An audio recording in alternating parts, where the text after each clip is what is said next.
Okay, we are live, I hope. Game audio sounds too quiet. Probably just on my end.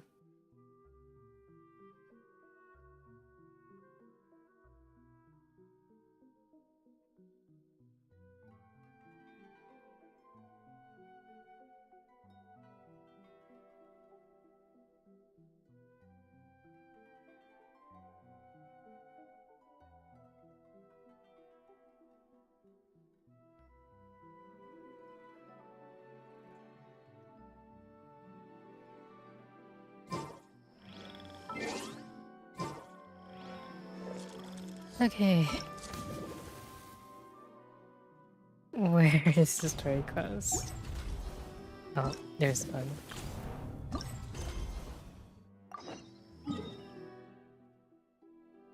For context, that's interesting. The dendro hypostasis is located in the desert. I expected it to be located, I don't know, somewhere in this area. But I guess that also works. For context, we went to this temple, discovered that all the Archon, all the gods in the summer region were friends. None of them were enemies. And the mercenaries have this very, uh, like, they had a misunderstanding that the Dendro Archon was an enemy. But now we're friends. Everyone's a friend. Right? But no, we still have to worry about the doctor, the second harbinger, and Scaramouche, who's also a harbinger. He's the sixth one, if I remember correctly. But we're about to kick his ass. Quite literally. So let's get started with that. But first we have to talk to Candace. You're gathering evidence in this village, I believe. If I remember correctly.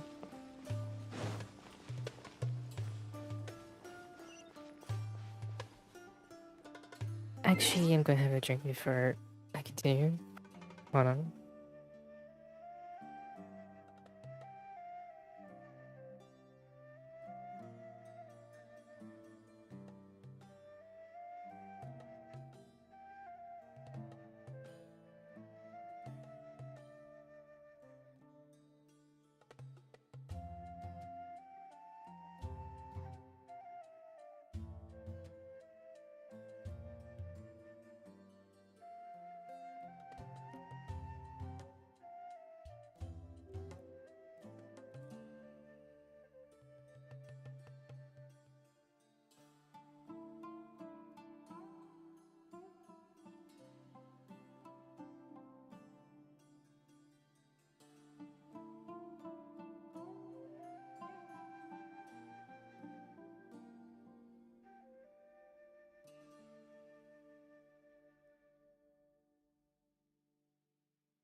Okay. Back to... Take it easy. Candace, we're here! Has everyone arrived? Everyone is already waiting inside. Well, what are we waiting for? Let's join them! Please, wait a moment. Before attending the meeting, I hope you can promise me one thing. What do you need? Promise me that you won't commit to anything too reckless. What do you think? Okay.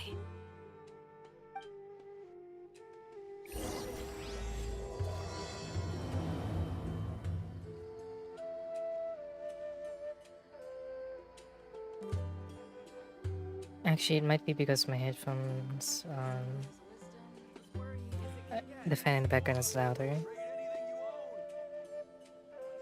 I got a new letter from an informant. Looks like the situation has changed again. Of course not. It's all a bunch of nonsense. I think I fixed it. Nope, it's still too quiet.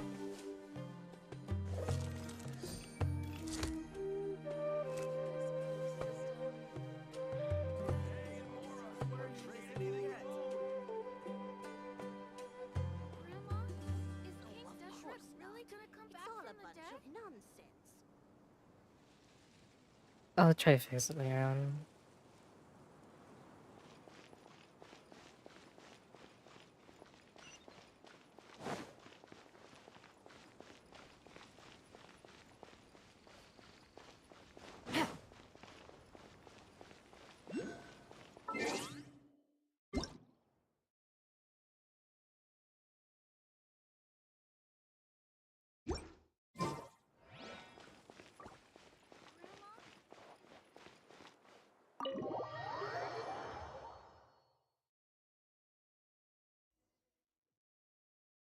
Everyone's here so early!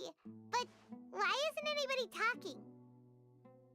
We already discussed things a bit. Hey, where have you been? I've missed you too. Are you ready? Very well.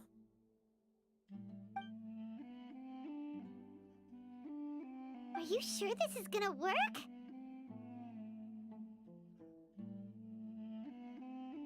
I gotta admit, it's bold.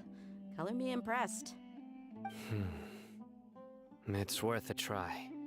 The point of discussion is to arrive at a solution. Let's cut the small talk and move to the next point. You're making Paimon nervous.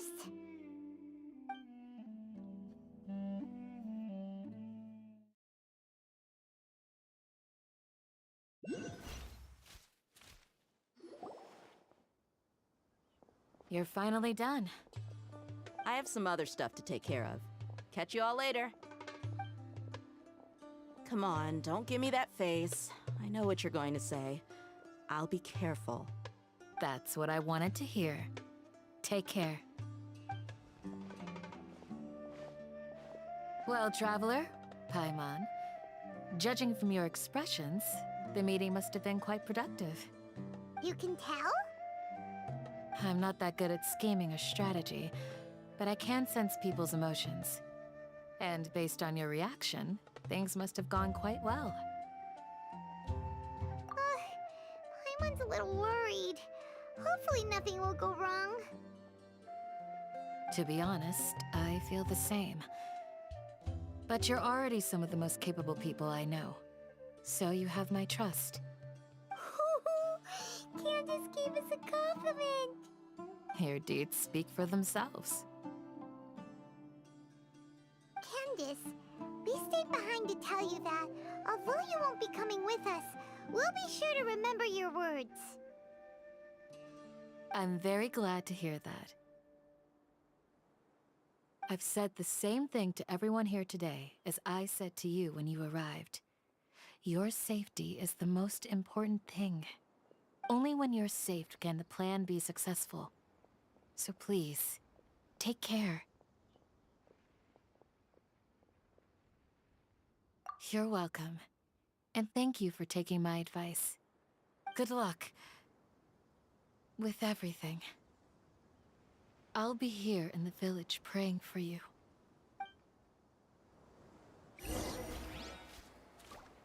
Stay safe, everyone. I'll be here, praying for you. Good luck.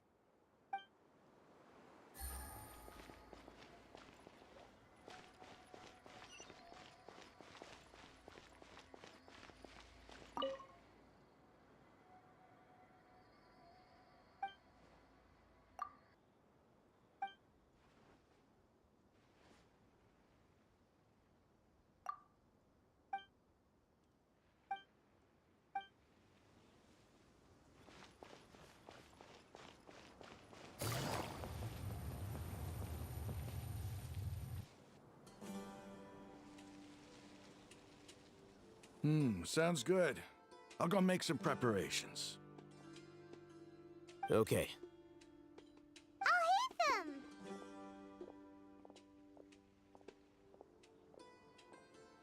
Have you finished saying your goodbyes?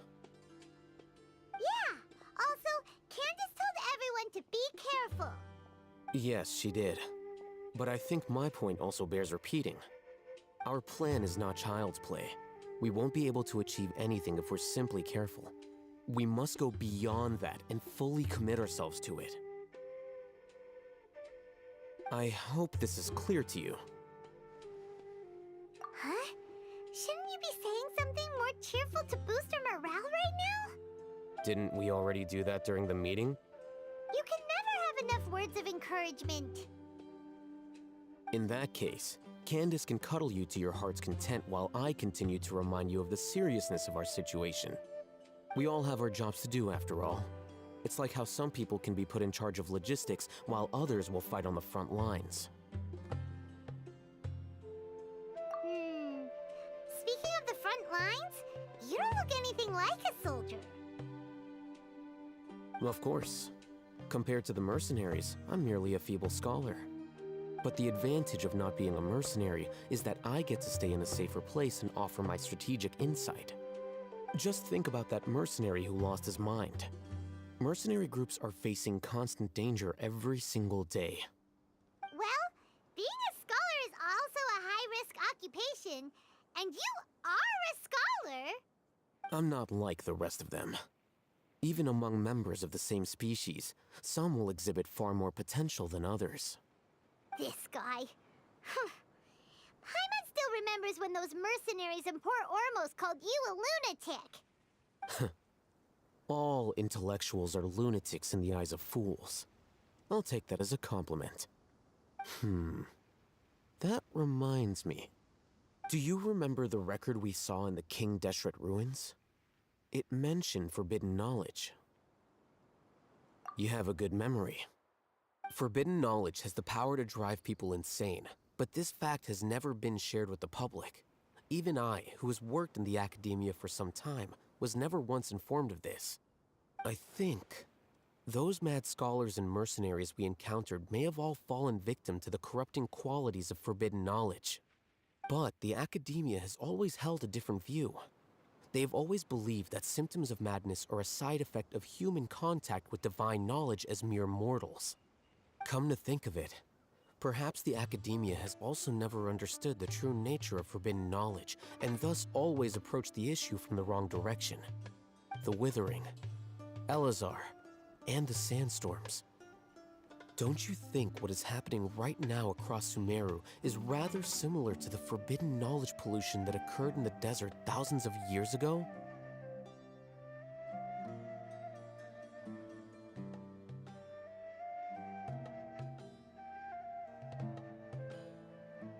But Paimon thought that Irminsul's disease is what caused the withering in the sandstorms. At least, that's what Tainari told us. Wait a second. Could it be that... Ah, you've connected the dots. The cause of Irminsul's illness may precisely be the pollution from forbidden knowledge. But if that's the case, what should we do? This is huge! Wait. Why do you think Lesser Lord Kusanali would have a solution to this situation? You mean, it's the Avidia Forest? That whole the world forget me thing?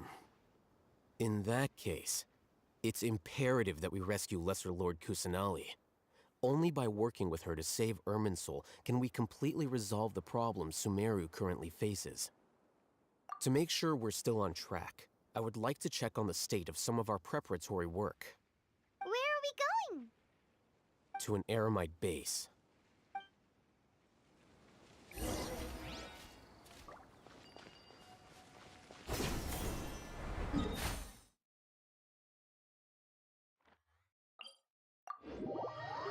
I was not going to walk that far.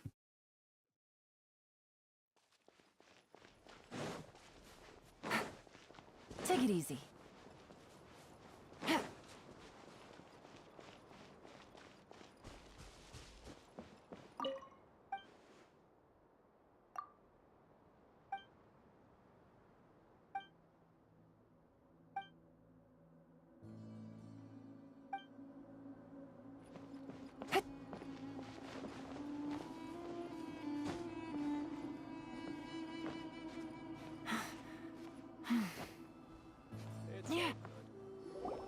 Oh, you made it. Huh? What are they doing here? I gave them some technical work to do. Ah, it's the scribe. And is that the traveler I see? How's the work going? Ah, yes! We have fixed the devices according to your instructions. One of them is already ready for use, while the others are still under repair. Aren't those devices for can knowledge extraction? What are you doing with those? Look here. Huh? More can knowledge? Are you going to put more weird stuff into her head again? What's that look on your face? Are you scared? Paimon's a little scared, but very, very furious! That's an interesting response. Anyway, we're not going to use this just yet. As I mentioned during the meeting, this knowledge capsule contains a decree I drew up in the past. The academia should also have their own copy. And according to the plan we just came up with, Traveler, I want you to record something into this capsule. Do you believe we can save Lesser Lord Kusanali? Good. Conviction is the most important part of all of this. Now, please get ready and put on this device. You want us to record our conviction into the knowledge capsule? Yes. Paimon is still really worried. I understand, but trust me, Paimon, this is something we have to do. It's best if you can do as I say. Because, to achieve this impossible task, it sounds like you'll need to fool your own heart first. Although it may feel like a trick, self-encouragement may be the most important tool we have. Paimon can see the point you're trying to make. Imagine this. We have orchestrated our plan and successfully rescued Lesser Lord Kusanali. As a result, we have changed Sumeru's entire political landscape. Everything went without a hitch, and everyone recognizes and praises our achievements. Now, open your eyes. Here. What's this? Read it out loud.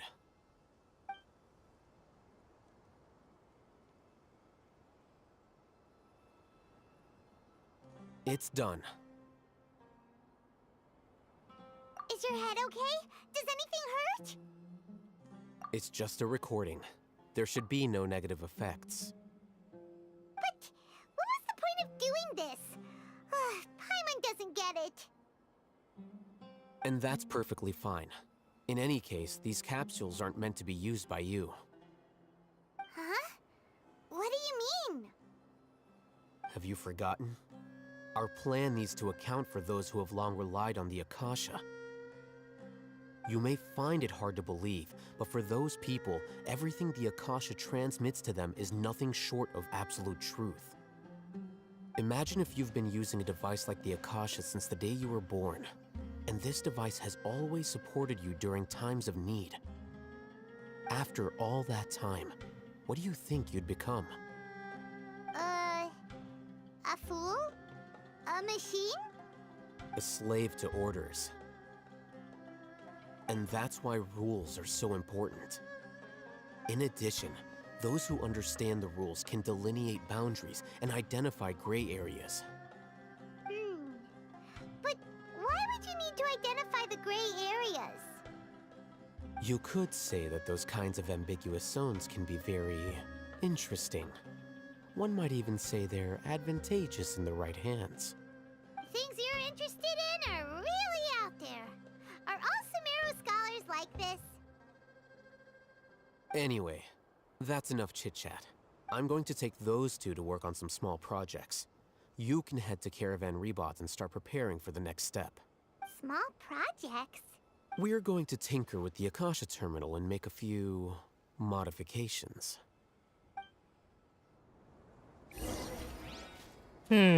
Interesting.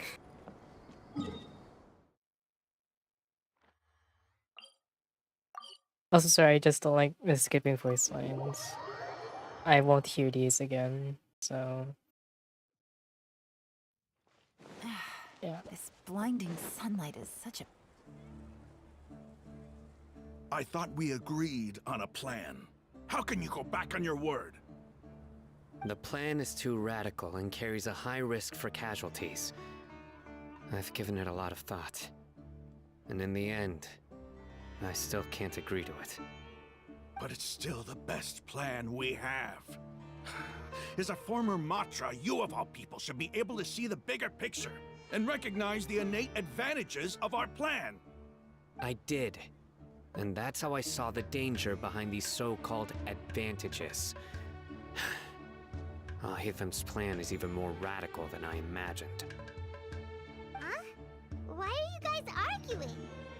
My friend, you're just in time. Why don't you help me persuade Sino? He's turned against our plan. We agreed to work out a plan at the meeting. As mercenaries, you're familiar with the local environment, so you'll take care of the specifics. But then, you went to Al-Haytham for suggestions. Had I known Al-Haytham would give you those kinds of suggestions, I would not have agreed to the plan. Look, you already know that we're all on the same side here, don't you? Mercenaries place a lot of importance on their bonds of friendship, but also will not hesitate to make sacrifices if they deem the situation to be sufficiently dire. I'm sorry, but as things stand, I can't accept your principles. Seems you really do understand the ways of the desert.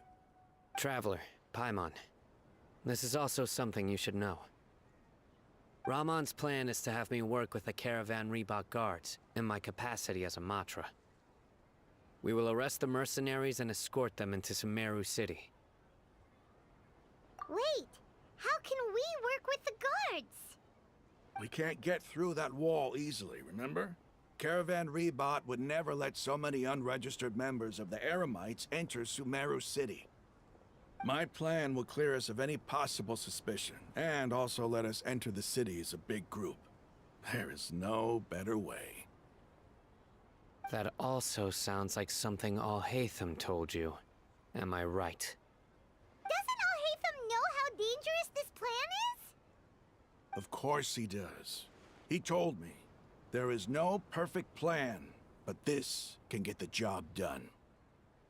He also said that with the help of Sino and the Traveler, our chance of success would increase significantly.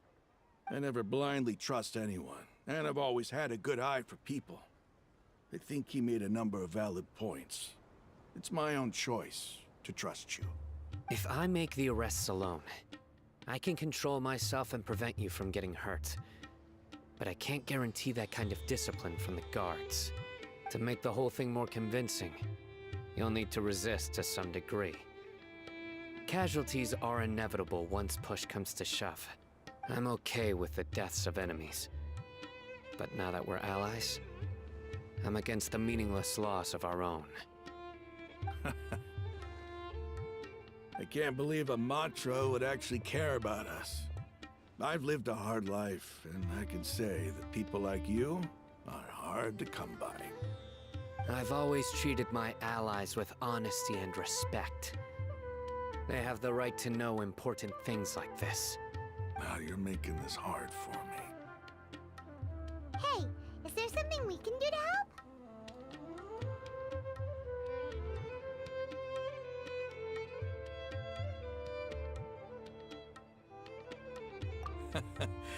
I knew you would say that.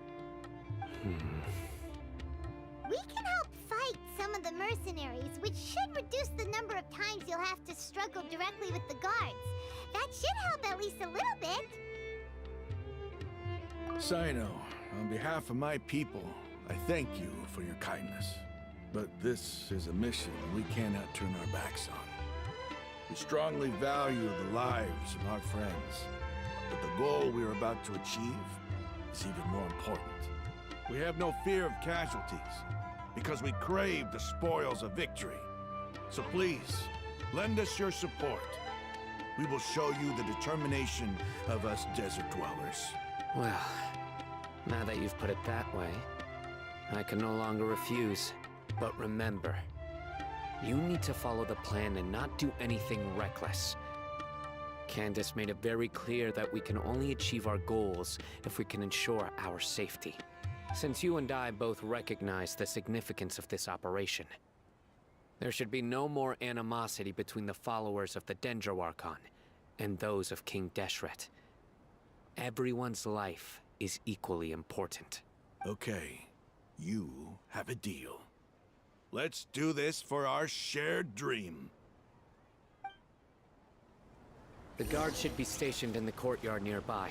You can find them there.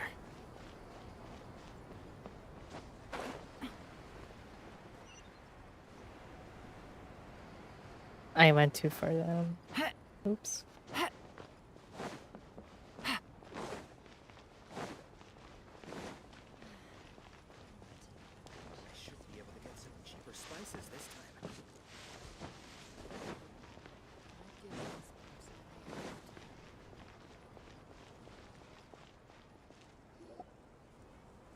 Guards!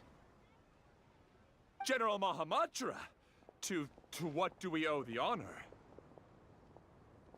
Keep your voice down. This is a secret operation. I'm going to arrest a large criminal gang near this location. According to the Academia's Guide and Regulations on Secret Operations, I have the right to ask for the cooperation of Caravan Rebot. Ah, of course, of course. Mahamatra Sino's order is the Academia's order. Just let us know what you need. But who exactly are you planning to arrest, and how many people are you expecting? Depending on the scale of this operation, we may need to report it to our superiors. They're a squad of Eremites whose number is comparable to Ain el Akhmar in Port Ormos. They're involved in the theft and resale of supplies from the Academia. As many as Ain al Akhmar? This should definitely be classified as a joint operation. Then I suggest that you report this to your superiors as soon as possible, and treat it as a top priority desert operation. I will need personnel. Got it. Please wait a moment. I'll contact them immediately.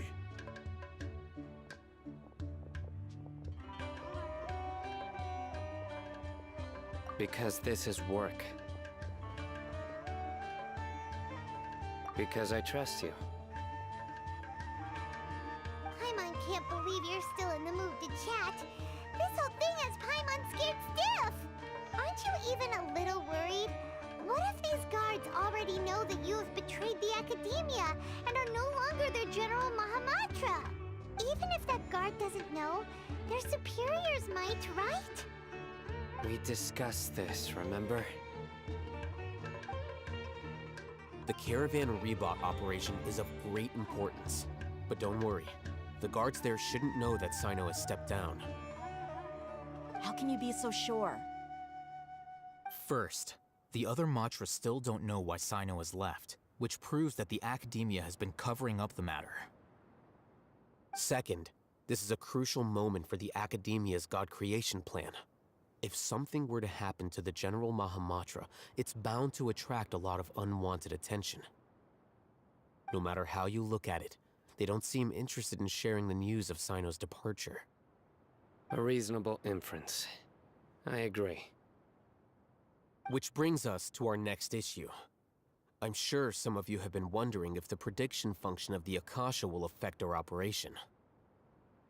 The Akasha is still in operation, so I must remain on high alert. Actually, considering the power of the Akasha, it's quite strange that it hasn't already tried to interfere with my actions. I've given that a lot of thought. For now, I don't think you'll need to worry. If you remember, when you first came to Aru Village, all your actions and routes were predicted by the Akasha. It even gave that information to those who kidnapped the village keepers.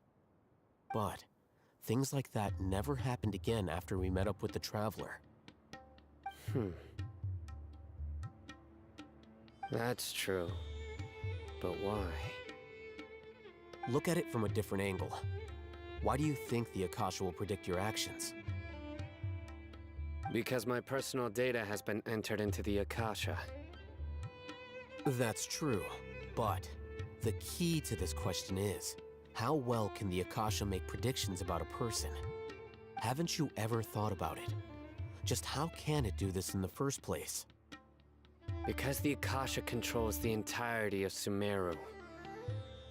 The Academia firmly believes that all human actions can be explained through logic. By sorting and analyzing entered data, the Akasha can derive behavioral logic and predict the actions of those who fit an existing logic model. However, at the risk of sounding like an advocate for fallacies, can everyone truly be considered logical at all times? Emotions are part of our behavioral logic, but can you guarantee that every experience of the same joy or pain would be equally intense? How can our feelings and opinions be predictable down to the letter in every single instance? Sino, in the past, you've always worked alone. In the absence of another person who could sway you or your thoughts, the Akasha could produce predictions that were similar to your real-life behavioral principles. Decisive and principled, you were used to solving problems alone.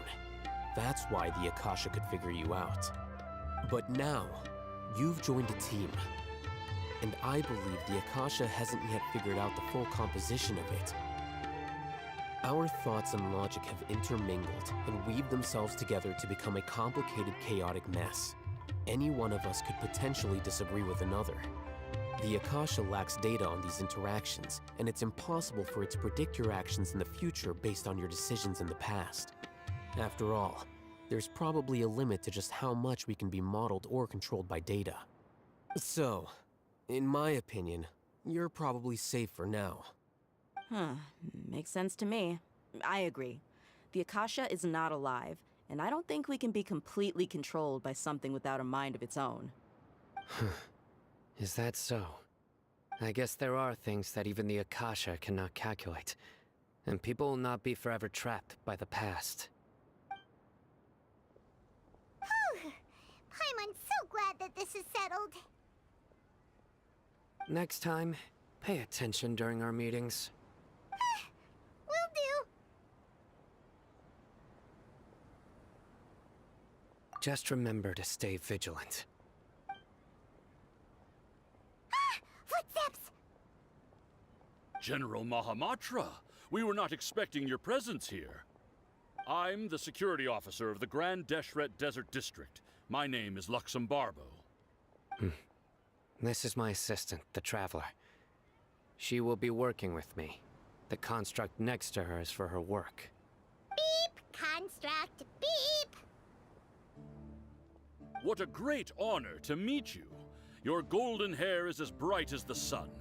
And, is this the latest technology from the Academia? I'm sorry, but I'm laughing.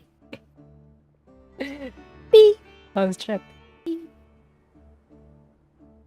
Have you made a decision regarding the matter I mentioned to your subordinate? It seems to be a dire situation, so of course you will have our full cooperation. To be perfectly honest, I've always longed to go on a mission with someone as well known as yourself. There's no need for flattery. Yes, sir. Take your most elite platoon and follow me to the eastern side of the district. We will carry out the operation there. Understood. Map. Hurry, bring the map!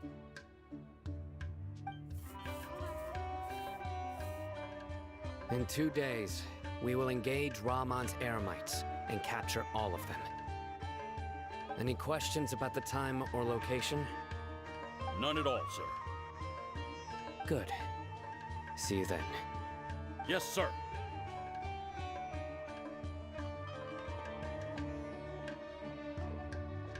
Maybe hanging around the General Mahamatra isn't so bad after all.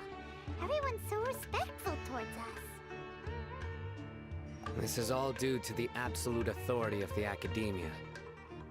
And now, we're going to strike back against that massive pillar of power. Get ready. We will move out in 2 days.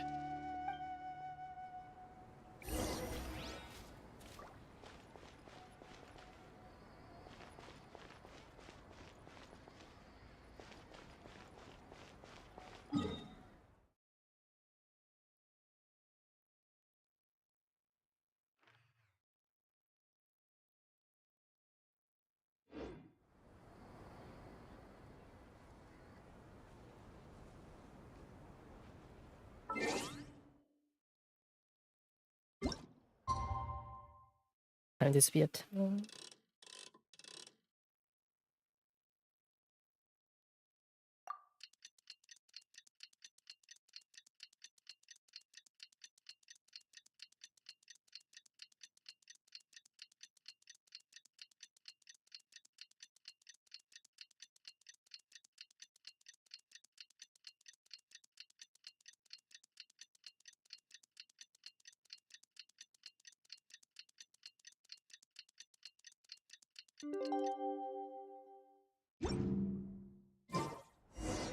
It's time for the operation!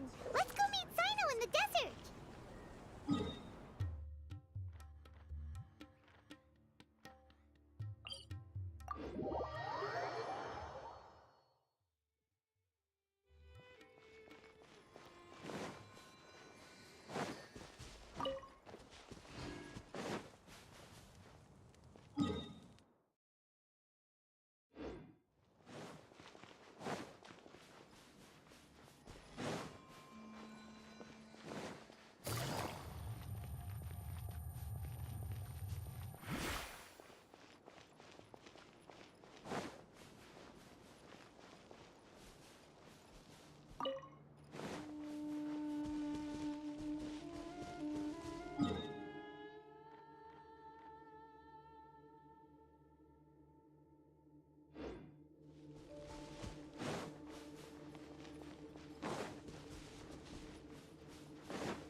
Busted!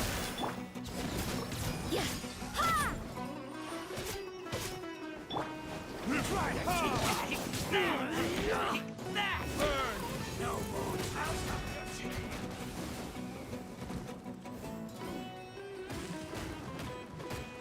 Need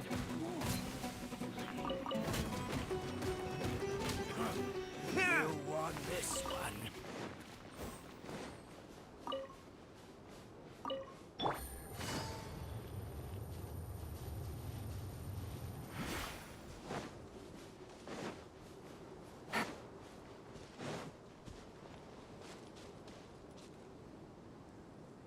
I'm sorry, but the map doesn't make sense to me. Oh my god.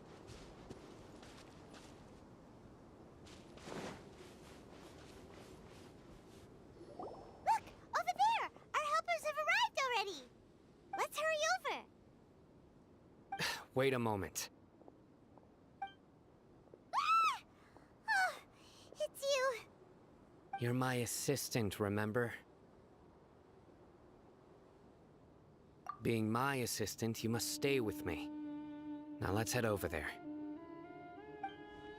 It's General Mahamatra and his assistants. We meet again. You're here early. It's to show how important we think the operation is. Since this is a big case for the Academia, we are prepared to give it our best. I'm glad to hear your sense of resolve. Remember, we must capture them alive. They are our only leads for the case. If they die, we will be unable to continue the investigation. Understood. Everyone! The Eremites are approaching from the west! Make preparations and be ready for combat.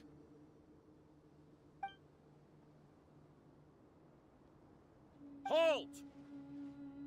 Oh? What a warm welcome! What do you want? Judging from those shiny weapons in your hands, it seems like you're not interested in a deal. Rahman, the Academia has caught wind of your smuggling and illicit sales. If you value your life, I advise you to surrender. Who are you supposed to be? A Matra from the Academia? I can't believe you came all this way just to catch us. I'm not here to talk. Oh. Nobody's given me this much time of day since I became a mercenary. Brothers! For that slight, let's wash our blades with their blood. Let's show them we Eremites are not to be messed with.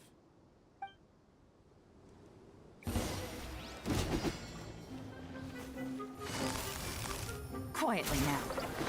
Game's up. Come on, I don't actually want to hurt them. Please. Punishment. I'm very sorry, Alan. Don't take this personally.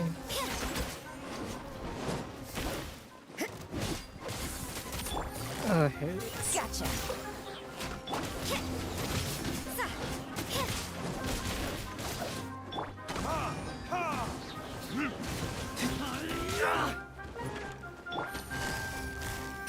Here comes the catch. You can't run. Lights out.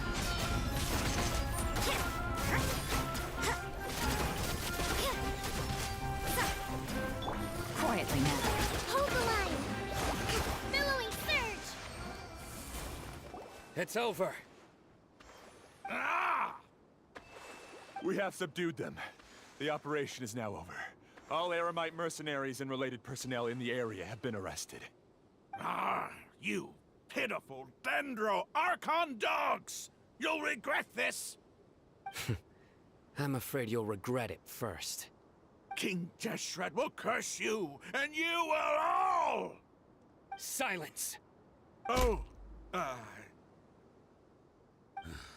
Restrain them and take them back to Caravan Rebot. Count their numbers and send them to the Academia as instructed by the General Mahamatra. Yes, sir!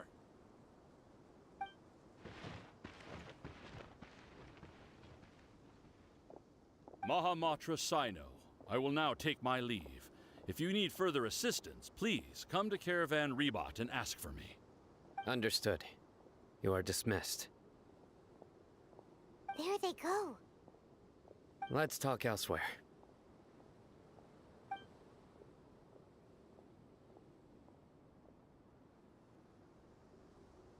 This part of the plan went really well. Yes, things went perfectly. That's fantastic. And that punch you gave Ramon there sure looked convincing enough. Once we're done here, I'll return to Caravan Rebot and oversee the group's transport. I promise. I'll get everyone into Sumeru City safely. Yeah, you're the reason why everything went so well. It's not the time to celebrate yet. I believe Dia should already be waiting for you. Go join up with her. She will need you to introduce her to Tainari. Speaking of which, is it really okay for us not to share the full plan with Tainari? What if he'll feel miffed about it and refuse to work with us? I have a very close relationship with Tainari. Given how well we know each other, I believe my message alone should be enough to bring him to our side. He knows I won't make jokes about things like this. If we need help, Tighnari is the best option. Get ready for the next phase of the plan. Don't keep them waiting.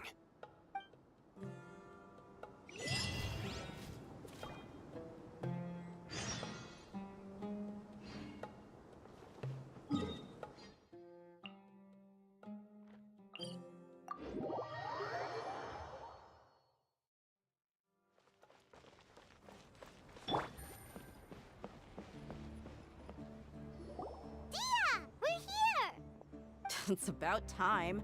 Didn't you say our part of the plan is the most important of all? And here you come rolling in late. In the time it took you to get here, I already did 5 laps around the place, downed 7 drinks, and even did some clothes shopping. Sorry. We didn't mean to keep you waiting. I just wanted to fix your attitude and rub it in a little. After all, you took your sweet time getting here, and we've got important stuff to take care of. I just like seeing that serious look on your face. All right, I'll stop. All joking aside, I'm glad you're here. Let's get moving and take care of this as soon as possible. But where should we start? Our responsibility is to get a status update on the Fatui Harbinger known as the Doctor. We need to make sure he won't get in our way when we rescue Lesser Lord Kusanali. Dealing with an institution that controls all of Sumeru is already hard enough. If the Doctor were to crash the party, it would be next to impossible for us to achieve our goals. Yeah, we sure don't want him showing up. Ooh, it really gives Paimon the creeps. Right? Hearing his name just reminds me of those stuffy old geezers in the academia. I'd rather not have to deal with someone like that.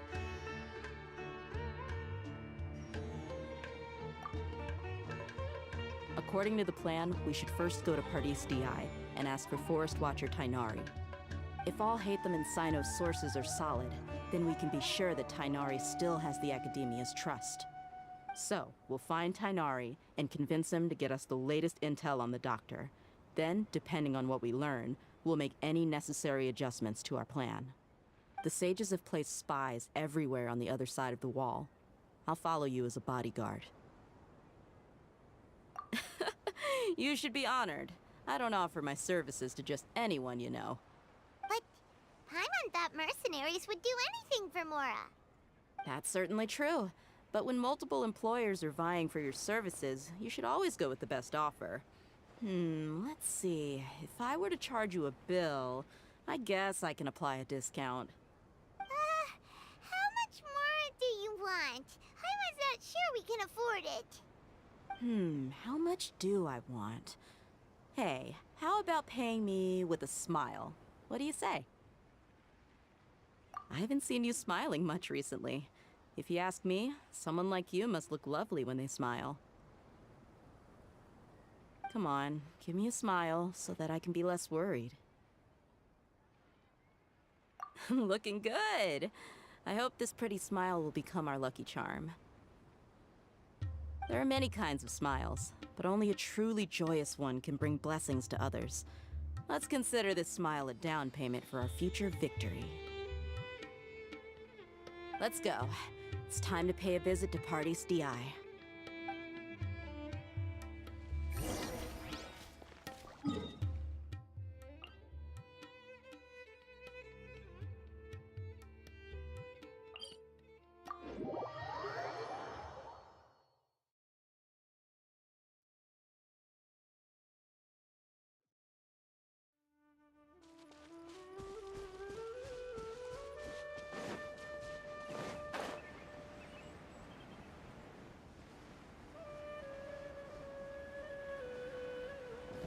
Take it easy.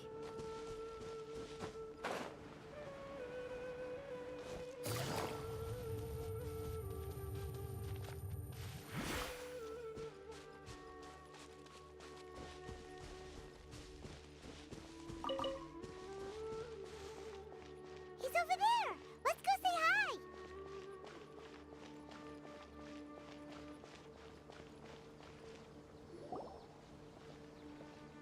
Tighnari! Ah, Traveler, Paimon. And you are? Hey there. This is our friend Dia. She's an Aramite mercenary. A mercenary? You must have some big news for me. It's something really important. Please help us out. All right, then follow me.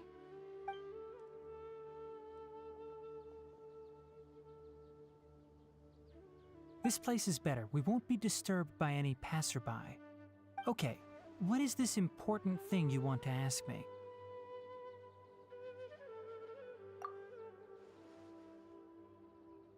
The doctor, huh?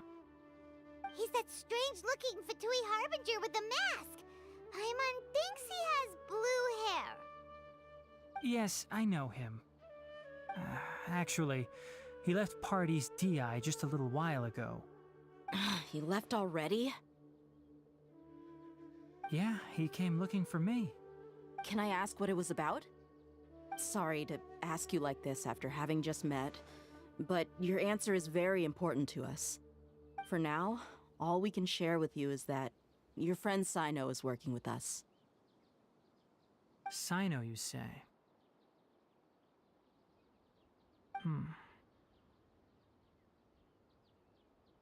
I see. So that's why he hasn't been at the academia. Okay. I will answer your questions and will assist you any way I can. You don't have to tell me everything that's happened. Sino's name really does work wonders. You're not even a little worried that we might have made it all up? Despite having just met you, I can sense that you're the serious type. Between you, the Traveler, and Sino, none of you strike me as the type that would conspire to deceive me. You don't need to tell me anything you don't want to. I'll also get straight to the point. The Harbinger you mentioned came to me because he wanted to take the scholar Hypatia away with him. Hypatia? Why would he want her? And what do you mean by take away? Is he planning to leave Sumeru?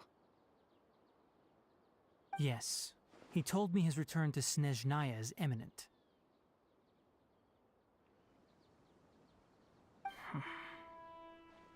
So you mean... you're leaving this place soon? Indeed. Otherwise, we could have perhaps talked a little more. I was just about to set out when I remembered something important. To that end, I made a final trip to Pardis Di. Let me ask, have you been taking care of a scholar by the name of Hypatia? Your sources are accurate. No doubt because you recruited many informants. But you're right. Hypatia has indeed been receiving treatment from me. Forgive me for asking, but how's the treatment coming along?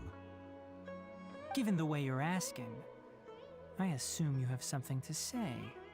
Since you asked, I'll be frank. I would like to take Hypatia to Snezhnaya. It's incredibly difficult to transfer a patient. As a scholar yourself, shouldn't you at least be aware of this? Oh? I can't believe your utter lack of faith in me, to the point of even questioning my general level of knowledge. How unbefitting. Well, you're the only one who's ever made such a request. I have my ways of keeping her safe during the journey. In addition, I can also promise that under my care, Hypatia will receive the most advanced and effective treatment. I will personally supervise her treatment and see to her recovery. Would that be agreeable to you?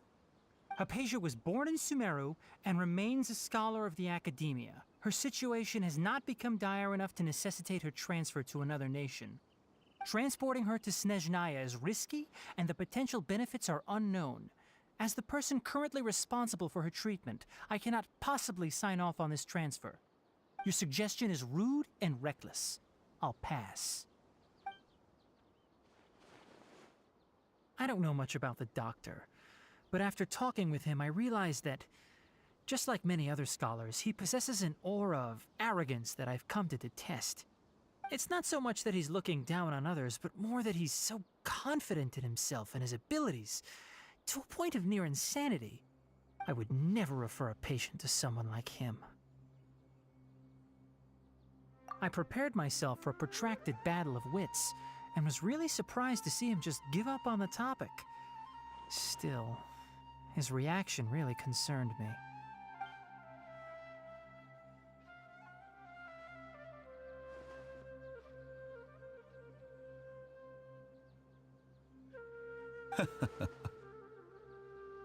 I see, I see.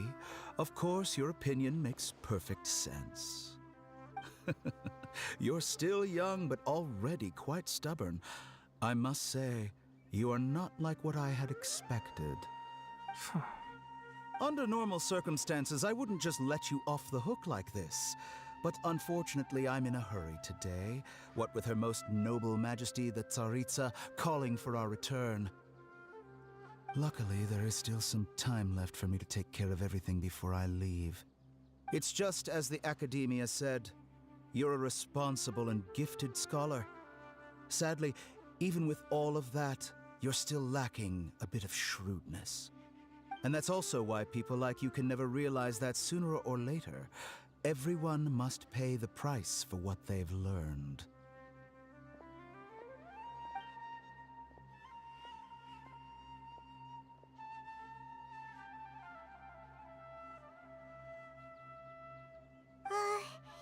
Paimon can't help but feel like he's hinting at something unpleasant. He asked a question, yet didn't care for my answer. Perhaps I'm nothing but a talking rock in his eyes. He never came off as malicious, but an utter lack of compassion permeated throughout our conversation. From his tone, I can sense that he's always looked down on others.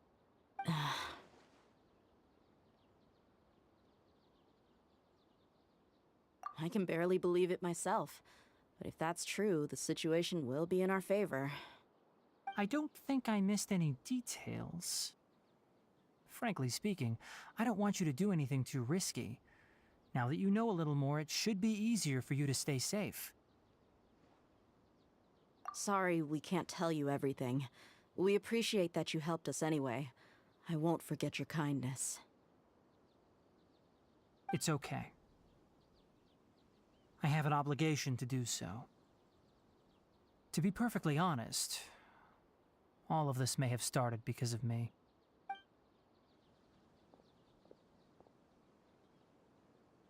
Recently, my master wrote several letters to me, asking me to return to the Academia and assist him with his research. Hasn't he already asked you several times before? Yes, but there's something off about this most recent batch of letters. The handwriting and tone are both familiar, but some details have been omitted. My master will occasionally leave a few dots on the back of the letter. 1 dot means that he wrote the letter on a sunny day, and 3 dots stand for a rainy day.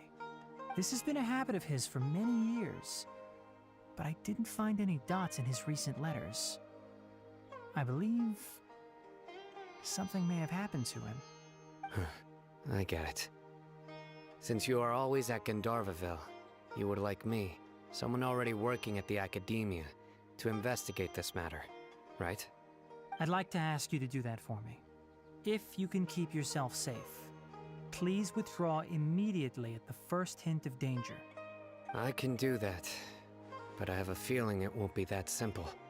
The Academia has been working on a big project. I'm not quite sure what it is, but your master might be involved with it. If the higher-ups really are hiding something, then it will be difficult to remove myself from the situation once the investigation starts. If the situation becomes critical, I'll leave the Academia. If you don't see me there for an extended period, that's your cue. All right, we've got a plan. I'll stay at Gandharvaville to support you. If that scenario comes to pass, you must be extra vigilant. And be wary of any messages or direct requests from the Academia. I must say, I didn't expect a warning like this from the General Mahamatra.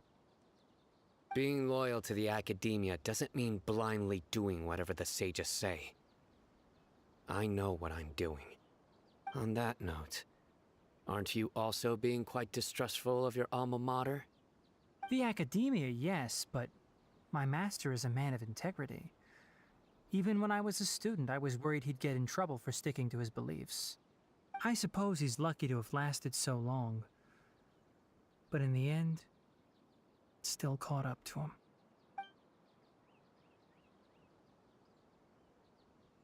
I see. So you noticed something was up with the Academia from the very beginning. This may well be how Sino became involved in all this. In that case, I must keep my promise and help you however I can. Also, if you run into Sino again, please help me pass on a message to him. Trust your own senses and experiences. I think this may be something he needs to hear right now. Okay, we'll find a chance to tell him. Thanks. Right. Now let's go hunt down this Harbinger. Oh, by the way, which way did the doctor go when he left Paradis DI? That way. Gotcha. Thanks so much. We'll be on our way.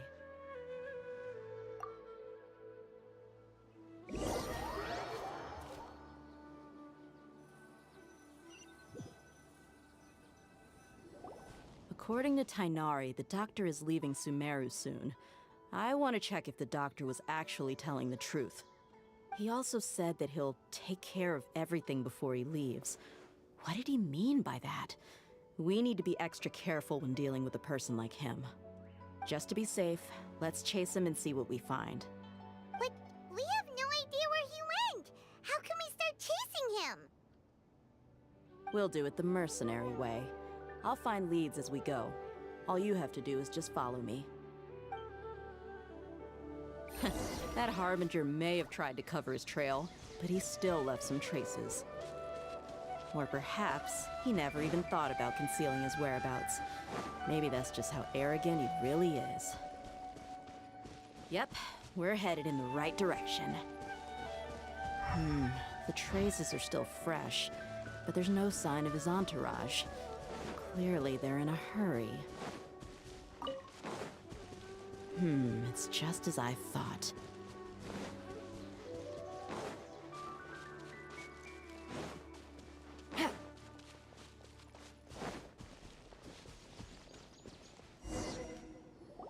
We can stop here.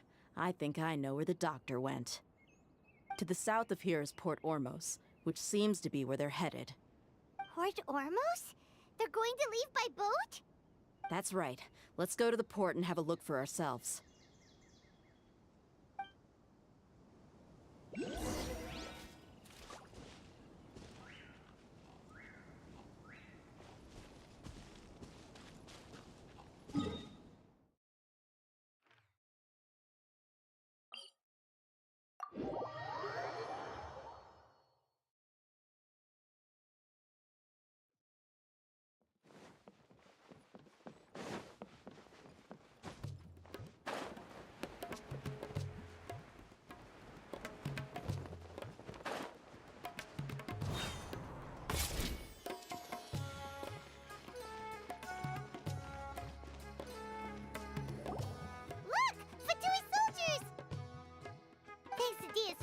Skills seems we found the right place.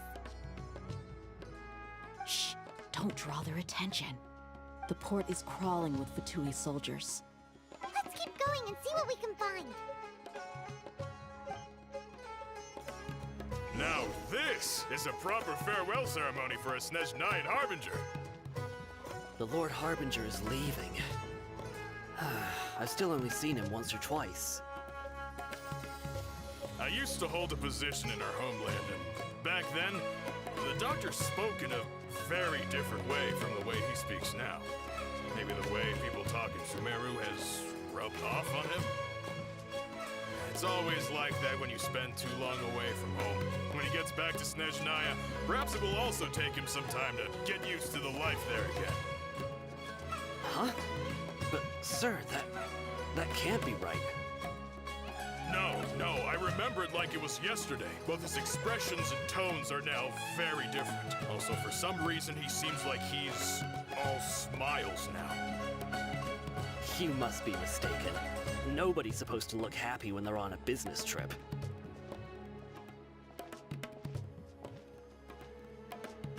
The doctor is on that boat. So he told the truth after all. He is actually leaving Sumeru. Let's get closer and find a place to hide so we can observe him.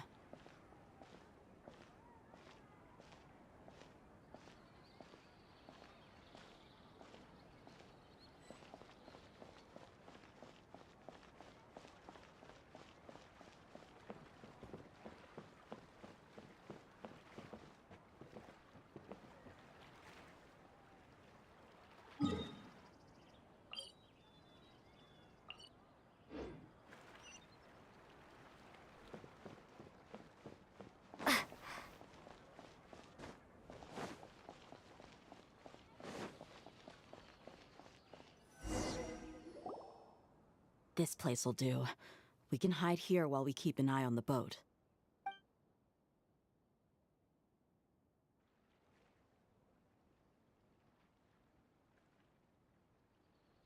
Uh-oh!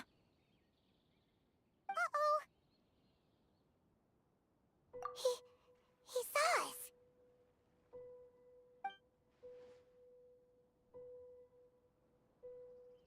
Huh?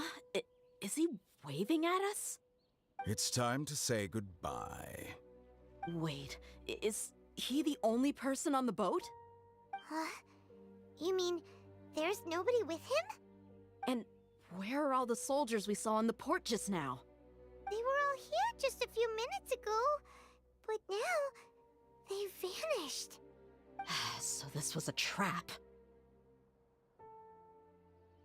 Wait, don't tell me that. Luckily, there is still some time left for me to take care of everything before I leave. Oh no. They might be after Hypatia. Let's get back to Party's DI. Huh? What do you mean? I'm afraid that she's seen something that she wasn't supposed to see. If I were the Fatui, I would also try to take her away. And if I couldn't... Oh no! Are you saying they're going to kill her? Let's go!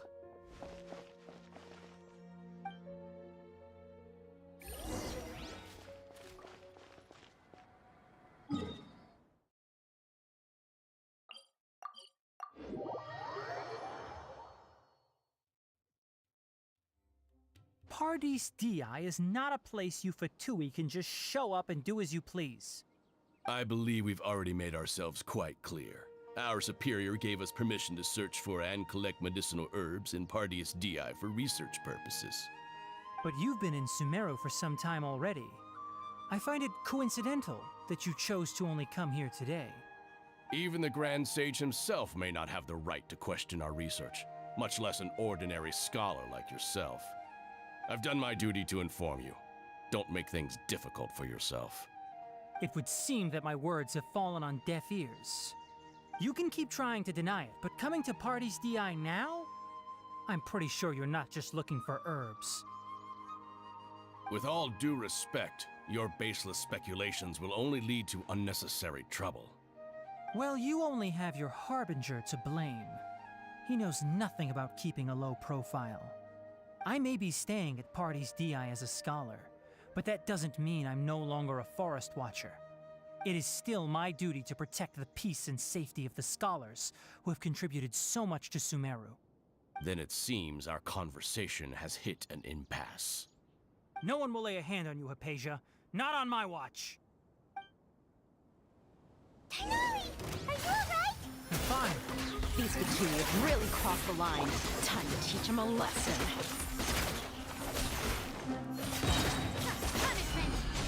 There's no use resisting! Give us Hypatia! Keep dreaming! Yeah, Tighnari! Beat him up!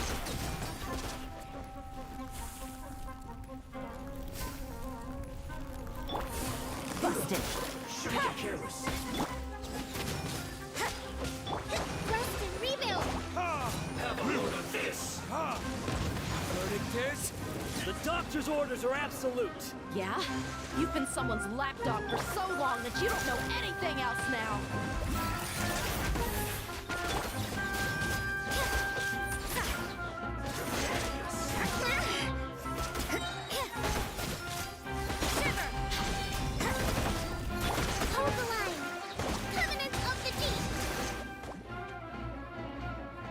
getting anywhere. Traveler, Paimon, please go to Hypatia. We need to make sure they don't try to sneak around and attack from behind. Got it! Hypatia's still here. Doesn't look like anyone's broken in.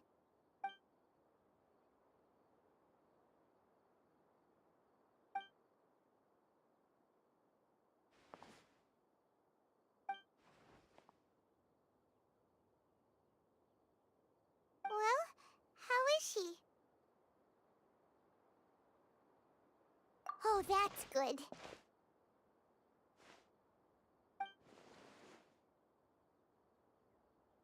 So, you think this is over?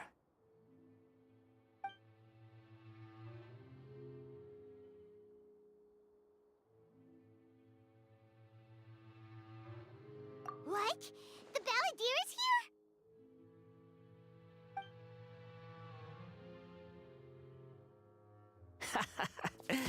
I've missed that look of abject horror. You've given me that look every time we meet. But, where is he?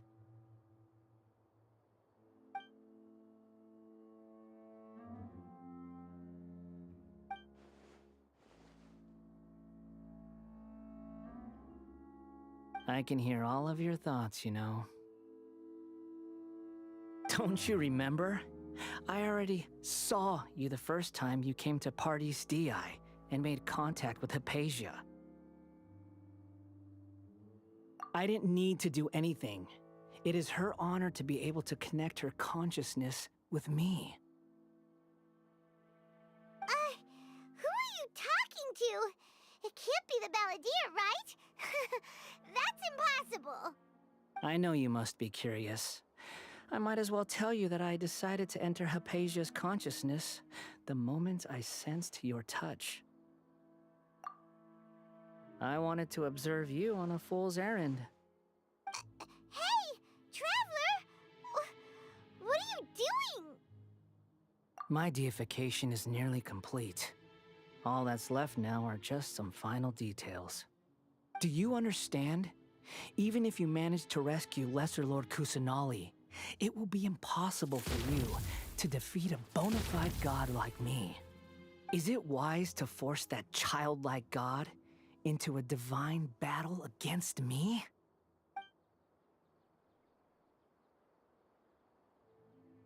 Scholars consider the god of wisdom to be the sum total of their faith. It's how they can justify reverence for a god as they construct it. But this also shows that humanity's worship of gods is a combination of blasphemy and exaltation. It's truly laughable.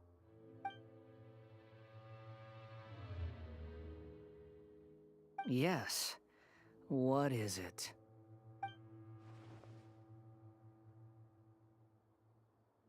Yeah, I'm in a good mood, which is why I'm talking to you like this.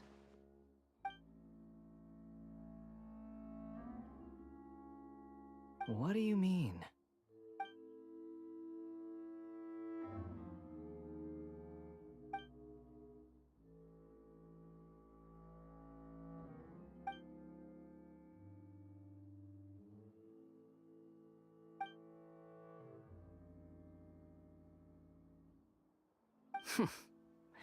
Those words almost make you sound like a friend who actually cares.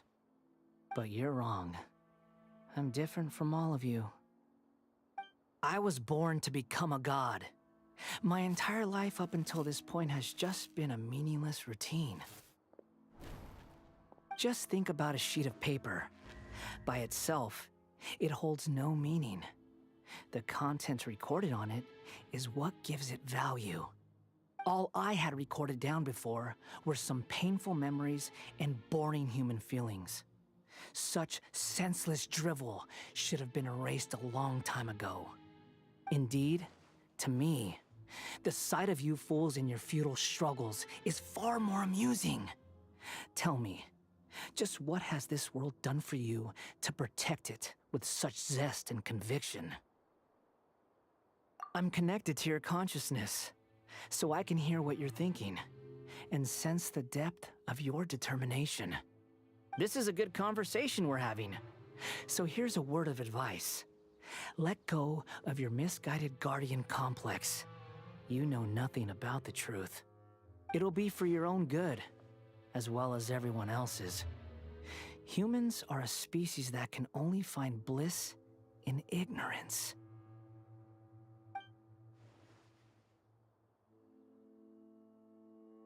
Ah, you've seen my affection for her. If you were in my position, I think you'd feel the same way. She peered into my consciousness and saw my past. Someone like that is qualified to become my first follower. All gods need followers. So Hypatia has been chosen. Her appearance heralds my imminent arrival at the throne of divinity, while her worship shall become my glory.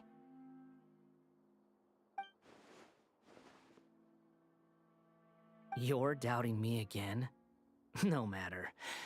Soon, you'll know what kind of authority you're challenging.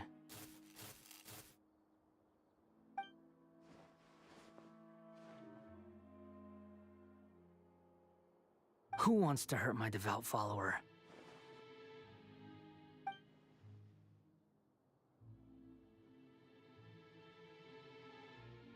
The doctor wants to hurt my first follower?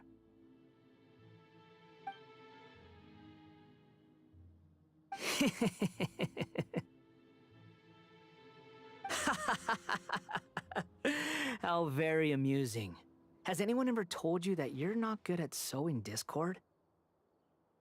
The doctor has never known his place. Even now, the puny human thinks himself capable of interfering in the business of the new god. You're still too naive if you think a few words will be enough to convince me to destroy the doctor. But I'm willing to give you a gift, just like my expression of affection towards Hypatia. It is an honor for you to be able to stand here and speak with me. As my listener, you will be rewarded.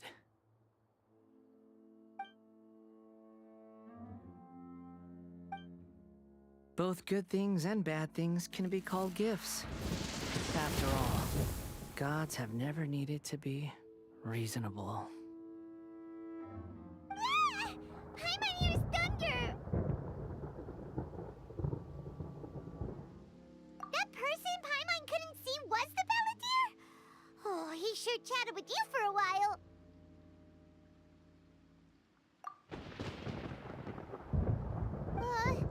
Where is the storm headed? That means anyone outside is in danger! Let's go!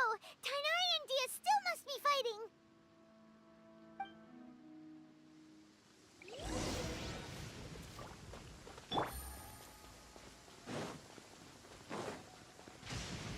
Only innocent children and timid adults are scared of thunder. But you're not either of those. Oh! Have the Fatui retreated? Hey! What happened to you? He's hurt. I'm fine. Don't move. I've seen Eremites get struck by lightning before. You need to rest. Struck by lightning? We were fighting, and just as things started looking grim, the weather suddenly became extremely strange. Lightning started attacking everyone, almost as if it were alive. Luckily, there were only two of us, and both of us were nimble enough to dodge most of the strikes. There were a lot of Fatui, though, and they were being torn to shreds by the bolts of lightning. With that, all the Fatui soldiers were forced to retreat. It's all right. My wound aside, you look like you've seen something unpleasant. Is Hypatia all right? Hey, didn't I tell you not to move? Just in case. Let's go to Hypatia's place and talk about things there.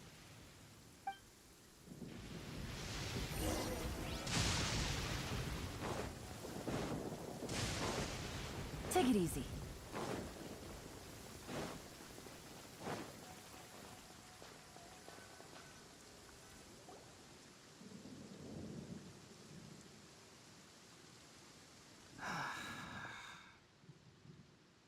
Thank goodness she's fine. Hey, how about taking care of yourself first? I understand my condition. The wound is not fatal. I'll be all right. Ugh. The more you understand medicine, the worse of a patient you become. I know. They always think they can push through the pain.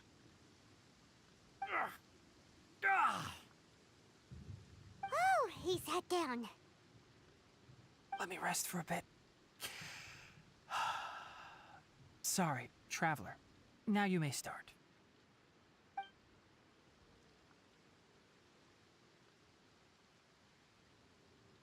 So that's what you were talking to the balladeer about? Oh, Paimon can't believe what he's thinking. The Academia's God creation plan. How ridiculous. That sounds, ambitious, I guess? Anyway, this is all way beyond me.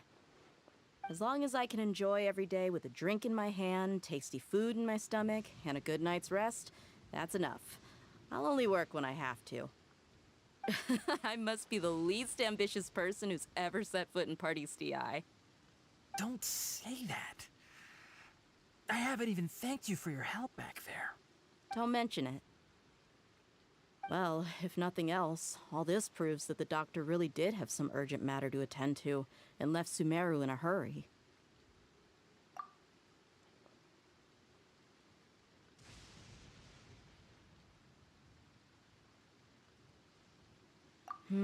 Maybe the Fatui want to cover up some secret of the balladeer. Is that why they tried to seize Hypatia? You said the balladeer claimed that Hypatia has seen his past. So, what could be there? Have you noticed? The balladeer is not happy with the doctor's actions. He thinks the doctor has no right to consider himself as his equal. So, if the doctor was to show up again, would the balladeer zap him with lightning? Based on what the traveler has said, I think he would. Having the doctor gone benefits him as well as us. In other words, we've successfully completed this stage of the plan. The doctor is out of the picture now. Yay! That's a big accomplishment!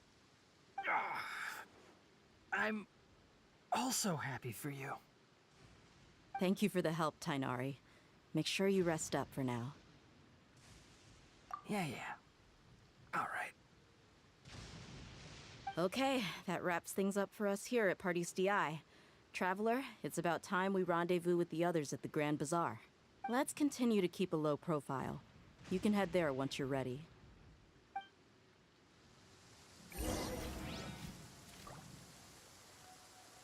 You can just focus on your plan. Leave Hypatia to me. My wound isn't going to get in the way. Okay. Guess I'll sit still for a little while longer.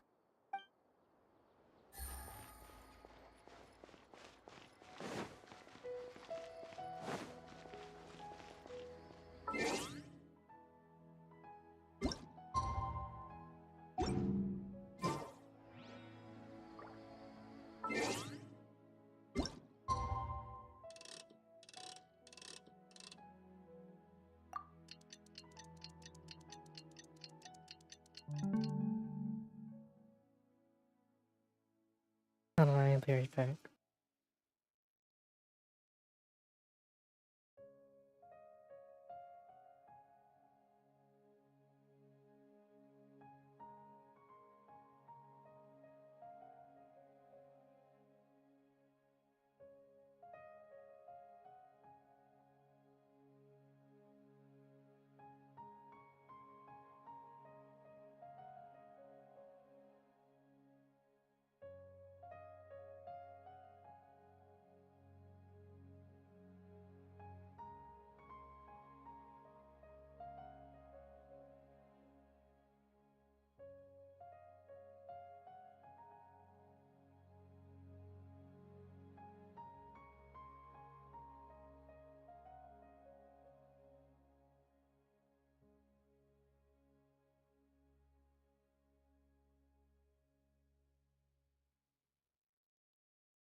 Navigating the world is a whole lot easier with a few different identities to choose from.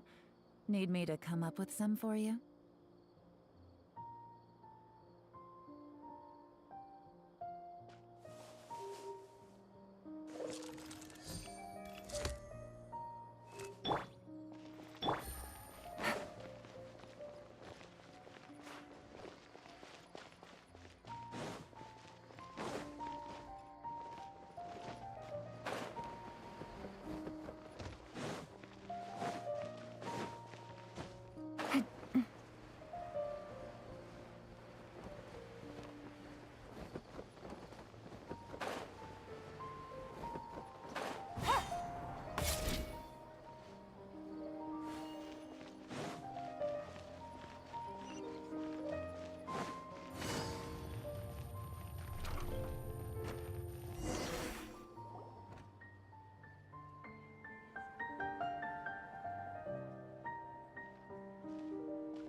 Nilu! It's nice to see you again! Oh, hey there, Traveler in Paimon. Are you here for some shopping too? That's right. Although there were a few hiccups here and there, the Sub-Zerus Festival turned out to be a grand success. And so, the theater wants to host a celebration event. Do you two want to come? It'll be a really fun time. It's something like a tradition of ours. Whenever we wrap an important performance, we'll get together and unwind. Rehearsals are exhausting. If you keep your nose to the grindstone, you're going to wipe yourself out sooner or later. Mr. Zubair, our manager, always says that celebrations aren't just for fun, but that they should also be occasions for reflection and review. But no one remembers that once the celebration starts. It's not like he can't also have some fun himself. We've been to a lot of festivals during our adventures. Will your celebration also have lots of yummy food and drinks? Of course. We always do lots of eating, toasting, and gift exchanging. We try really hard to show our appreciation for everyone. Ah, so we'll need to bring a present.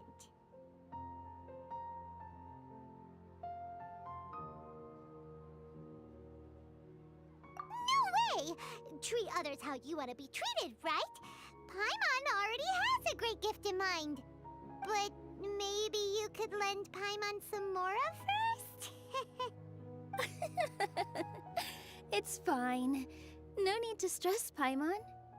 You can come, present or not. The gift exchange is just to make the celebration more entertaining. You two being there would be the best gift of all. It'll also be a good time to introduce you to the rest of the theater. Is something up?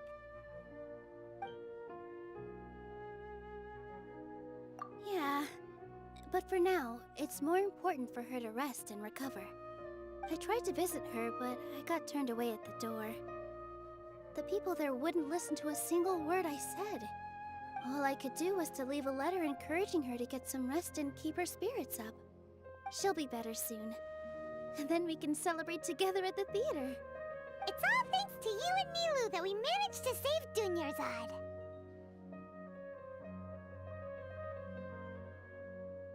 You're way too modest. Just now, I actually felt really self-conscious when Paimon talked about us in the same breath. Compared to you, I really didn't do much at all. Anyway, all that aside, are you thinking about coming to our event? Paimon thinks it'll be a great time! What do you think, Traveler? Alright, then let's head to the theater. Wait, I completely forgot about this pile of stuff! Whoa! Did you buy all of this, Nilu? Just one box. The rest were given to me. I really don't know how it came to this much. That's way too many freebies! Many vendors give out samples for free, but Paimon's never seen this much. All I know is that whenever I start chatting with people, my hands would get more and more full until I can't hold everything anymore. This seems to happen every time. I was planning on making a few trips to bring everything back, before continuing on with my shopping. But I don't think I'll have the time. So this isn't even all of it? Are you sure? Of course! Carrying stuff is a piece of cake for her, right, Traveler? I'm so sorry to trouble you like this. I meant to invite you to our celebration, but now you're helping me instead. Well, let's hurry up and grab the last few things, so we can get back to the theater.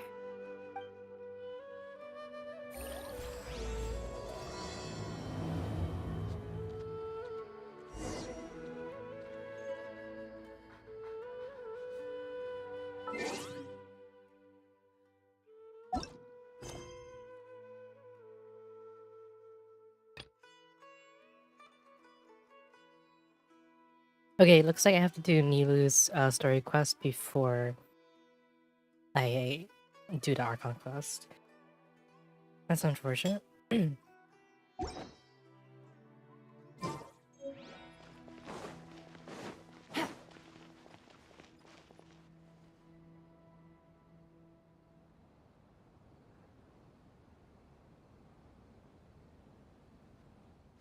Oh, well, if it isn't Nilu. Greetings, Mr. Jute. Do you still have any food that's ready to go? Of course I do. I've heard that Zubair Theater is hosting a celebration event, so I reserved some food for you in advance. Although, it looks like you're gonna need 2 more portions.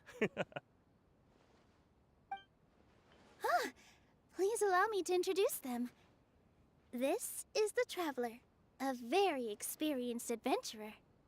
And this is Paimon, her super reliable guide and helper.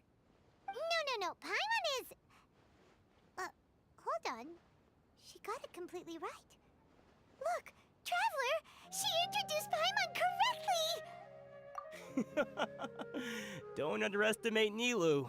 She always remembers every last little detail about everyone, even if it sounds completely trivial. She's also very brave.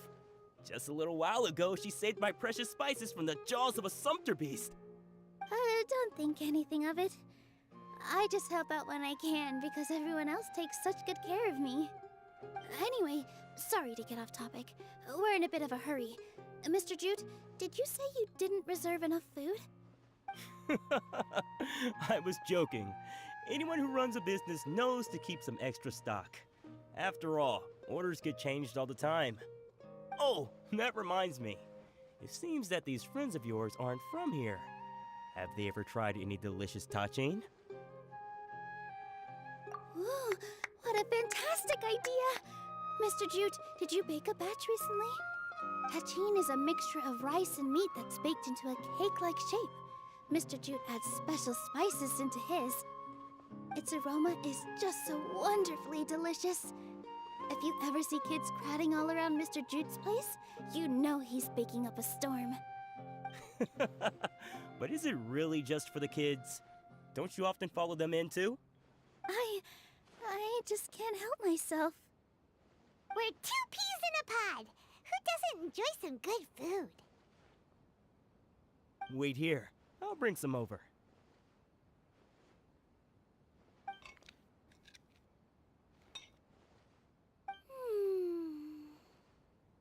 Whoa, what a dish!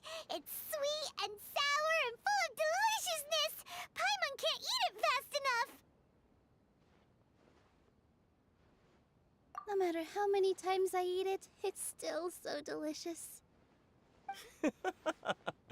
I wouldn't have offered it as a treat if I wasn't confident in the taste. I baked a lot just now, and it's all packaged and ready for you to take back to the theater. You made so much. Is it really okay to take them all? It was nothing. Making 1 serving or 100 servings is all the same to me. If anything, I should be thanking you for helping me clear my inventory. Don't worry about it. What kind of person would I be if I made you pay for a treat? Make sure you got everything. Feel free to come back anytime.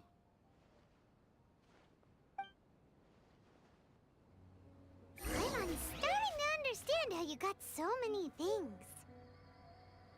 Yeah, everyone has their own way with words, and it's really hard to say no. Let's go to the next store. What's so great about Snezhnayan toys anyway? Nilu, good timing. I have the textiles you ordered. If you took any longer, the Sumpter beasts might have gobbled them up. You and your jokes. Sumpter beasts won't eat those kinds of things, Mr. Offsheen. Jude said that some Sumpter beasts ate his spices. Were they yours? Oh, yeah, really sorry about that. Nilu, if it weren't for you, I would have lost half of my profits that month. Trying to pull anything out of a Sumpter beast's mouth is like playing a game of tug-of-war. So they really do eat anything, huh?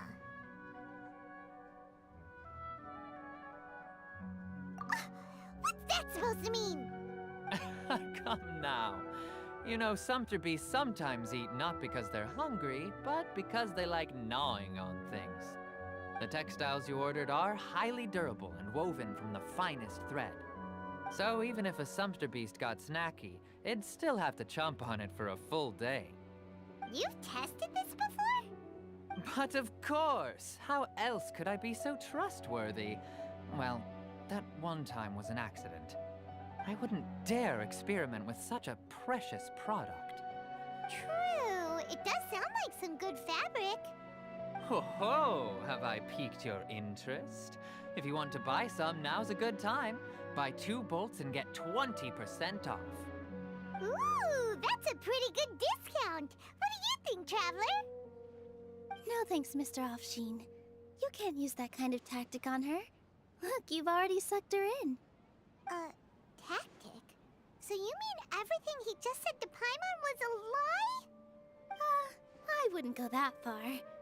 It's just that Mr. Offsheen is really good at spinning stories. A word from him, and you'll find yourself buying things you don't actually need. Mr. Zubair gave me a huge lecture the last time I bought too many things. Come on, don't look at me like that. All she got was a talking to from Zubair, while I was nearly fed head first to the Sumpter beasts. My philosophy is that stories give value to merchandise. That's why my business started with such a boom. Our Nilu here is an extraordinarily good listener. Back then, she believed anything I said.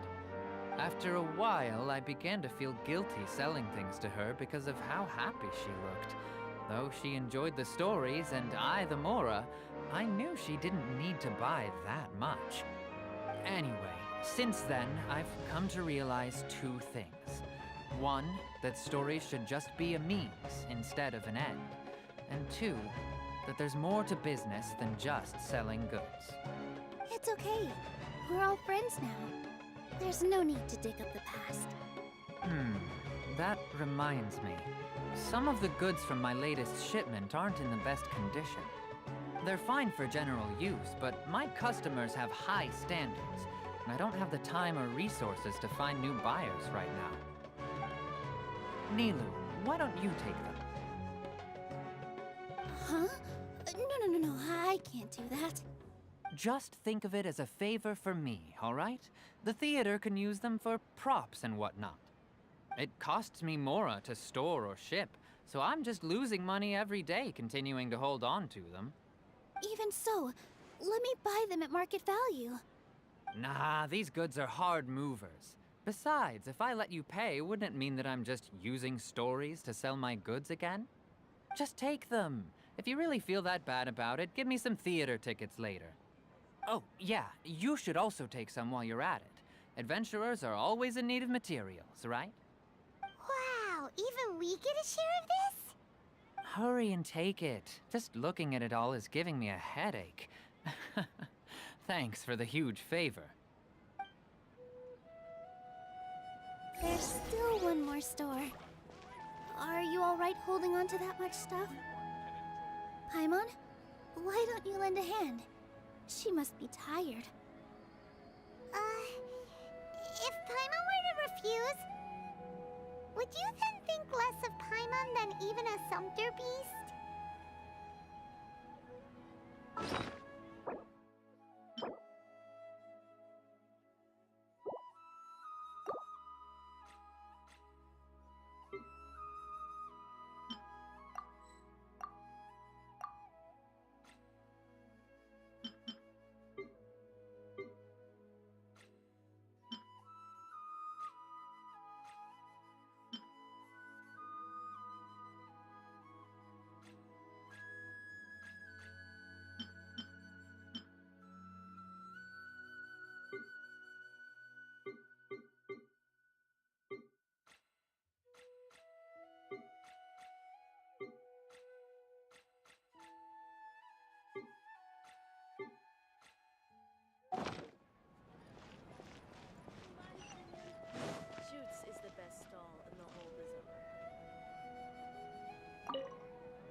About time, Nilu.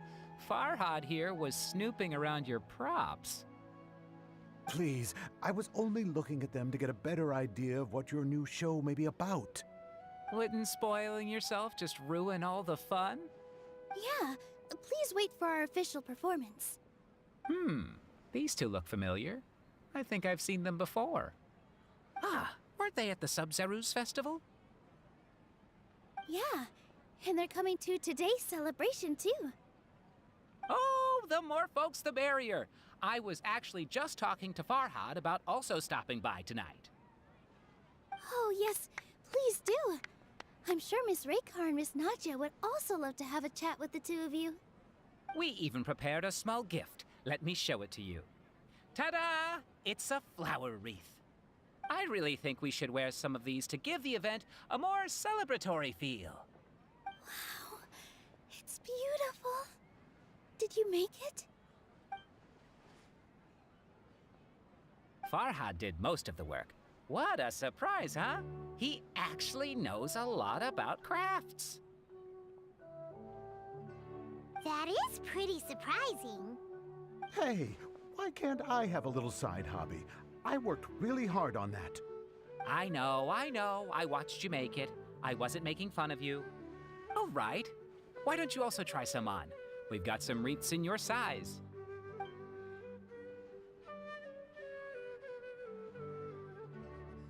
It fits perfectly. They're so pretty! Is there one that Paimon can wear?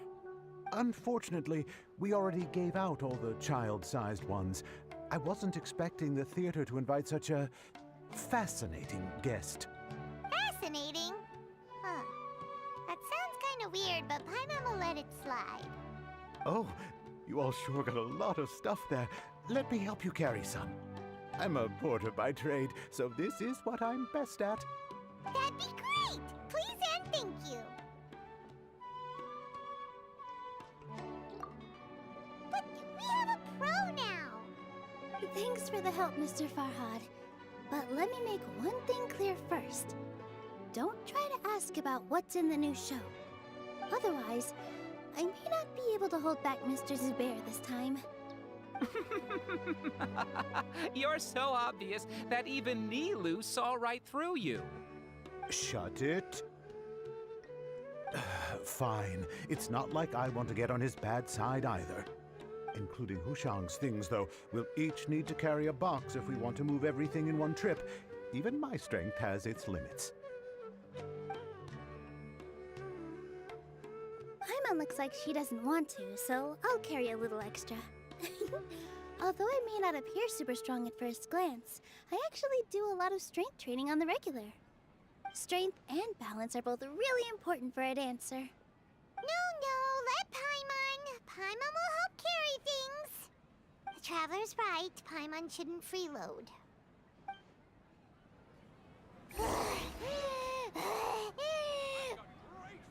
Paimon can't fly anymore. Are you okay, Paimon?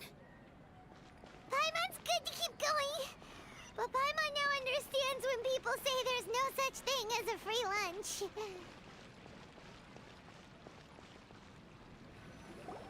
Oh, that sure was a lot of stuff. Oh, looking forward to the event later. Thank you, Mr. Farhad. Thank you, Sumpter Man. Whew. Paimon's definitely going to eat it all back later. All right, I'll leave you all to it.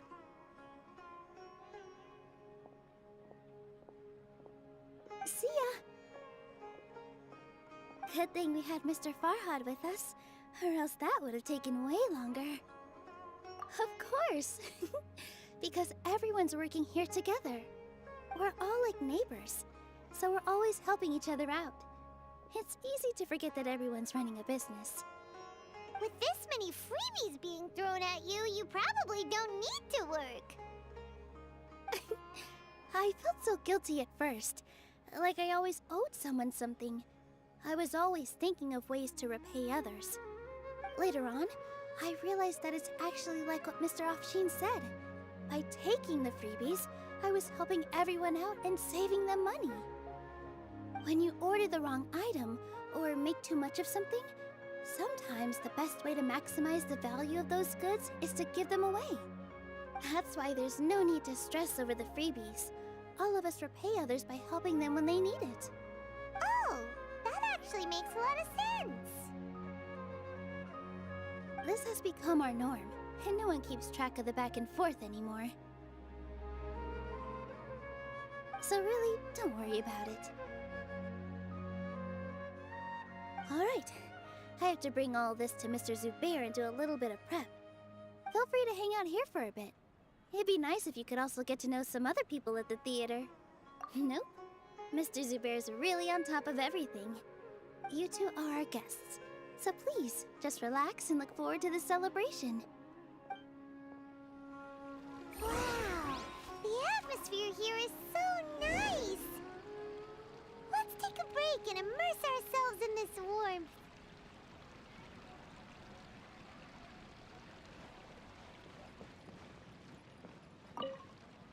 Hey there. I saw you two helping Nilu move some stuff. Are you two also here for the celebration event? You got it! My name is Raykar. Nadia and I are this theater's prop engineers. I also help out with some other tasks like housekeeping. The little ones causing a ruckus are my children, Soreen and Abi. I hope they aren't bothering you. They always get really excited every time we hold a celebration event. Yes, they are. Everyone here takes great care of them. There's good work here, the pay's always on time, and Nilu and the others will often volunteer to play with the kids. I'm quite content with this current way of life. Do you mean your life wasn't nearly as good before? It's all right. It's all water under the bridge now. My husband and I were both adventurers, but he passed away from an accident. Material struggles can always be overcome, but ever since then, I haven't been able to spend much of my energy on anything else. But I still consider myself lucky. Mr. Zubair has helped me a lot, and the atmosphere here is tolerant and kind. Sorry for bringing up such sad memories. Oh, it's all right. I don't mind. Once the event starts, you'll be able to see for yourself the kind of atmosphere I was talking about.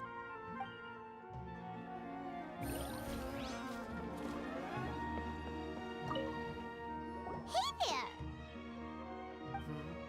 Ah, a newcomer. Doesn't look too bright. Hey! Talk about judging a book by its cover! You, on the other hand, you're a special one. How would you describe the concept of art? Mere curiosity is all. It makes no difference whether you answer or not. So that's what you think, Unremarkable. Better than an average person's thoughts, but nothing exceptional. Is art a product that we create and bring forth, or is it a naturally existing resource? I, for one, believe it to be the latter. Paimon doesn't follow. I've been staying here for a long time.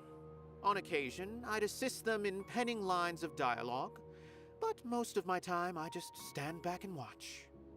I prefer to abstain from writing as it spoils the viewing experience.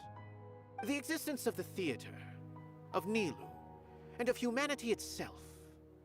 All of these can be considered as forms of art. It is not some intangible construct beyond the horizon.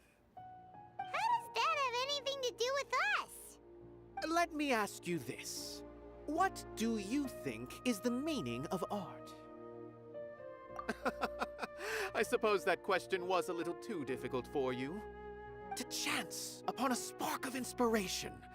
I have been closely observing you, the players on the stage, and those watching in the audience. Art is already all around us.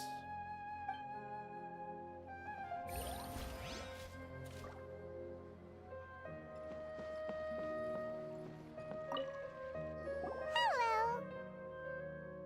What? Who are you? You can't just go on the stage as you please. Ah, I see. Sorry for my overreaction.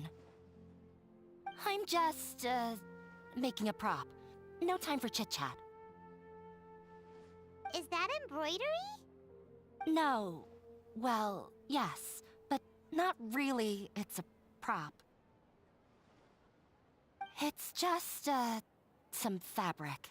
An ordinary piece of fabric that'll be used in a show. Sorry. I really do need to focus and start working on it. What an oddball. Is prop making something to be that jumpy about? Oh well, it's none of our business. Look! Nilu's back! Let's meet up with her! The event's probably about to start!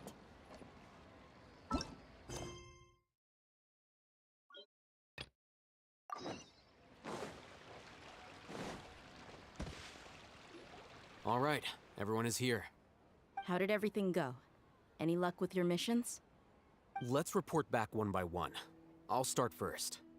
We've made the necessary modifications to the Akasha terminal. In addition, the props required are also ready. I'll go next. The Traveler and I went to Party's DI. The situation was a bit complicated, but we found Tainari. Unfortunately, he was wounded during a fight. Who is behind it? Well, that's the tough part. What should I say, Traveler? The Fatui or the Balladeer? After some back and forth, we confirmed that the doctor has left Sumeru by boat. He has something urgent to attend to back in Snezhnaya. So, we've successfully removed the doctor from the picture. Also, Tainari's already resting, so he'll be okay. Good.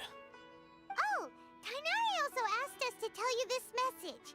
Trust your own senses and experiences. All right. I'll remember that. Everything also went smoothly on my side. The Eremites should have arrived at their destination by now. To avoid alerting the quarry, they will stay there for now. I can't believe you actually got so many Eremites into Sumeru City. It's all thanks to Rahman and his brave team, as well as their bold strategy. It appears to have been very effective.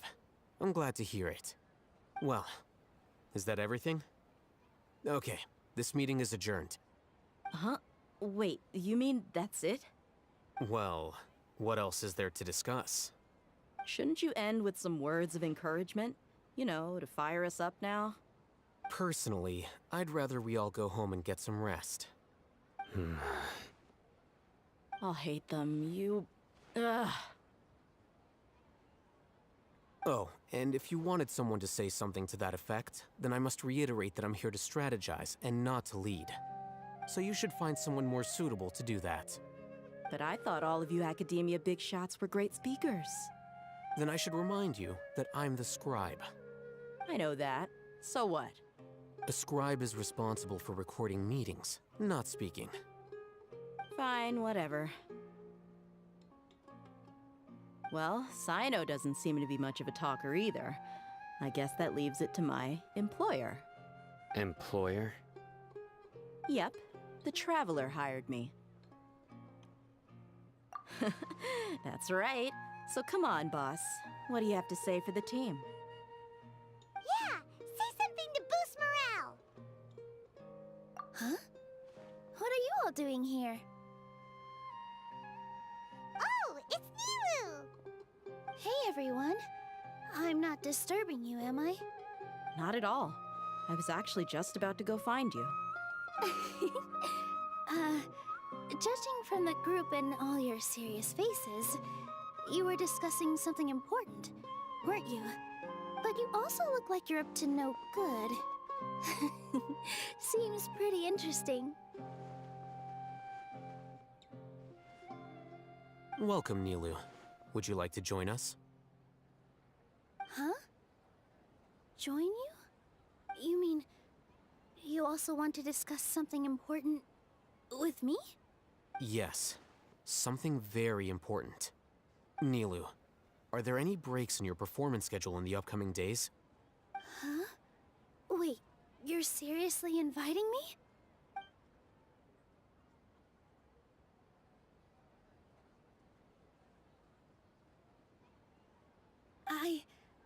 I can't believe my ears. You are truly the bravest and most passionate people of Sumeru, well, that I've ever met. Ahem. Oh, right. The Traveler and Paimon are not from Sumeru, but you are awesome as well. That's right! I must admit that I'm a little scared, but I'll try my best for Lesser Lord Kusanali. If I can somehow use my abilities to help you, then count me in. Remember, believe in yourself. Okay, I'll get my friends at the Grand Bazaar to help us tomorrow. Just remember not to say too much. Be discreet. Yep, you got it. All the preparations are done. Now, can we finally conclude this meeting? So, have you thought up what you'd like to say, boss?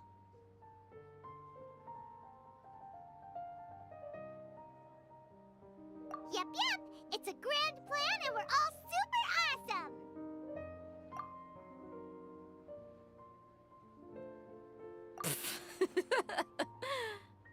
Well said.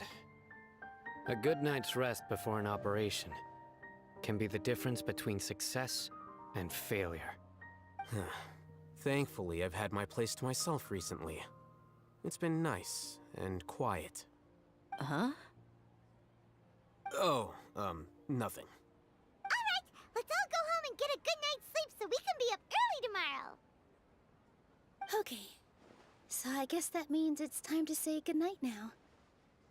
Yep! Good night, everyone!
Haytham should be waiting for us. Let's go to the Academia and find him.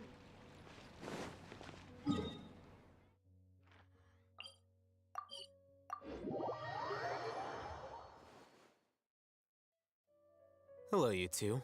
Sleep well? Not really. Paimon got too nervous thinking about today and didn't fall asleep until the sun was almost up. What about you all, Haytham? Naturally, I slept just fine. After all, a good rest should be considered part of the plan, since energy is an important resource. You just want to show off how calm you are. It's crucial to dissipate any tension before we execute our plan. The only thing you're doing is being annoying.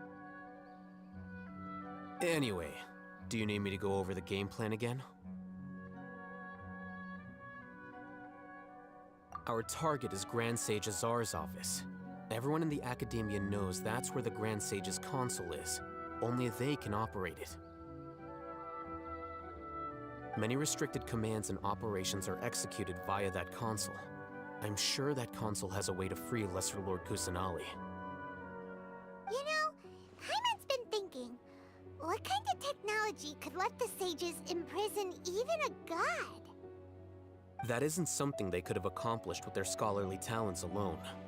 In the sanctuary of Suristhana, there's a device of Greater Lord Rukkhadevata's that she once used to isolate herself while meditating. 500 years ago, the Grand Sage at the time modified the device so that it could no longer be controlled from the inside. They were effectively trapping one god with the power of another. So, how are we gonna get to the Grand Sage's office? Don't forget, today is Nyagarbha Day, arguably the most important day to the Academia.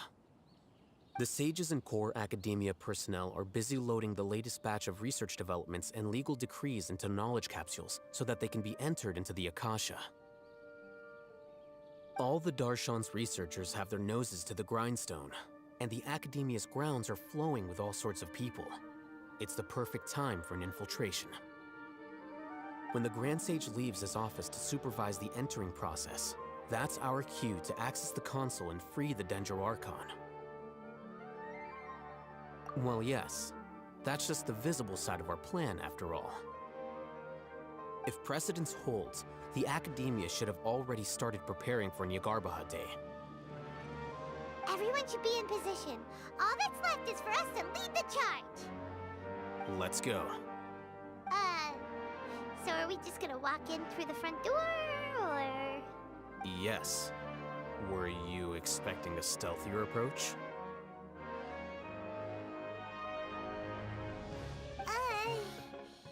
Paimon can't think of a good comeback. Alright, it's all on Alhaitham if things go south.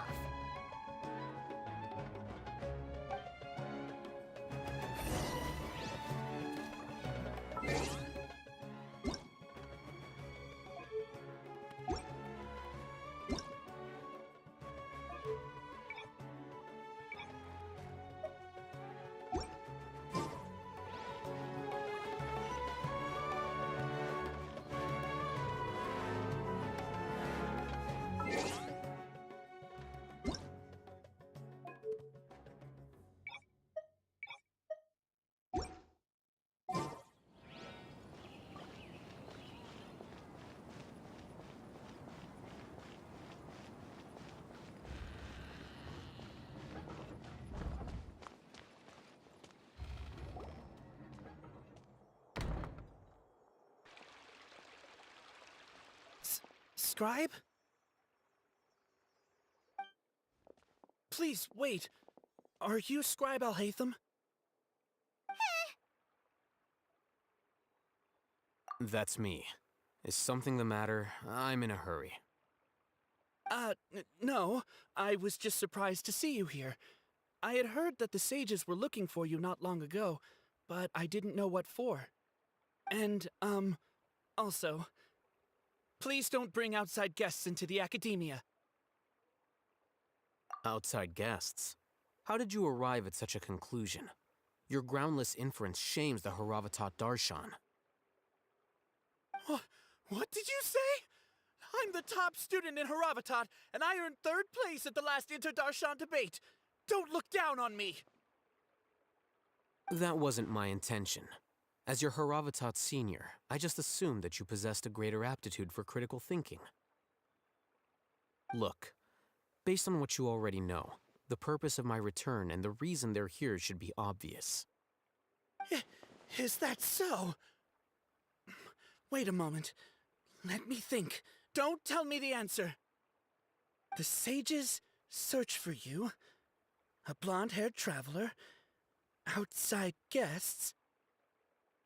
So, from the start, the sages weren't looking for you, but this traveler? And you were gone from the Academia for so long because... Hey, shh. Yes, you've proven yourself as the top student in Haravatat. I surmise you've arrived at the correct conclusion. As I expected. Please, forgive me. I wasn't thinking clearly just now. Thank you for getting me back on track. It's nothing. We'll be on our way then. All right. Thank you for your contributions to the Academia, Scribe.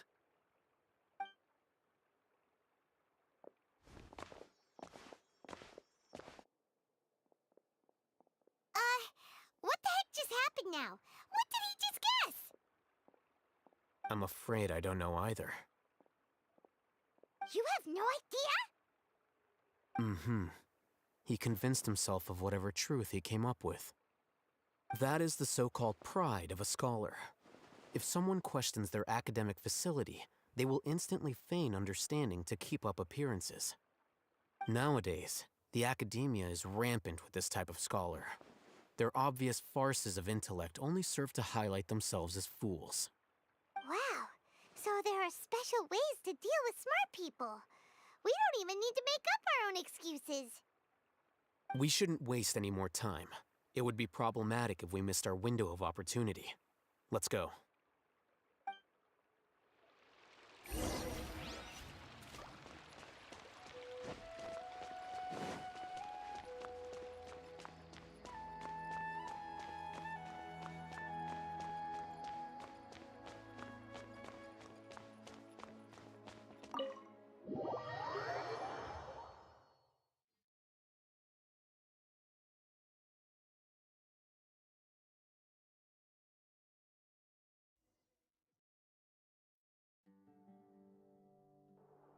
Is this the Academia's library?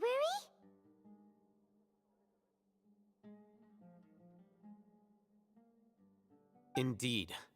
Known as the House of Dana, it is quite possibly the most extensive special collections library in Teyvat. There are a lot of students going through here. Is it really okay just to waltz right in? The Academia marches to a fast beat, especially since it's Nagarbaha Day. They're all occupied with their own matters. Just act natural. Now, hurry along.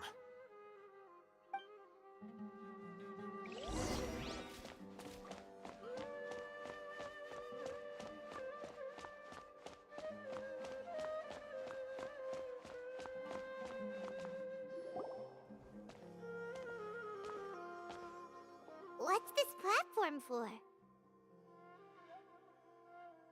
It's a lift that Academia personnel use to access higher floors. Are we gonna take it then? The Grand Sage's office is up there somewhere. No, not right now. We can't guarantee that we won't run into the Great Sage. Let's step back and observe for now.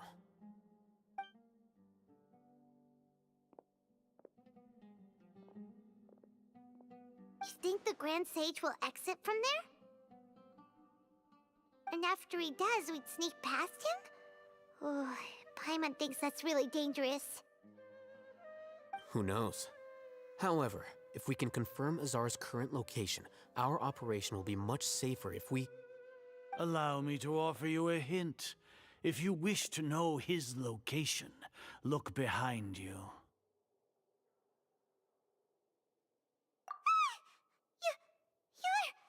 What's Grand Sage Azar doing here?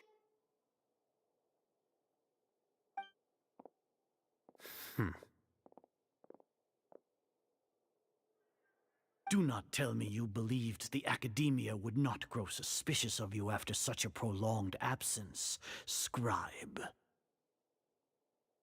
An eyewitness had informed me of your whereabouts, so I came to personally welcome you. Great Sage, I didn't expect you to care so much about me. I'm truly flattered. I'm sure, but compared to you, I am far more interested in these two unexpected guests. You are the Traveler and Paimon, correct? It's a pity that only now have I been afforded the opportunity to formally meet two of Sumeru's most esteemed guests. I do apologize for my lack of decorum. Excellent. You immediately initiated discussion instead of attempting to prepare some perfunctory excuse.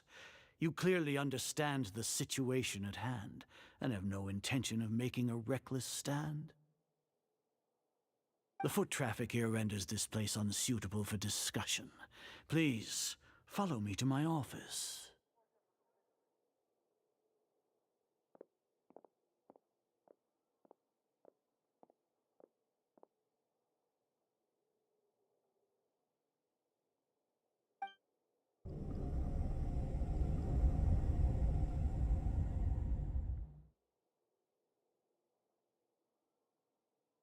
This place is crawling with guards.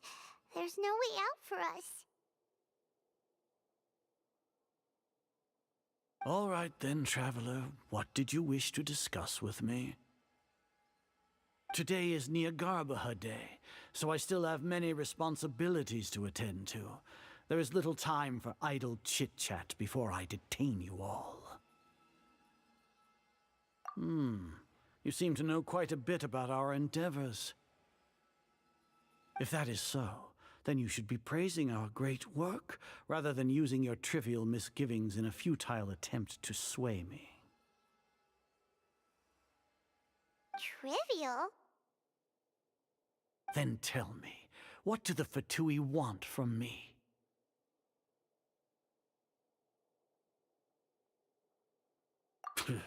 Worthless. Those are all completely worthless. Benefits, divine power. These materialistic words do nothing but debase our great work. Creating a god. Yes, we are using human wisdom to create a god. If humanity cannot attain omniscience and omnipotence, then we shall create a god to reveal them. This is the pinnacle of human wisdom. We shall regain a god's guidance at long last. No longer will we flounder in the interminable void of consciousness and knowledge. Even Irminsul will be freed from its plight. For our nation of scholars, this is the ultimate aspiration. No cost is too great to realize it. You will never understand the rapture of having a god be born within your very hands. With your degree of knowledge, you cannot even comprehend such an emotion. Gods exist on a plane that far eclipses humanity's. Lesser Lord Kusanali, what can she even do? Care for the people? Fend off sandstorms? Fabricate silly fairy tales? These are but child's play for the academia. Does that make us equal to the gods? We are a people favored by Greater Lord Rukadevata. Though I may have personally not seen it, our forefathers bore witness to true wisdom. The ascension of the Lesser Lord has brought nothing but bewilderment to the scholars. They all ask, is that truly what true wisdom is supposed to look like? With that in mind, it is better to keep her isolated in the sanctuary of Surasthana, so our academy will not become embroiled in turmoil. What a pathetic justification! Do you really think that only the super smart or powerful should be able to call themselves gods? As per your judgment, Grand Sage, they are indeed dangerous individuals. Not only are they acting against the academia, but their ideologies have the potential to lead scholars astray. Looks like there really was merit in my assignment. Alhaitham? Are you talking about us? Anyway, I've brought them to the academia as ordered, but it took some time and trouble. Oh, that reminds me. Here's the investigation report you had requested. It's a summary of my time spent with the Traveler, an array of information about her ready for your perusal.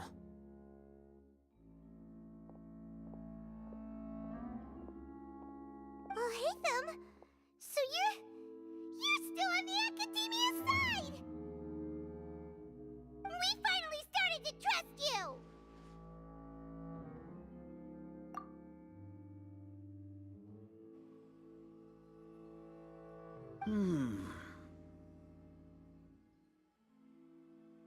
Excellent.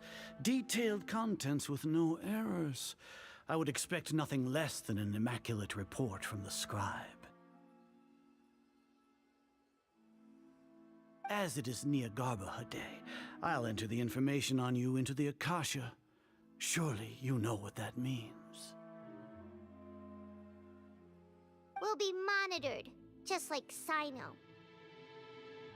With the Akasha's calculation prowess, all of your actions will be predicted with an accuracy of at least 98%. Furthermore, your data will be updated in real time whenever new information presents itself. To put it into words you can understand, wherever you go, you will be walking under an invisible leash. This is Sumeru's greatest penalty for dishonest persons. Are you not familiar with the concept that great responsibility begets an equally great suspicion? In any case, you are Sumeru's most concerning external variable. Locking you down will greatly decrease the chance of any undesirable outcomes coming to pass. You're despicable! Despicable? Perhaps from your perspective, but I suppose you had mentally prepared yourselves for this, no? Your ploy was to sacrifice the Traveler here, was it not?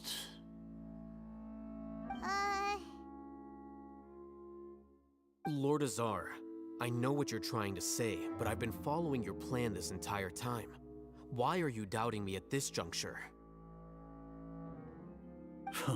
Must I delineate your entire plan? Very well, I will spell things out. First off, I received an eyewitness report that you were spotted with the Traveler at Caravan Ribat. However, you immediately departed for the desert and escaped surveillance range. Judging by the time, you all likely encountered the truant General Mahamatra in the desert. Am I correct?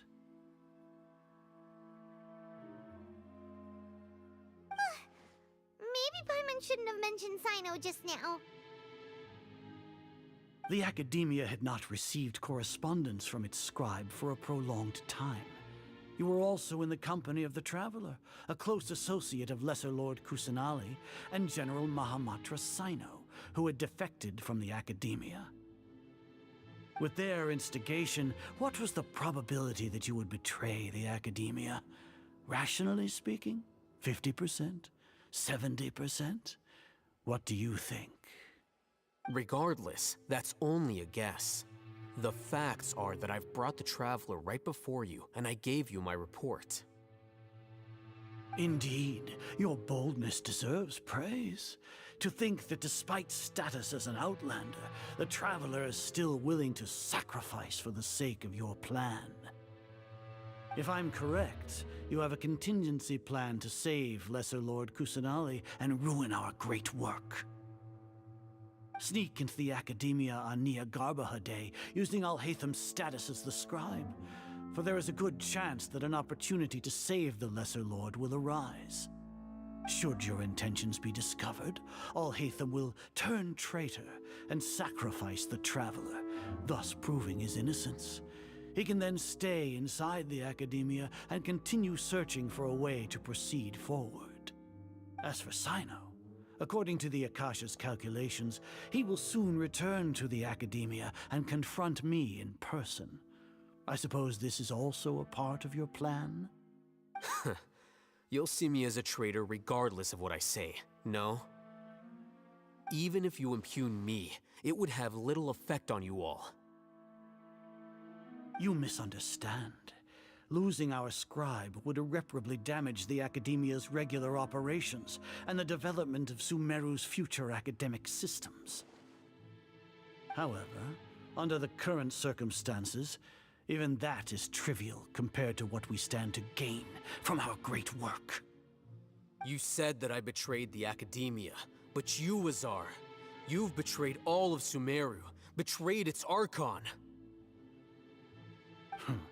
So flight has turned to fight at long last. Guards!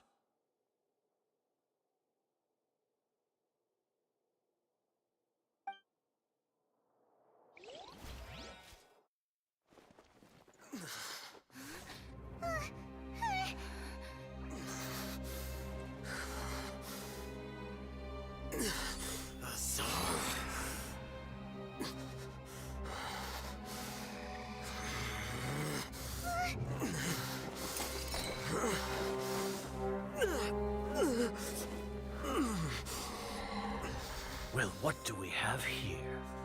So you stole that divine knowledge capsule. Traitor! You traitor! Even the most rational scholar will yearn for the power of a god in a moment of desperation. Aren't you doing the exact same thing as me, Alhaitham? Unfortunately for you, no god will lend you their power. Azar!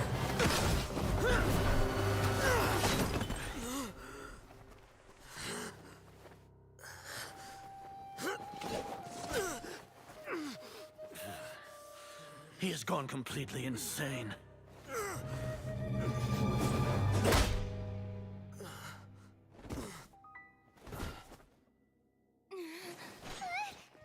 Take him to the Matra and exile him to Aru village. Then find someone to take these two to the confinement room. I'll deal with them later. Grand Sage, we've finished all required preparations for Nyagarbahade. We may begin to enter the capsules now. Excellent. You may begin.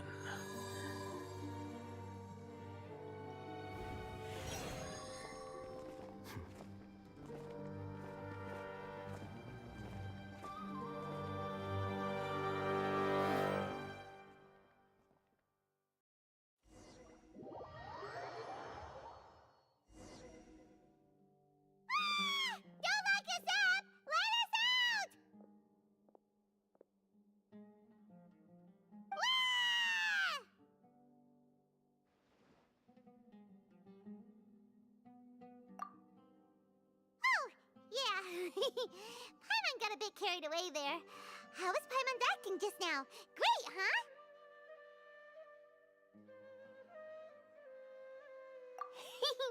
Everything's going according to plan so far.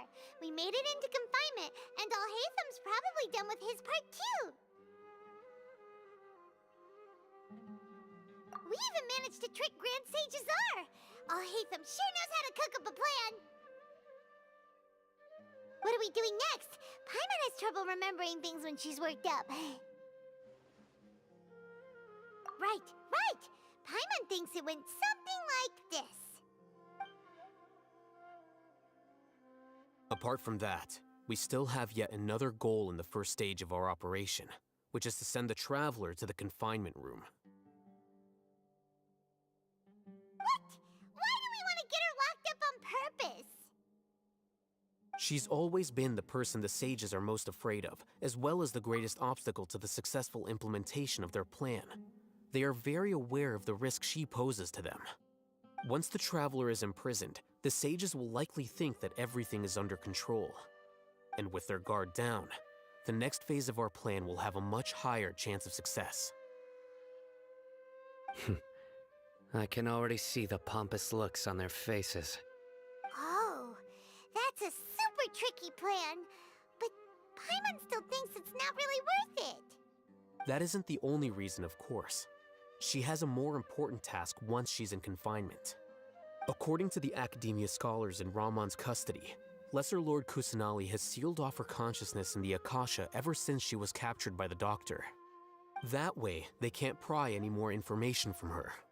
Even if we break into the sanctuary of Suristhana, it will take time to awaken Lesser Lord Kusanali's consciousness. We need to do that in advance. So our job is to wake up Nahida! Okay, totally worth getting thrown in jail for.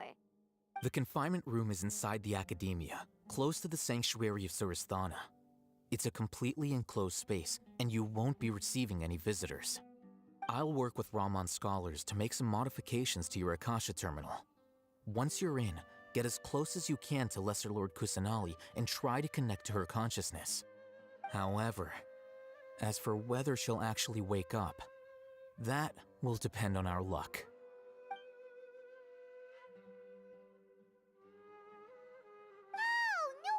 You've been wearing your Akasha terminal today. It's the one that Alhaitham modified. Paimon thought they'd take our Akasha terminals when they locked us up in here. Were they being careless? Alright, so what now? Sounds easy enough. We can finally talk with Nahida after all this time. Let's do flashing on your Akasha terminal. It's almost like... the faster it blinks, the better the signal!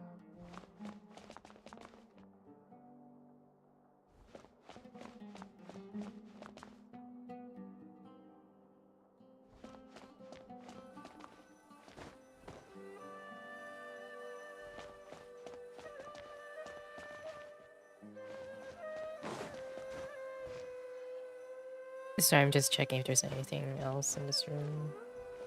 Like, I don't know, lore books. But it just looks like it's just one of those candles.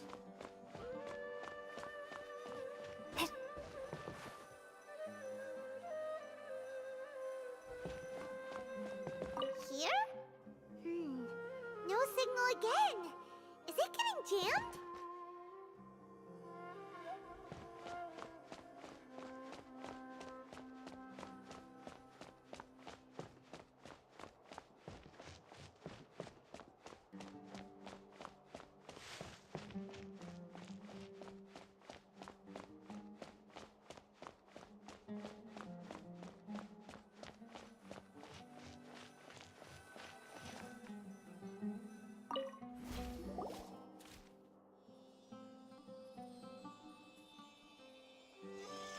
Eh? Is this the right spot? Are you getting anything? Please work.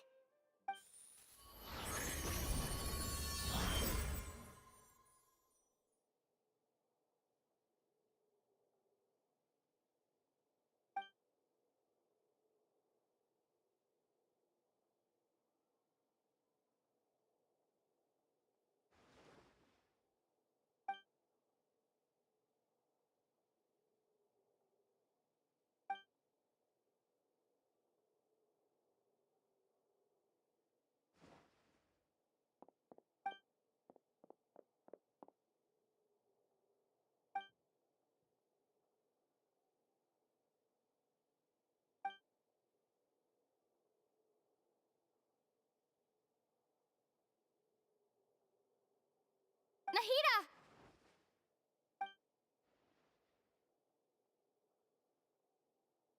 Hey, Nahida!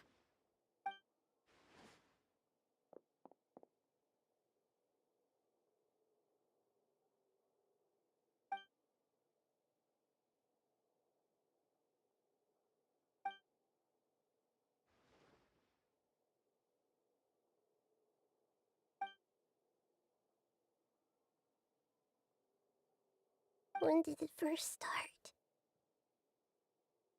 Oh, right. It started from the moment I was born.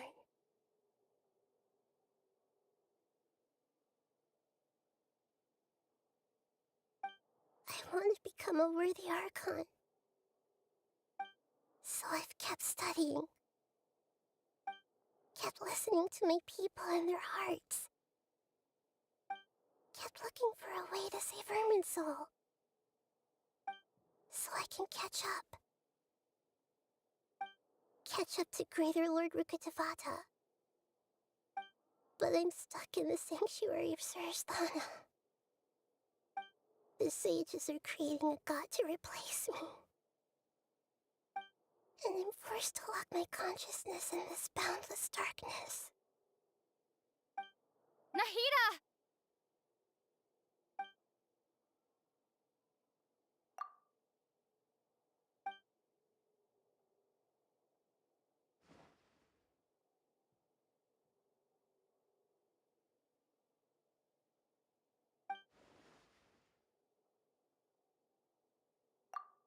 Nahida!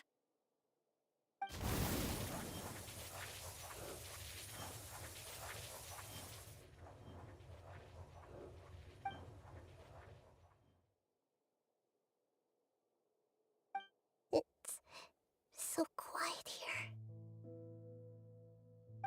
Now that I think of it, I don't think I've ever actually listened to my own inner voice. Do Archons have them? Should Archons have them? Have I been doing the right thing? not needed.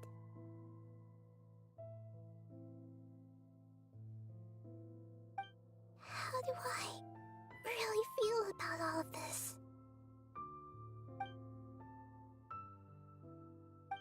It's so quiet here. Since you're the god of wisdom, you've known the answers to all these questions since the very beginning, haven't you? Who are you? Whose voice is that? It sounds familiar.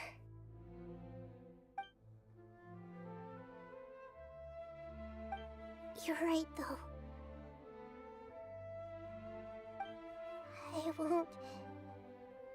I won't ignore my own voice anymore.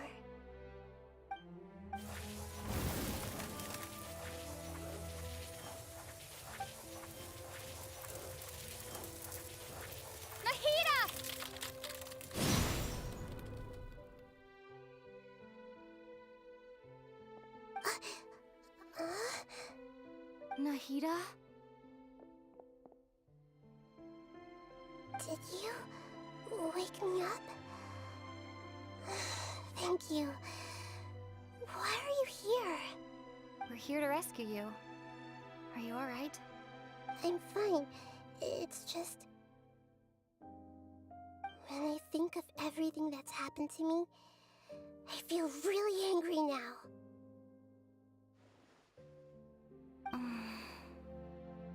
You should have been angry ages ago.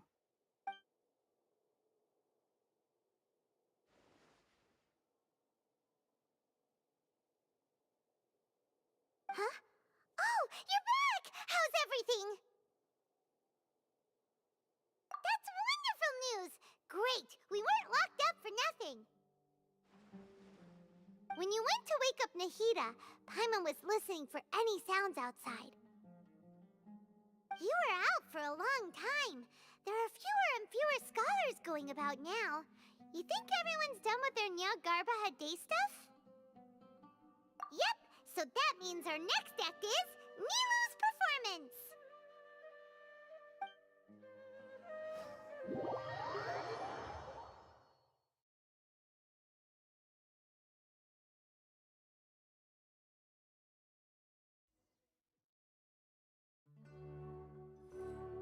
Nilu, are you sure about this? You're taking such a great risk for them. I'm sure, and I'm going. You know that I don't like to pass up any opportunity to dance, and this one is especially important. All right. You seem to have a lot of trust in them, so I won't say more on the subject. But if anything happens, the few of us here may not be able to help you. Don't worry. They've been through worse. Everything's going to be fine. All right. You know, if you really do get arrested, we'll do everything we can to get you back. Be careful, even if it's only for our sakes. Thanks, Mr. Zubair. You're so very kind.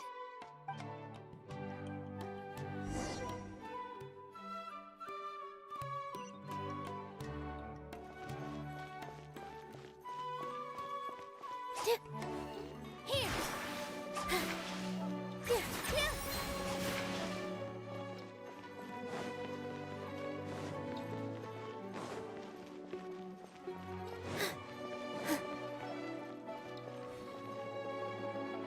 Nilu, how's it going? Nervous? Definitely more than usual. But it's because I'm worried I won't dance well enough. It's okay. Just focus on your performance. We'll take care of everything else. You sure know how to talk. Taking all the credit, even though we came here together to help out. Well, thank you both. I'll have to treat you to a meal after all this ends. I really, really appreciate all of your help. Ooh, that sounds great. Ha! How can we say no to that? All right, let's get back to business. Nilu, we'll be here to keep people from going to the academia so they don't interrupt your performance.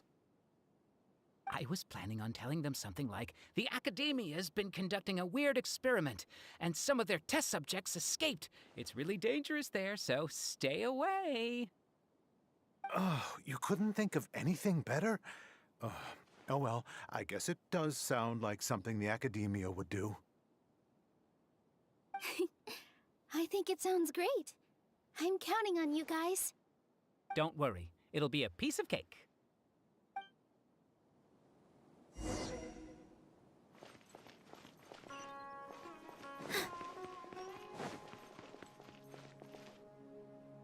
Hey, Nilu! Sorry, it's great to see you, but I'm really busy right now. Our Bait People Away with Yalda Candies plan is working beautifully. Do you want some candy?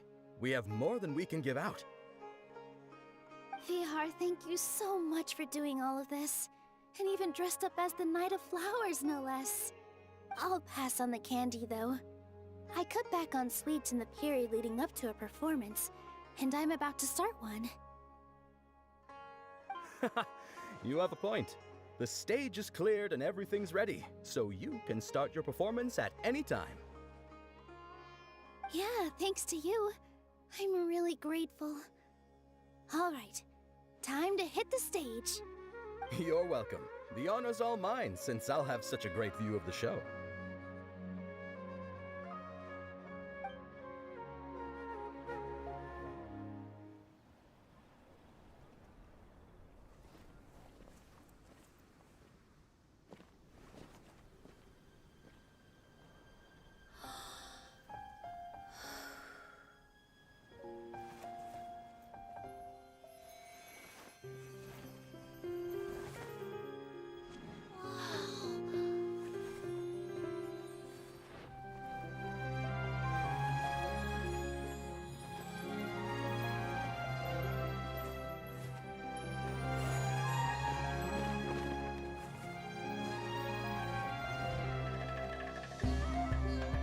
I've never seen a performance like this.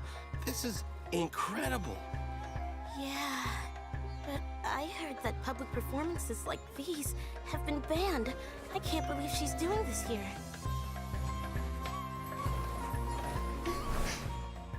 Grand Sage, there's some commotion outside. How uninteresting. Issue the new Prohibition Act from the Akasha to the guards. They'll know what to do. Do you think we should, like, stop her? Let's just watch for a little bit longer.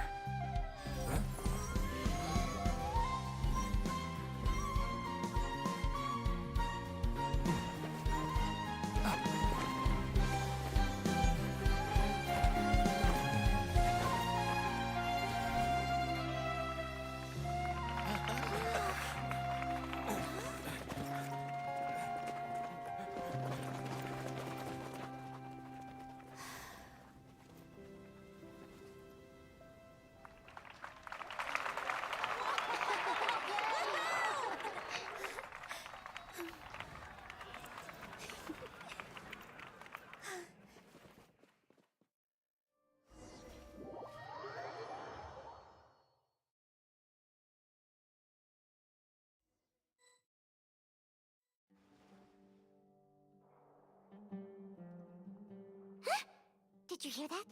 It sounds like a lot of guards just ran by. Does this mean the plan has moved on to the next stage? Yep.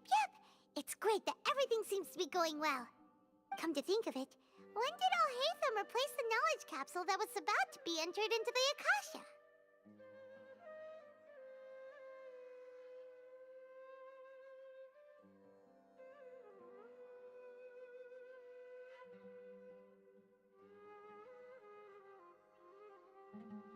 Oh, so that's when he did it!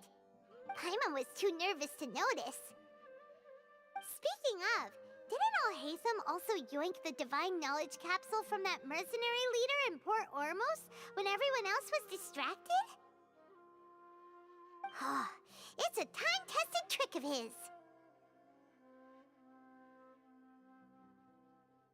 Why are we complimenting him? Yeah, he's smart and all, but he still makes Paimon's blood boil. Let's review our plan for this stage again. It's not like we have anything else to do right now anyway, and it'll help us feel more confident. Paimon remembers that Nilu's task was supposed to go a bit like this. Now that Lesser Lord Kusanali's consciousness has been forcefully sealed, the core figures of the Academia and their guards have started to wear their Akasha terminals again. With the Doctor's technological support, they think they have nothing to fear. How despicable of them to rely on such a person. But this is also our chance. I was originally asked to draft the knowledge capsule for the Artistic Performances Prohibition Act when I was still at the Academia. It should be on the Grand Sage's desk right now, and will be entered into the Akasha during the next Nyargarbaha Day.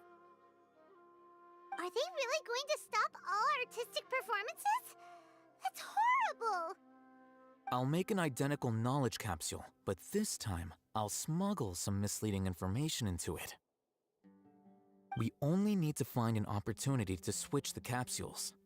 Once it's been entered into the Akasha on Nyargarbaha Day, if someone were to be seen performing in public, the sages would definitely use that opportunity to announce the ban, and so the misleading information will be disseminated amongst the guards. Sure sounds complicated, but it seems like if everything goes well, we'll be able to get rid of all the guards in the Academia without any effort. That's pretty clever, getting right into their heads.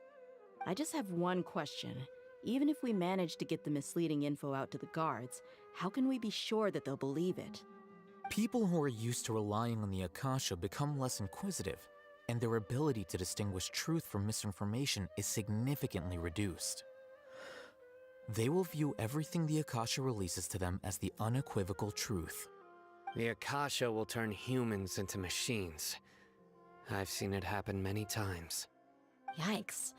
Good thing I didn't wear it for long when I was working in Sumeru City. At first, I thought it was a good thing too. By the way, this plan still requires a performer, right? Do you have someone in mind? Nilu of Zubair Theater. I know her really well. We can trust her. I'm kinda hesitant to ask her to participate in a dangerous plan like this, but we can ask her in person. All right. After the guards in the Academia are gone, then it'll be time for me and my stowaway brothers to shine.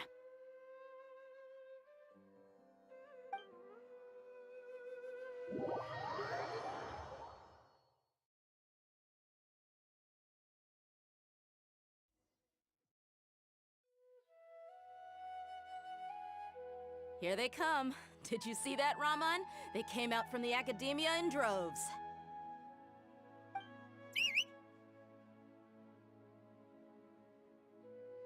After laying low in the city for so long, this is the moment we've been waiting for. My brothers have already sprung into action. We couldn't do anything to them inside their coop, but outside the Academia, this is our hunting ground. With a lioness like you, the prey sure won't be able to run far. We still need to eliminate the guards as soon as possible. If we give the sages enough time to realize what's happening, the plan's doomed. All they've done is to sit on their cushy salaries and twiddle their thumbs all day while we fought and struggled every day in the desert. The only advantage they might have is their numbers. Speaking of which, most of the guards who report directly to the Six Sages belong to the Corps of 30, but they have a completely different reputation. Following those blasted sages every whim, throwing away all the principles of being a mercenary. As someone in the same profession, I'm obligated to teach them a good lesson today. Indeed, the trap has been set. All we need to do is lead them there. All right, let's each take a road and herd those scattered guards back into one place. Make sure to attract their attention. Isak will be the key. You gave such an important task to that child. Will he be okay? It'll be fine. Isak was so determined to help, so let's put our faith in him. Besides, even if he's caught, the guards would be too scared to do anything to him. They've never seen Lesser Lord Kusanali in person, after all. You've got a point. Anyway, I think I see them coming. Let's head out. Good luck.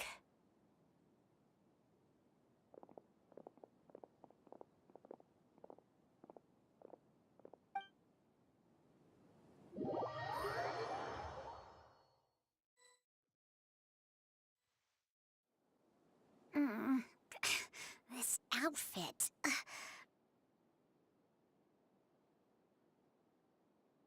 Hey, do you remember what you need to do, Isak?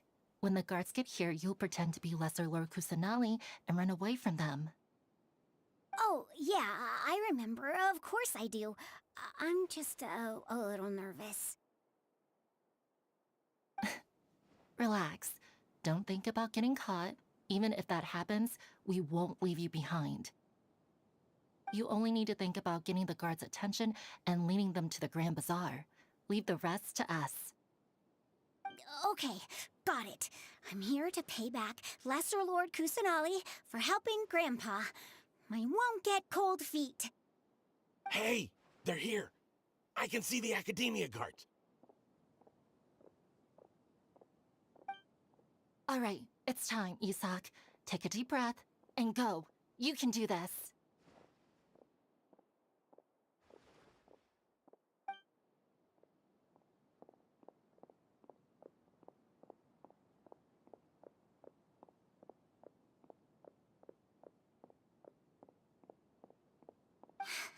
Why is there a guard over there?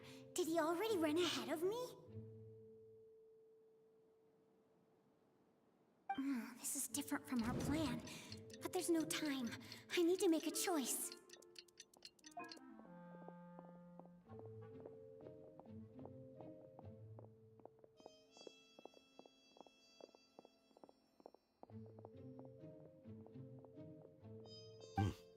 Let's have a look behind the house.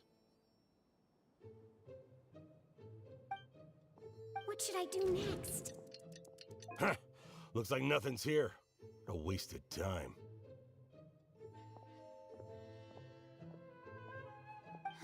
Luckily, he didn't check behind the tree. What should I do next?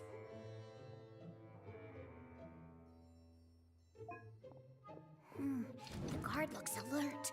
What should I do next? Hey, stop! I saw you. Don't try to run.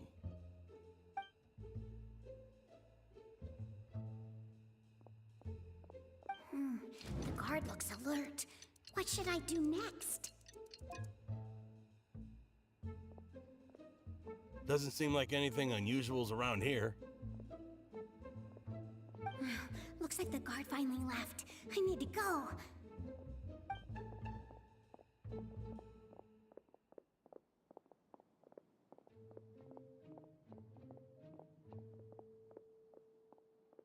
Hey! Lesser Lord Kusanali is over there! Stop! What? Lesser Lord Kusanali? How did I not notice that? They found me. This is bad. Where should I go? The target suspected to be Lesser Lord Kusanali has escaped into the Grand Bazaar. Assemble and arrest her!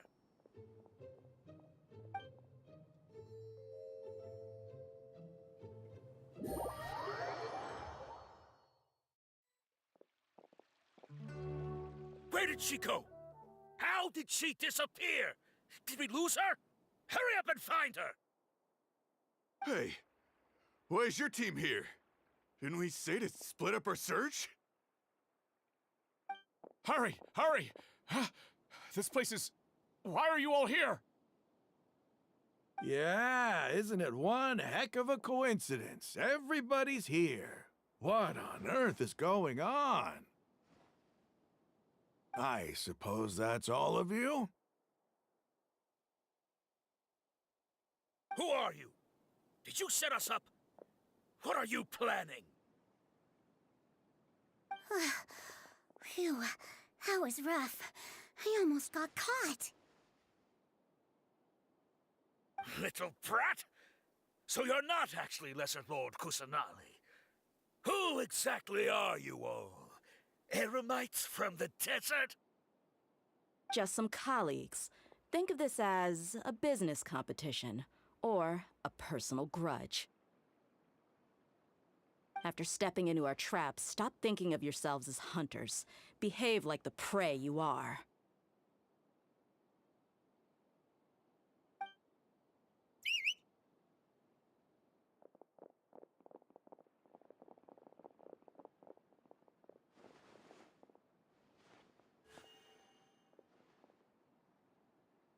An ambush?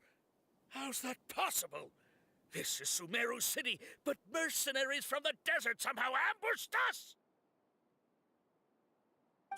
You've spent all your time hiding away in the academia. This place has long since become our hunting ground. Brace yourselves!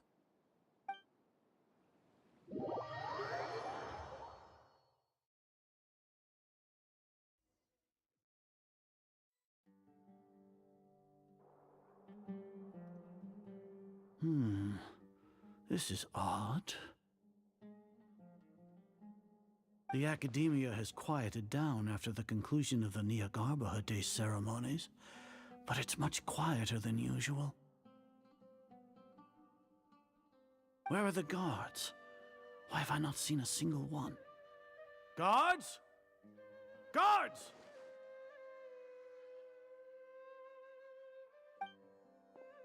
Grand Sage, how may I be of assistance?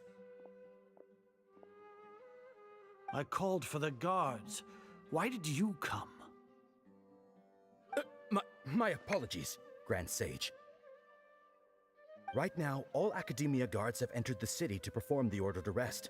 I thought you knew. Arrest? Who is there to arrest? I have an ominous feeling. Arrest Lesser Lord Kusanali, right? Is that not what the order was? Lesser Lord Kusanali? You mean she has disappeared?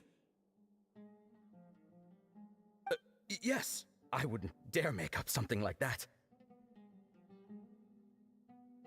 Right now, everyone is in a panic, and many are saying that Lesser Lord Kusanali will take revenge on us. What happened? Just what is going on? Lesser Lord Kusanali somehow escaped? Was it Alhaitham and his party that freed her? That's impossible. The Academia is heavily guarded today, and any order to release Lesser Lord Kusanali would be strictly confidential. Besides, Alhaitham and the Traveler are already in our hands. What manner of trickery did they employ? How could Lesser Lord Kusanali disappear into thin air? Disappear? Wait. How was the arrest order distributed to the guards? It was issued by the Akasha earlier today. Only you have the authority to send messages like that, so I thought it was your order. Let me check.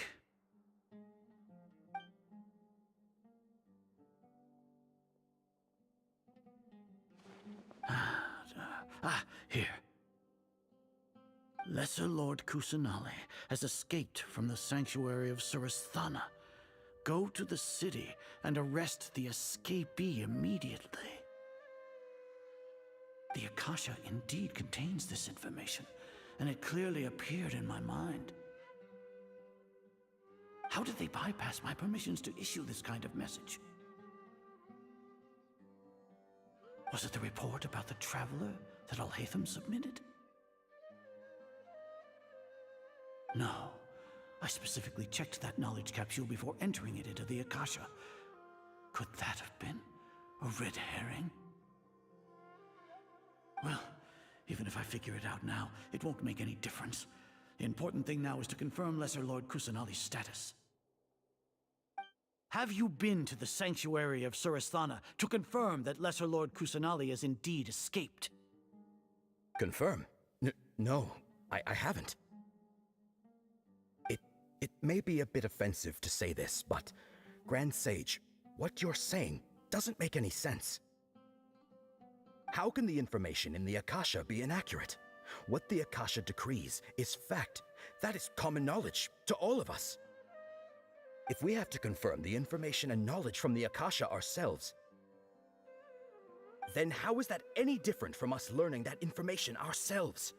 Wouldn't Greater Lord Rukkhadevata's legacy lose its meaning that way? In the beginning, it was I who asked you to believe in the Akasha, to believe in the legacy left by Greater Lord Rukkhadevata. Are you trying to use my words against me? No, Grand Sage. I'm merely confused because I believe in you. I never meant to refute you. Stay here and see if there are any suspicious people around. I'll go to the sanctuary of Surasthana on my own. Yes, Grand Sage.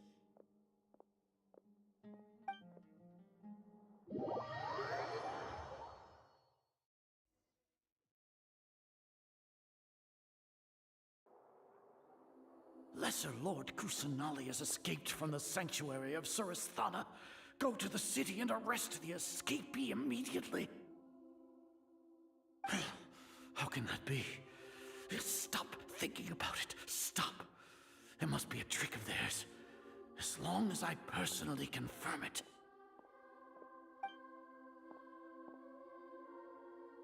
Ah! Impossible. That's impossible. There must be something wrong with my eyes.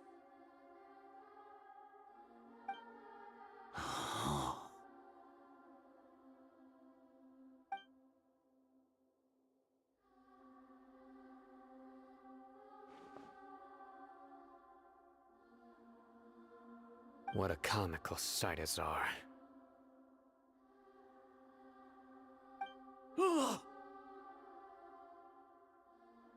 Once the Akasha has put certain thoughts into your head, even the Grand Sage can no longer see what's right in front of him. You all can only see the world in your mind, the one you think you know. And precisely because of this, you disregarded Lesser Lord Kusanali's existence. She has been a wise and worthy Archon. Sino, have you been waiting for a chance like this? The Akasha predicted that you would return to the Academia to confront me, but I didn't expect it to turn out like this.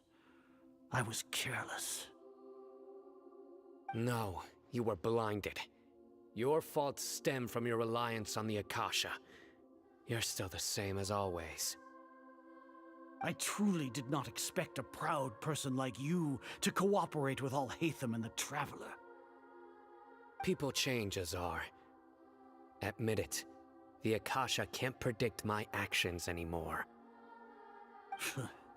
Then tell me, what have you found during your investigation?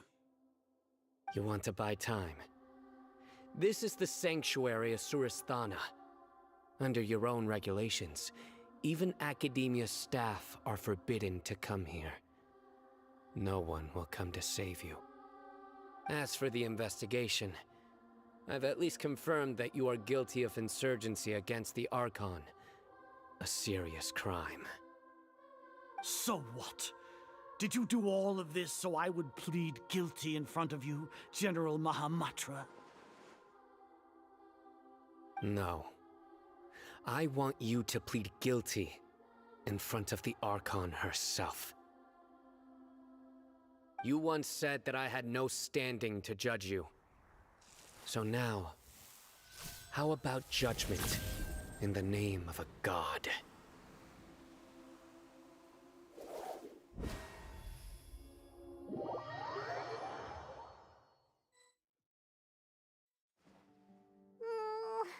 How long do we have to wait? Paimon wants to know how things are going out there. Paimon hasn't heard any sounds outside for a while. Hopefully something bad didn't happen. Yeah, but aren't you scared that we might be locked up in here for the rest of our lives? Thinking about it, at least Paimon has you. We could still chat like this. When Paimon thinks of Nahida being imprisoned alone in the sanctuary of Surasthana, Paimon can't help but feel sorry for her.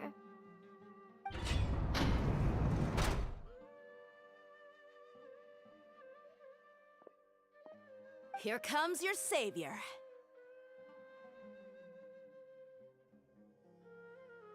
Dia! Paimon just knew you would come to rescue us! You two really owe me some big thanks. I had to search through who knows how many guards to find the key here. It felt even more tiring than whacking them. I'm exhausted. Thanks a lot. Need Paimon to rub your shoulders? No, that's, I'll pass. What are you afraid of? Oh, are you ticklish? Now isn't the time to talk about being ticklish. Things in the city and on Sino's side are both going well. The guards that stormed out of the academia are all taken care of.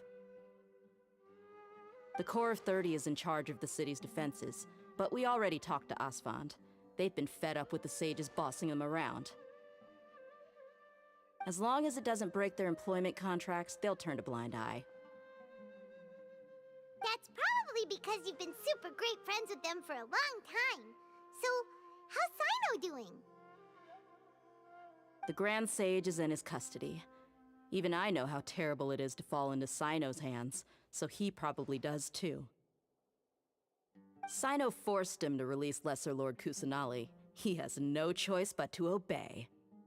So, hurry to the sanctuary of Surasthana. Assuming nothing weird happened, we should have already rescued our Archon. Honestly, I didn't expect our ragtag bunch to do this well. We just came together last minute to save the Archon, you know? Alright, you two better go. I still have to clean up some messes in the city. See you around.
Should I say it's nice to meet you? This is the first time we've met in real life. Before, we've only met in dreams, consciousness, or when I was in someone else's body. Thank you so much for coming to rescue me, but I also need to apologize. During this time, I did some self-reflection. My sense of inferiority and yielding to the academia led to all of this, and created so much trouble for you all. Exactly! We're here because you're a good Archon and one of our friends!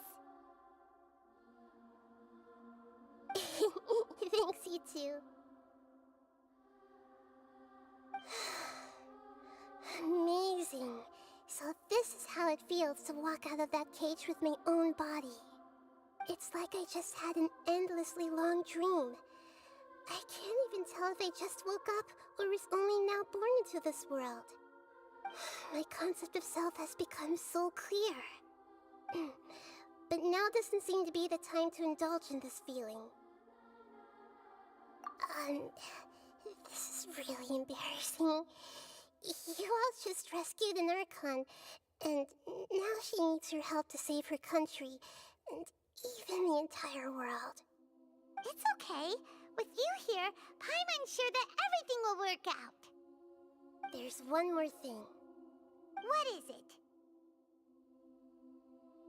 for all the things the Academia did to me, and for all the folly it committed in the name of wisdom. As their Archon, I will make them pay. Ah! Wow! That's the spirit! You're finally standing up for yourself and not letting people walk all over you! I understand now. To be a better Archon, I first need to better myself. If you haven't even figured out how to be a caterpillar, how can you be a butterfly? Yes, true. That reminds me. I wonder how far along the Academia is with their god creation plan. We need to hurry and prevent the birth of that false god. I need to make some preparations. Since I'm now free, I can establish a direct link to the Akasha and control it. First things first, I need to remove the restrictions that the doctor put on me in the Akasha. After that, I'll make some adjustments and revoke the sage's permissions.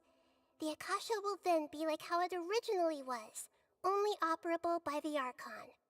After all, the Academia betrayed Greater Lord Rukkhadevata's trust. This might take some time. In the meantime, you should also work on your own preparations. If we don't stop the god creation plan in time, we'll be in for a tough fight.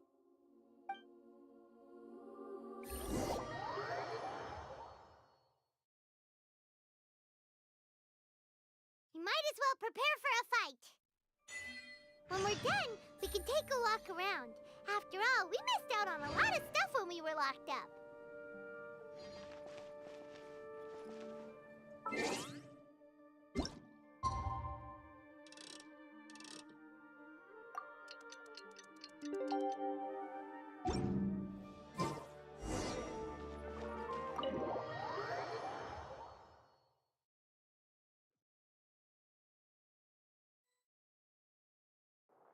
How's it going, Nahida?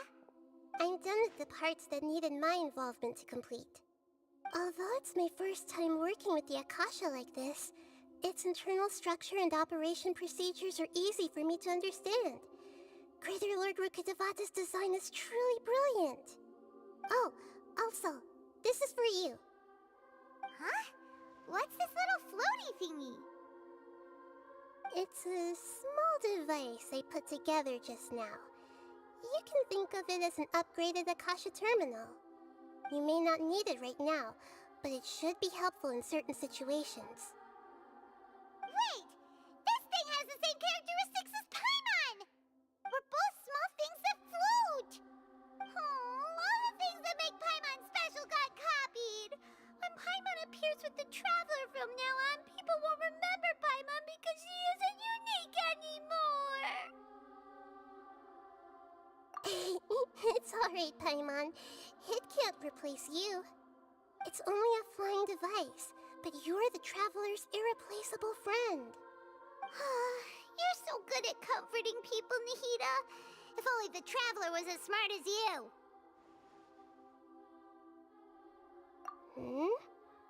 I was simply telling you what I feel to be the truth. I wasn't trying to comfort you. Nahida, you're natural at this. What you just said made Paimon even happier. By the way, there's something I need to confess. Even though I'm the Archon and in control of myself again, I'm not very good at fighting. You may have heard that an Archon's power is derived from their people's faith. However, I'm not as well loved as Greater Lord Rukkhadevata. If we get into a situation where combat is our only option, I'll have to count on you, and I'll do my best to provide support. I'm glad I can rely on you. So the God of Wisdom isn't good at fighting? That actually sounds about right. I've located where the false god is. Time is of the essence, so let's skip to it.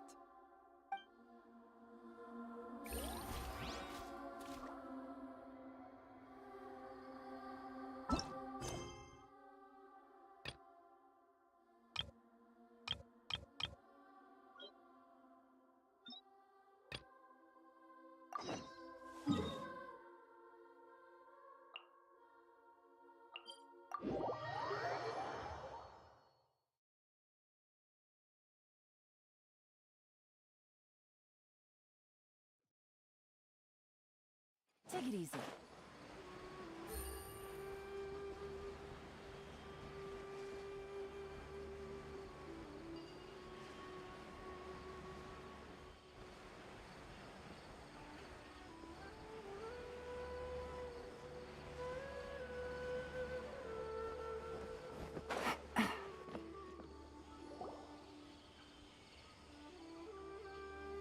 This is where you've been, Tainari? That's... Shh. Keep your voice down. Tainari, everything's spinning. Am I going to die? Tell Mom that I should have listened to her. And tell Suna that I'm sorry for breaking her toy. I didn't tell her because I was scared that she wouldn't play with me anymore. Tainari, I heard that people turn into birds after they die. Is that true? I feel like I'm getting lighter. What happened? Tainari, is he? Okay, enough nonsense. You just have a small fever. Take your medication and rest. You'll be bouncing off the walls in no time. Really? Then, can you keep the thing about the toy a secret for now? No can do. You're a big kid now. Once you've recovered, go and apologize. Keeping secrets to yourself won't solve anything. Oh. Hey, let me ask you something. I recall that you're usually pretty healthy. How did you get this sick all of a sudden? I don't know either. Mom's been telling me not to play in the forest. I just wanted to look inside. It's different from before. I got lost and went around in a huge circle. After I got out, I started feeling dizzy. Could it be?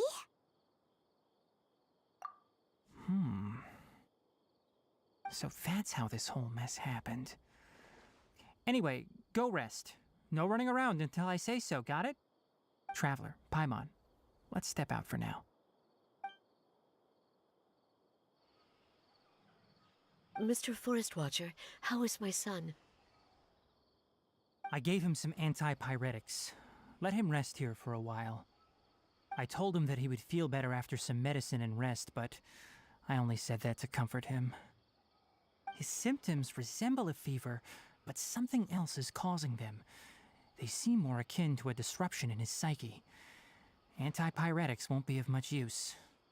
What do we do? Mr. Forest Watcher, you have to help him. If memory serves, a plant called Vasanti grass can help soothe the mind. A small number grow in arid deserts. They usually look like shriveled weeds, but can be revitalized with a splash of water. They're expensive and unable to grow in the Avidya forest's climate, so I don't have any on hand. I'll ask the caravans. Go find Kale, have her prepare medicinal tools and a set of traveling gear for me. All right. Thank you.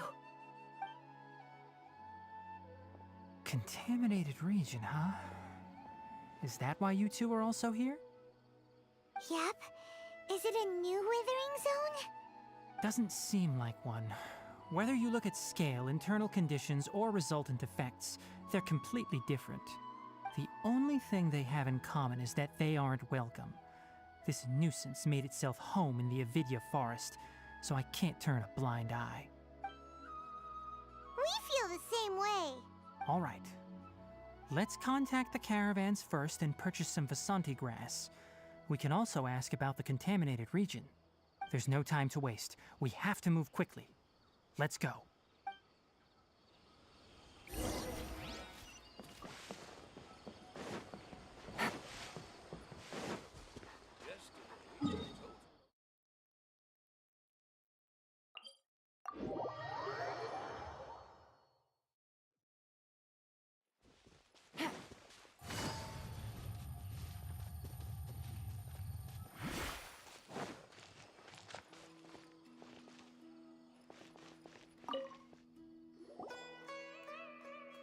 Excuse me, I'd like to purchase some Vasanti grass. Do you have any? I'm sorry, Mr. Forest Watcher, but we've been closed for the past few days. Closed? Now that's odd. It's my first time hearing you say something like that. It's a long story. Some of our goods were stolen recently. They were mechanical parts that we got from the academia. Although they're old models, they still fetch a good price on the market. Our caravans had to pull together Mora to afford those parts. Now that they've been lost, we'll likely come up short this trip. All the merchants talked it over, and we decided to raise the prices of our remaining inventory. Until this plan takes effect, none of us can privately sell anything. I don't get it. If these goods are so important, then why not think of a way to get them back? Raising prices won't solve anything. At best, you're shoving the consequences of the robbery onto your customers. Mr. Forest Watcher, it's not that we don't want to. It's just the thief disappeared into the deepest parts of the forest. We asked around, and apparently the forest has been very unusual as of late. Anyone who goes in experiences mental anomalies. We can't keep waiting out here for the thief to come out. All we could do is come up with another solution. So the bandit hid in the contaminated region after stealing those mechanical parts. How many people were there in total? Were they not affected by the contaminated region? That crook came from the contaminated region. As for how many, there weren't any people. No people? Even if I tell you, you might not believe me. Fine. The thief that stole our parts was a huge mechanical crab! What the heck? The Avidia Forest has creatures like that? To be honest, I'd rather not think about it. It moved too skillfully to be new at this. It came out of nowhere.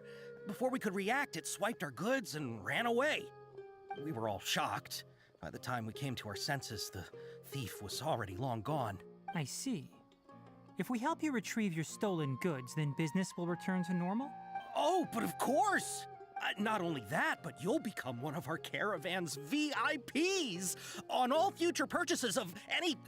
Enough. Tell me something that's actually useful. Any leads on that mechanical crab? Maybe one. After our goods were stolen, we specifically got someone to assess the situation. If you're interested, you can go and talk to them. All right. We'll go and have a word.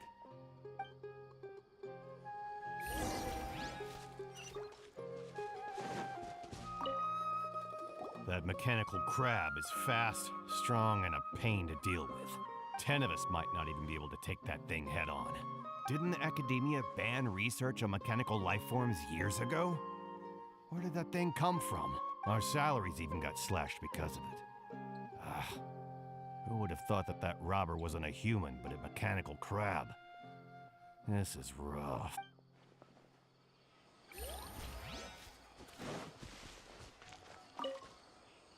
After the goods were stolen, I made multiple inquiries with nearby caravans and residents. It turns out that many others have also been robbed by that crooked crab. However, the crab only seems to be interested in machinery. It doesn't even bat an eye at other valuables. A caravan carrying a large amount of Mora had an uneventful trip, but another caravan had a child whose metal toy was taken. Whatever the case, that thing is a scourge. We'll eventually think of a way to get rid of it.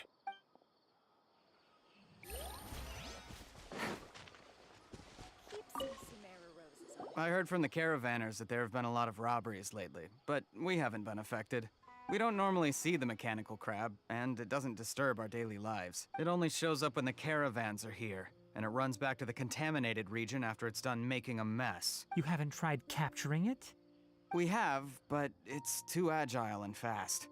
However, we did unexpectedly learn something the last time we tried to capture it.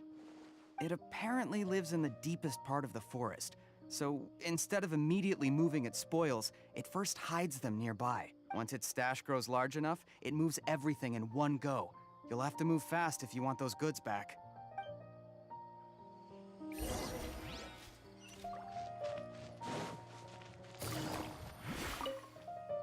How are Sure things! Did you make any progress? We learned of its behaviors, but much still remains unclear. Assuming normal operational status, mechanical constructs generally act according to their given commands. If I were its owner, I'd command it to steal more valuable things. Or the mora you made. That would be the most efficient method, but it only goes after mechanical components. This doesn't make any sense. Right. It's really weird. So, you all found a way to retrieve our goods? Do you have any more mechanical parts with you? Yes, I still have a small bag of samples. They weren't taken since I keep them on me at all times. Oh, are you planning to... Under constant external conditions, organisms rarely initiate changes in their habits. Here's what we know so far. It has a mechanical composition, it lives in the contaminated region, and it comes out to steal mechanical components.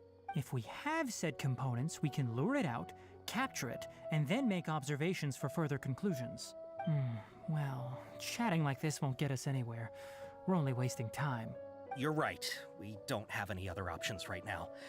This bag of samples is all yours, Mr. Forest Watcher. If you can get our goods back, the caravans will reward you generously. We don't need anything in return, but I'll be keeping this bag. I may have other uses for it later. We'll also need to borrow a sumpter beast. Our act has to be convincing if we want the crab to fall for it. Oh yeah, no problem at all. If it means getting our things back, you can even borrow me to do whatever you need. I'll have to decline that offer. Anyway, we'll use the mechanical components and sumpter beast to pose as a transiting caravan and lure out the crab. Once it appears, capture it. I leave the timing to you. Don't worry, we're professionals.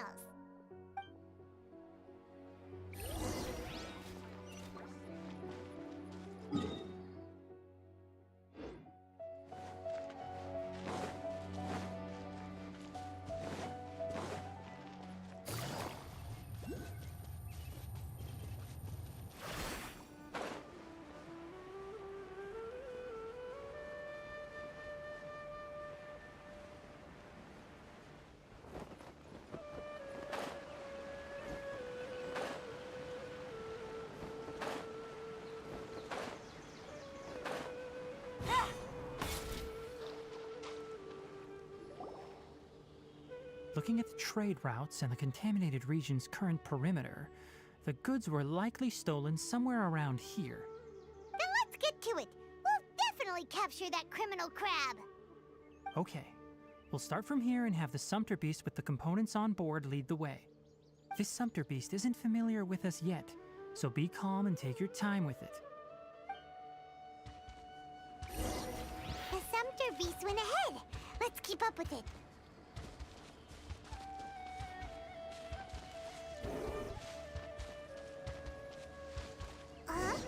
Why'd it stop?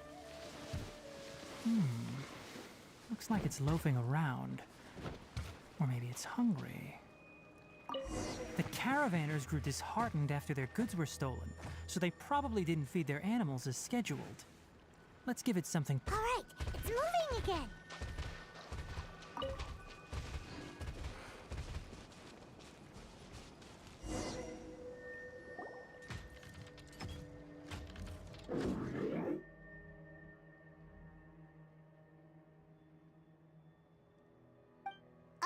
Did you hear something?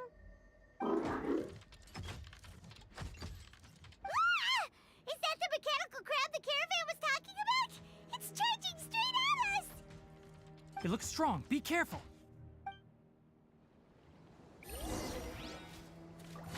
Gotcha. You can't run. Yeah.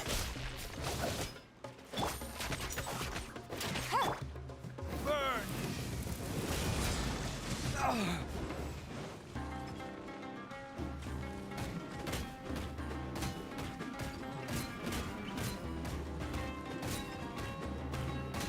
Here!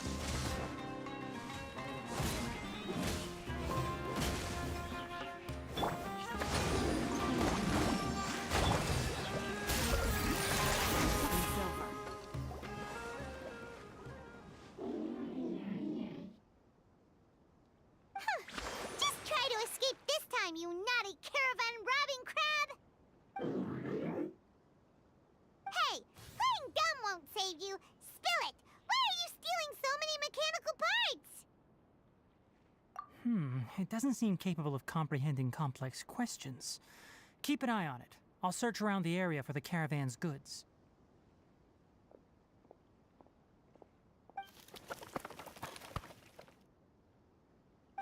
I don't know why you're stealing mechanical parts, but they don't belong to you. Stolen items must be returned to their rightful owners.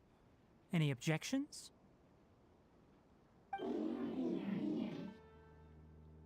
You came from the depths of the contaminated region, right? How about you help us with something? If you take us there, I'll give you some mechanical parts as a reward. It reacted! We can't be certain yet. Its excitement may be a simple programmed response upon seeing mechanical components. Okay, so you want the crab to lead us into the contaminated region? That's right. The contaminated region has a large and currently expanding perimeter, so it would be difficult to conduct a thorough search. If we charge straight in, we'll get lost like headless pigeons. Also, our new friend here seems to be full of secrets. I've been studying this contaminated region recently, and I have a hypothesis of my own. So to be absolutely safe, it would be best to have a guide lead the way. Paimon gets it now. Does the scuttler understand what you're saying? It doesn't have to, as long as it isn't hostile towards us. I gave it some components that it will definitely take back to the contaminated region. So long as it doesn't attack us, we can simply follow along. It seems to be really happy. Listen to me. Wait for us here. No running off. We'll be back soon. If you're still here when we return, I'll give you another mechanical part as a reward. Understood? I'm not sure, but our priorities are to retrieve the mechanical components and to purchase Vasanti grass to make medicine with. We should return, but before we do, we need to set up a few traps. Can't have that crab escaping.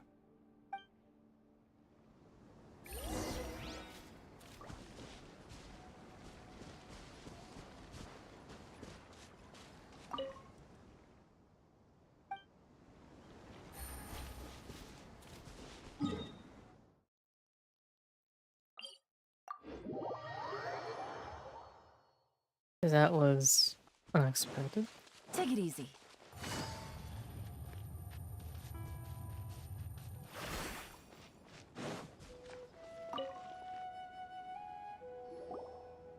Oh! These are the mechanical parts that were stolen! You really got them back for us! Thank you all so very much. I don't know how I can repay you. Wait, didn't you want to purchase Vasanti grass? Don't worry about the price. They're on the house. How many do you need? 2 is enough. No, that won't do. Here, I'll throw in some more. No need. I've already received a reward from you. Reward? You mean that bag of mechanical parts? They aren't worth much compared to this merchandise.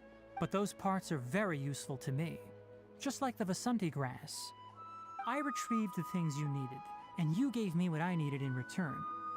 We're even. Oh, and before we go, just a reminder, the forest has an intricate and biodiverse ecosystem. Even if there were no mechanical crabs, other dangers are still present. Take caution on this route. Noted. Thank you all ever so much. Let's return to the village. The earlier we can give the child medicine, the sooner he'll start feeling better.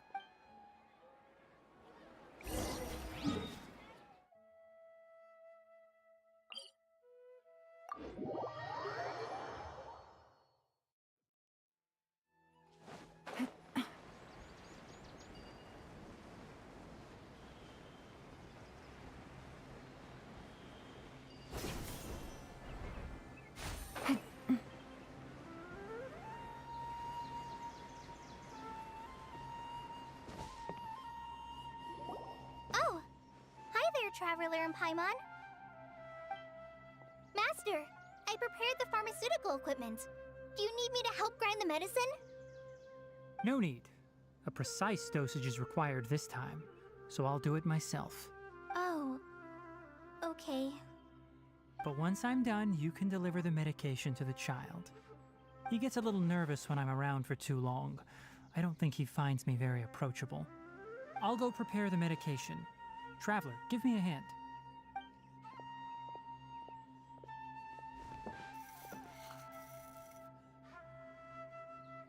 How is he? Doing any better?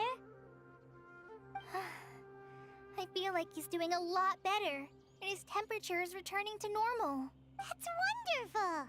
Oh yeah, he asked me to tell you that Suna came by earlier, and he told her everything about the toy. Suna didn't get mad, so he wanted to thank you. Can I ask what happened? It's nothing. Did you prepare the traveling gear I asked you to? Of course I did! Are you going somewhere far away? Yes, we're going to the contaminated region. Judging by its size, we will likely have to stay overnight. I'm leaving everything to you while I'm gone. Huh?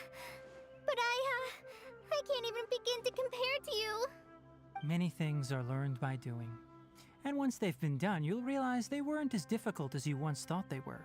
Deal with problems as you yourself see fit. You don't have to emulate me. That's right! You'll do great, Kale.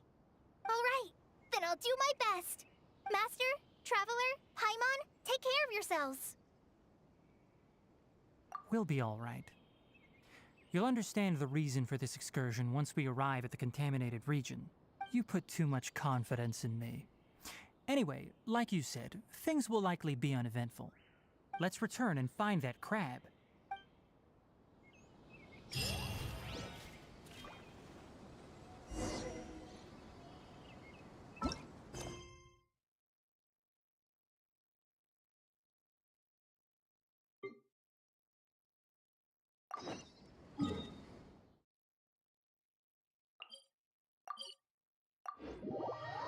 Finally, we can actually fight Scaramouche.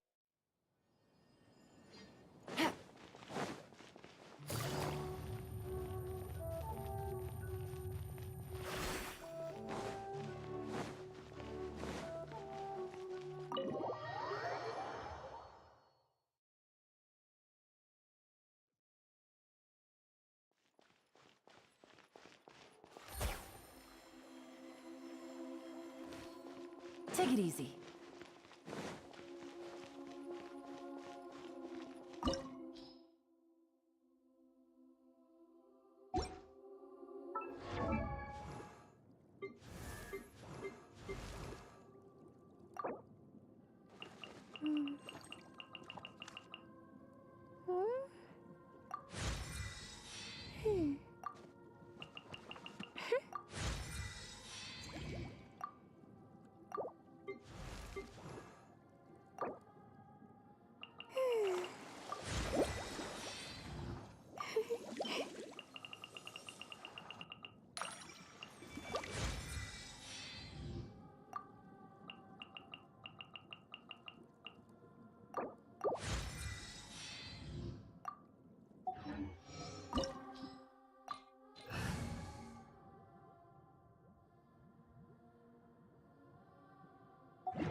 Okay, you know what?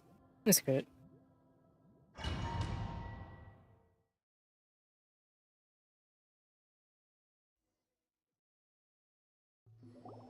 What is this place? Is this really the way we need to go? Wow. Who would have thought there'd be a place like this hidden right slap bang in the middle of the city? The sages wanted to realize their god creation plan without being discovered. The safest and most convenient way would be to build within the academia itself. That's true. They were already hiding one god, so why not two? Judging from the structure here, the project is a huge undertaking. The sages really saw the god creation plan as their ultimate goal. But this place doesn't look like it could have been constructed by the academia alone. The Fatui under the Doctor sure didn't hold back. They provided a lot of technological support. Yeah, or else they wouldn't have been that generous. Is that it, though? I've always felt that this doctor is different from the Academia sages. He doesn't seem to share their sense of urgency. Instead of being interested in the end product, it's like he's enjoying the experimental process. The Fatui Harbingers are all such weirdos. So, the doctor being weird is actually normal. So, this Fatui that they're trying to turn into a god is called the Balladeer? We had previously come into contact with his consciousness. He harbors particularly strong obsessions. One is the desire for a gnosis, since he was created to be the vessel for one. The other obsession is probably related to his past. I can't quite explain it. Paimon knows that he was a prototype puppet for the Raiden Shogun before he became a Fatui Harbinger. That's why he wants a gnosis so badly. There's no way he'd willingly be a test subject. Not with that temper and ego of his. It sounds like you know the Balladeer quite well. I see. Tell me more about him and what he's like. The more we know now, the better we can plan for and react to any future situation.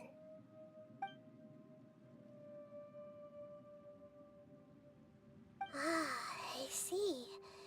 How fascinating. Alright, time to go. Let's get through here and meet him in person.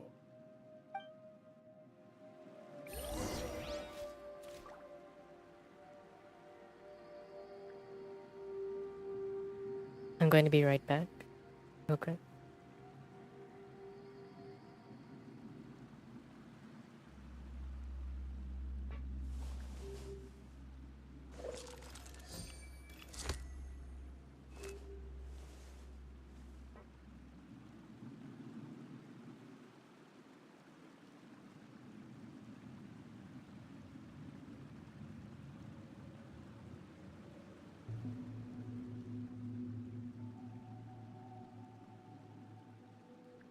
I got a new letter from an informant. Looks like the situation has changed again.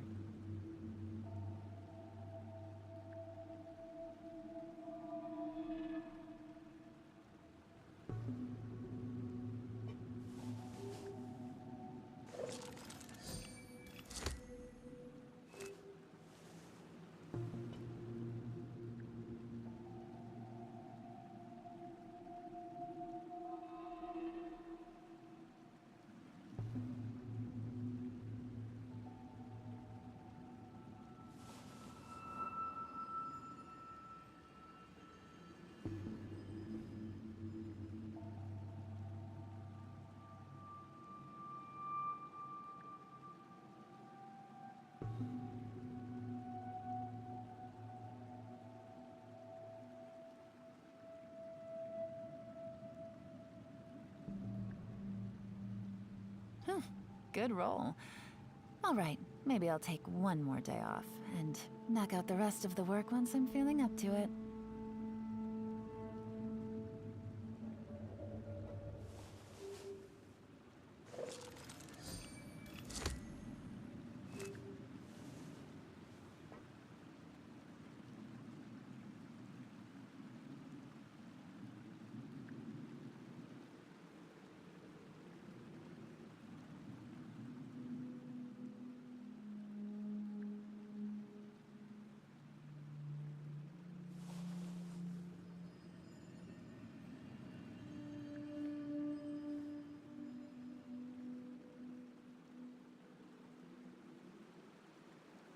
And I'm back.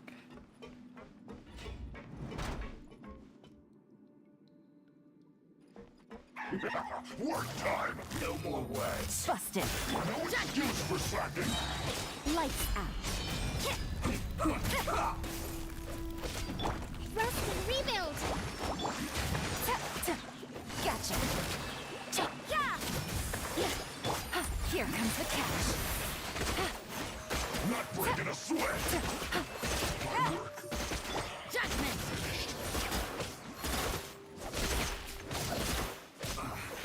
I guess this is it.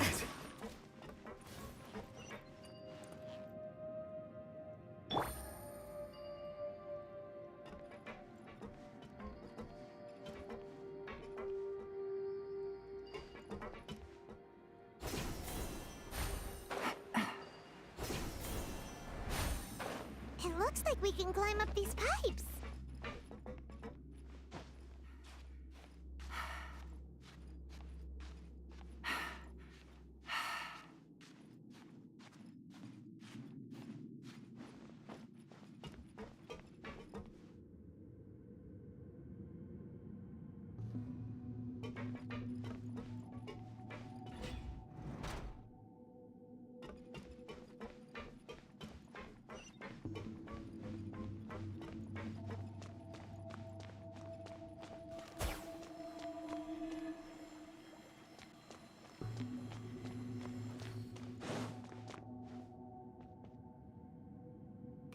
On the ground seems all messed up.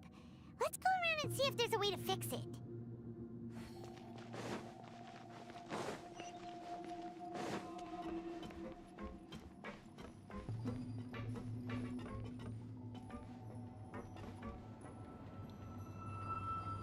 It seems to have stopped. Let's continue.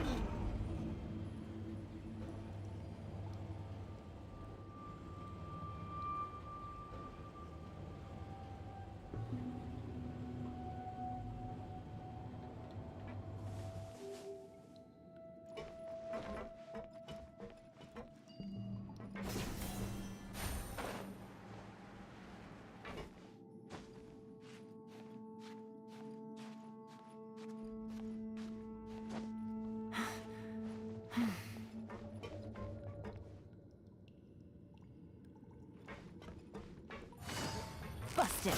You can't run! Shiver! Begin! Game's up. Fun's over.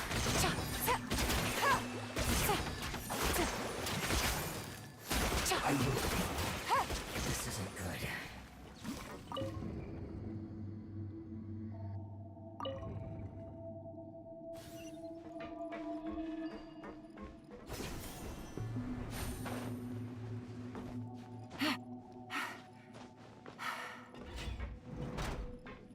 Frozen. Quietly. You'll get Allow me. Billowing surge. a spine. Don't get in the way.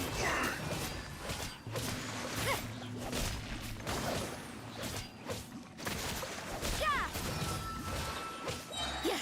Punishment! Things are about to get dicey.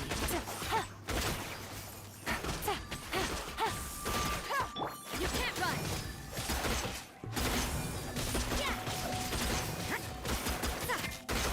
Judgment! Pay your dues.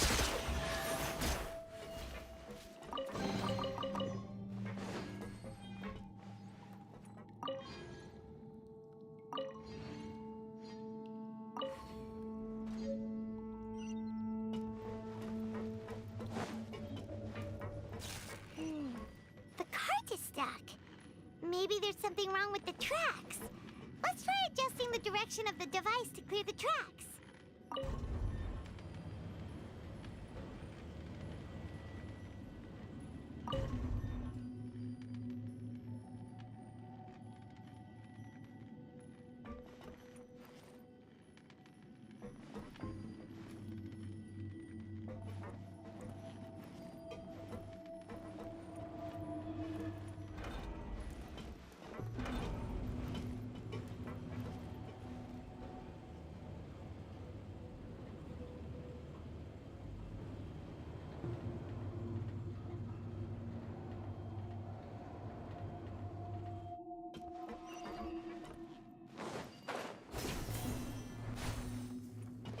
I'll put you Gotcha. on.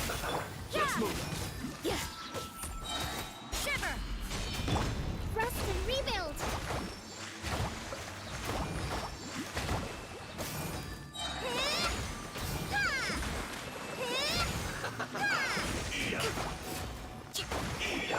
Busted. You can't run! Need to hurry up. Here comes the catch. Feels close.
Take it easy. Quietly now. Let's begin. How much trouble? That's Hold the line! Covenants of the Deep! Yeah! Harden up. What an audience. Judgment! Lights out.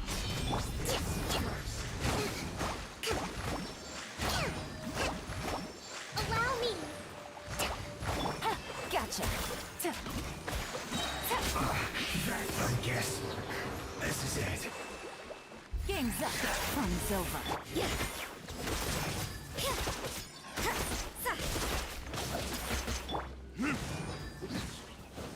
Use this first. I must counterattack. You can't run! Yeah! Verdict is? Well met. Have a load of this. Judgment! Don't be a killjoy. We've only just begun. Allow me! Yeah! Shiver! Let's move. Judgment! I see through you. Billowing surge! Can't run. Things are about to get dicey. Well, you got it. Don't be a killjoy. It only just looks like I went too far. Lights out. Quietly now.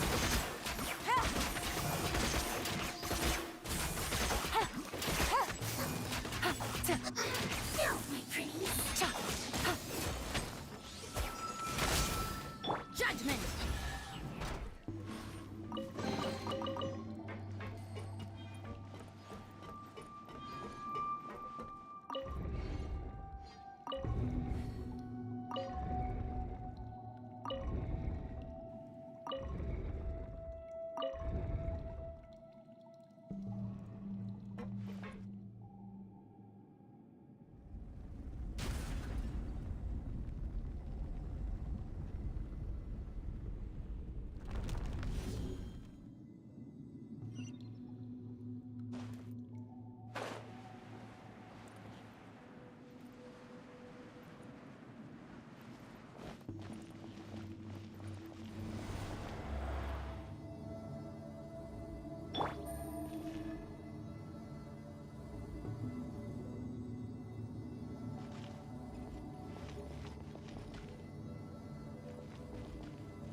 Looking at its operational status, we must prepare for the worst. The god they wanted to create is likely close to completion or already completed. Oh no! What should we do? Paimon can't imagine how hard it would be to fight against a Fatui Harbinger with a Gnosis! Are you nervous, Paimon? If you really want to know, of course Paimon's nervous! Aren't you too, Nahida? Yes, I am. This is probably the first time I faced with a calamity of this degree since my birth. I feel not just nervous, but curious as well. Curious? Curious about what? Curious about our fate. To me, everything we perceive in this world, everything we learn, and everything that happens to us is considered knowledge. And if it's a form of knowledge, then it can be understood. However, only fate is about that which has yet to occur, so it has always drawn my curiosity. So to me, fate is the ultimate knowledge. That's also why I love observing humans and all the things that happen to them. It all brings me great satisfaction. And now, at long last, I'm not just an observer anymore. I will personally experience my own fate with you by my side. Isn't this such a wonderfully exciting thing? Ah, so that's what you mean. Paimon thinks she understands what you're feeling. Agreed. Okay, let's continue on. I can sense his aura from here.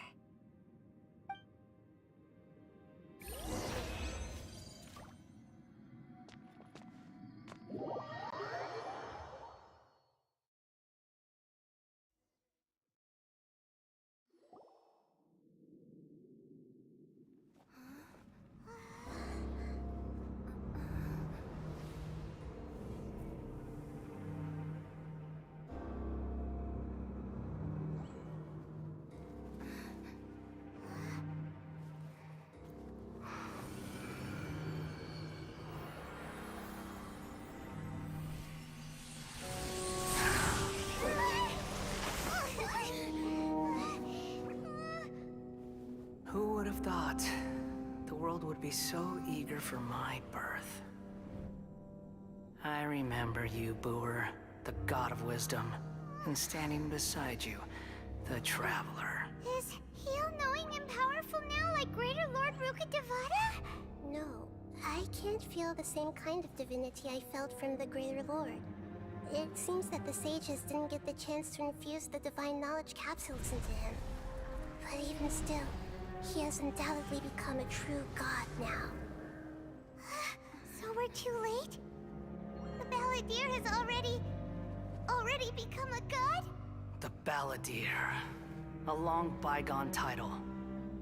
When my spirit ascended to divinity, I felt as if I had existed for the same number of epochs as heaven and earth. Looking back, the existence of what once called itself Kunikazushi appears infinitely small and ugly.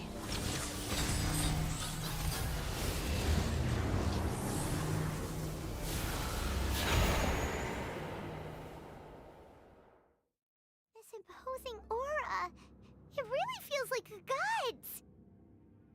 A body that capitalizes on the Balladeer's original construction as a mechanical puppet, with the Gnosis serving as a constant power supply. How much effort and resources did the sages put into this? From a purely technological perspective, it's a commendable achievement indeed. It's no exaggeration to say, this is the culmination of human wisdom. You sure are something! Dishing out compliments at a time like this? But I don't think he's reached the spiritual height of a god. Strife is engraved upon every god and every gnosis brought forth into this world. Can you feel it? The exhilaration of such power, and the thrill of anticipation for our contention. Nahida wouldn't feel the same things as you! Do you not realize that you are interrupting a conversation between gods? Lowly creature, know your place!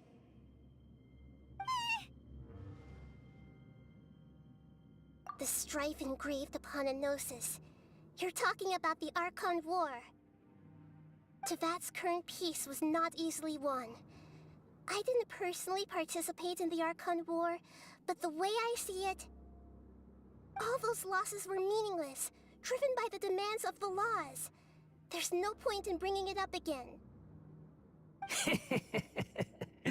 Is that so? Yet I am deeply disappointed that I was never allowed the fortuity to personally participate in the Archon War. This is a first. Encountering a god in this world who does not crave power. No wonder your own people have abandoned you, god of wisdom. Your judgment is as your existence, unsubstantial. This is where everything ends, Booer, the god of wisdom. You should know that wisdom cannot solve every problem. Like now, where your only option is to face me in combat. Come! Let us reenact a scene of the Archon War. Come and inaugurate my birth as a god.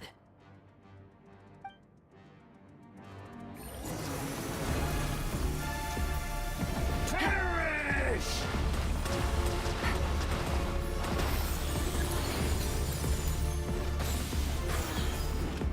Insignificant past! Take it easy. No. Really?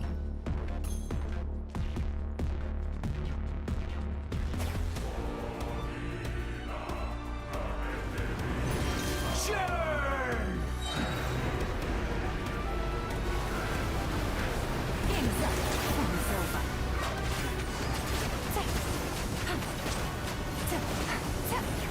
My endless cycle begins!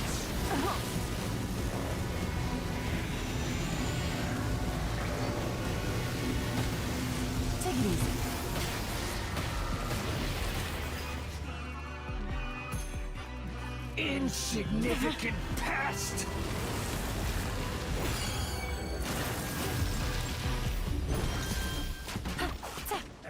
Busted.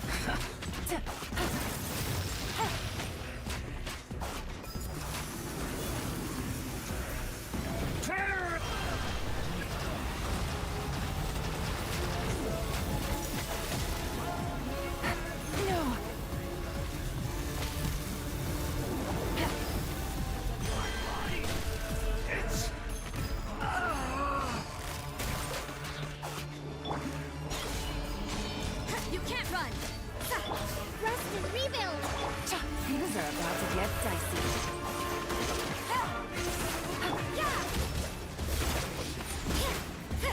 You cannot defy me, mortal!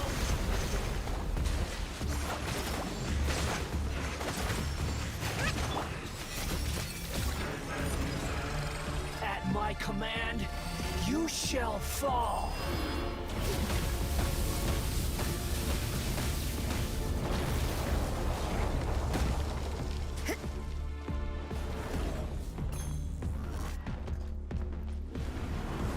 Churn! You can't run!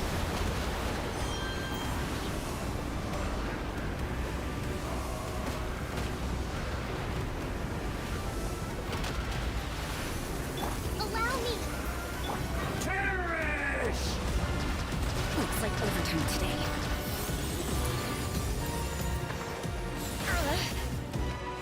Feeble human!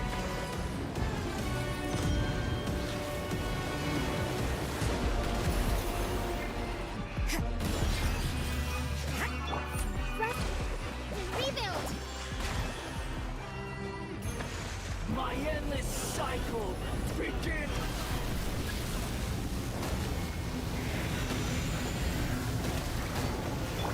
Quietly now.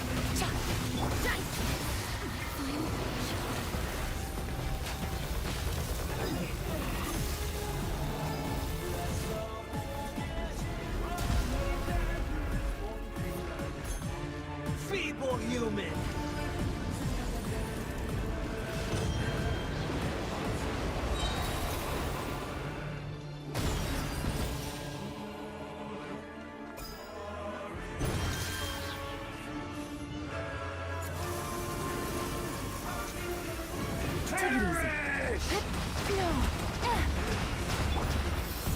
Hold the line!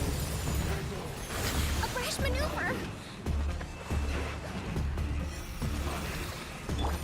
At my command, you shall fall!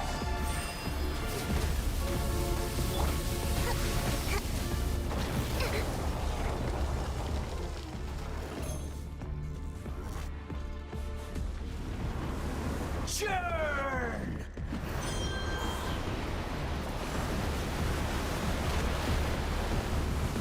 Let's move out.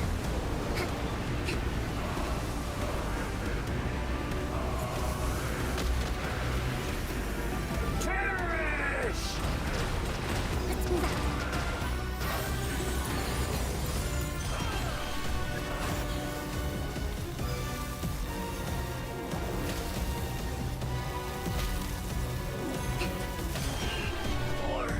More power!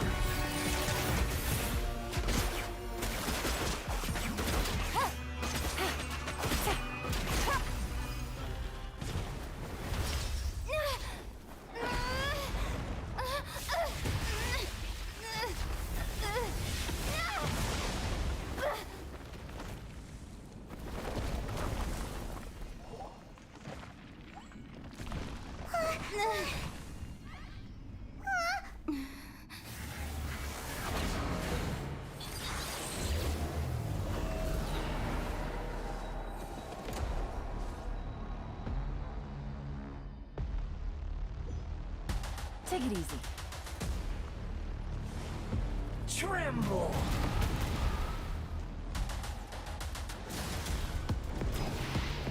Burn to oblivion!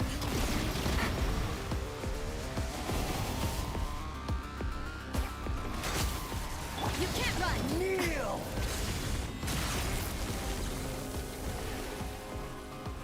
Yeah!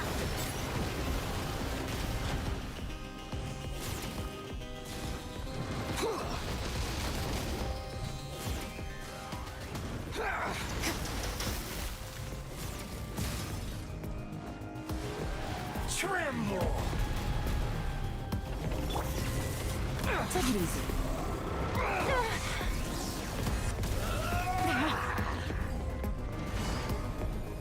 Gotcha. Cha. Ha. Ta. Cha. Ta. Ta. Reality is pain!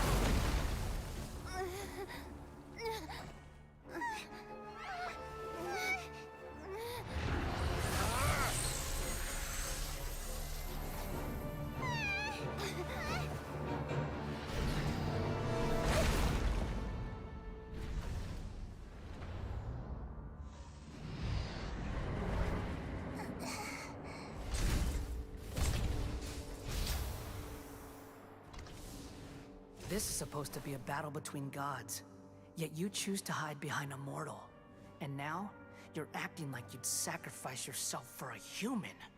Are you having fun proving a false sense of heroism to yourself, Boor?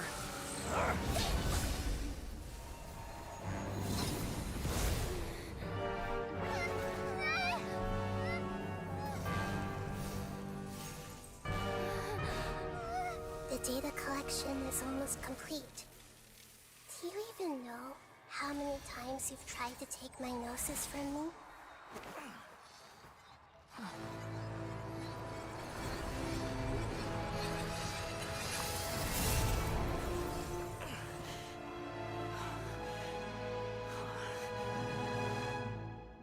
We just concluded the 168th loop. Did you know that in the effort to create you, the people of Sumeru were forced to live through the exact same number of Sub-Zerus festivals and Samsara cycles? The power of dreams. When did you use it on me?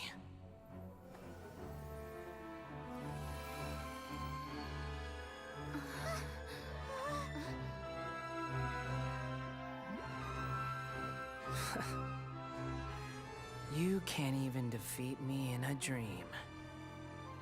What do you hope to achieve with this little trick? Come, Traveler. Just like before. Allow me to awaken the memories in your dreams. All that battle experience! It's more than that. Compile everyone's wisdom in the name of the Archon. That is the original function of the Akasha. I've sent everything that happened just now to the people of Sumeru in the form of knowledge. I've asked them to help you find a way to defeat the false god.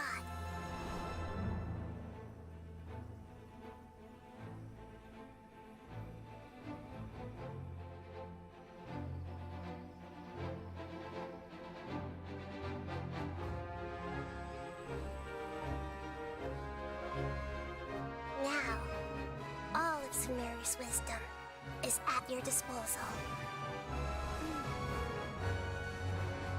Meaningless tricks won't save you.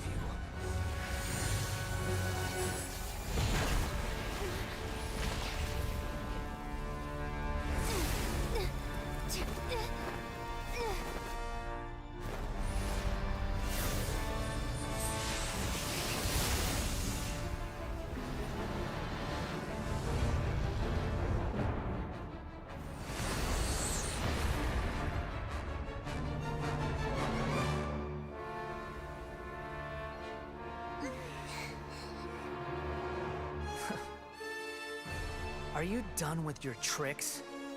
Can I finally take this as a real battle between gods?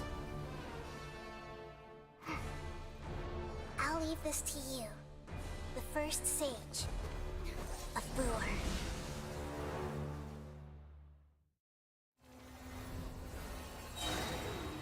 I am the all-knowing God!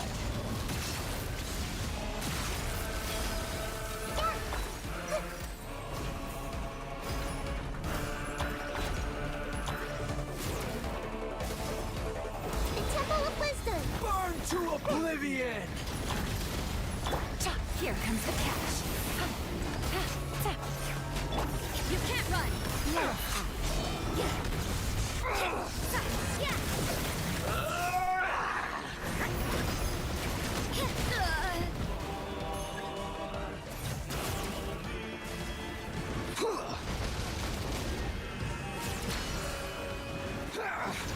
What a nuisance.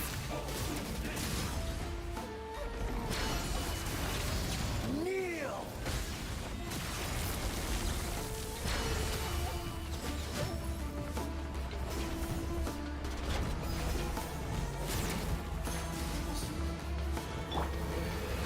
Reality is pain!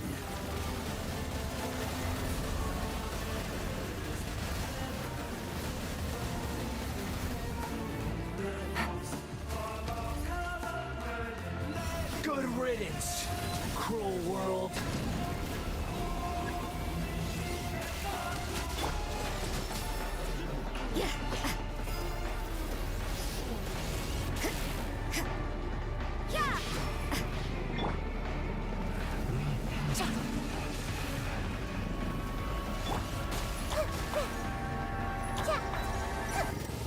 I see everything.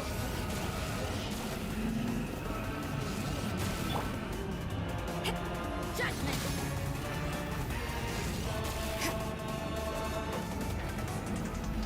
Yeah, judgment.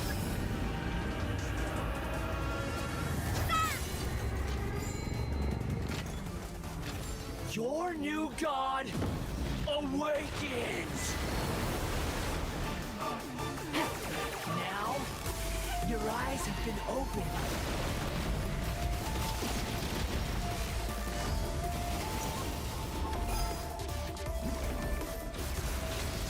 Kneel!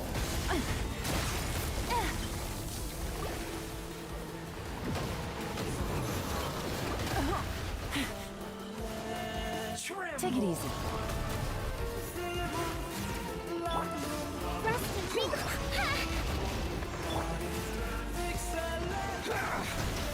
Maybe this is just fate's dark design. Now, your eyes have been opened.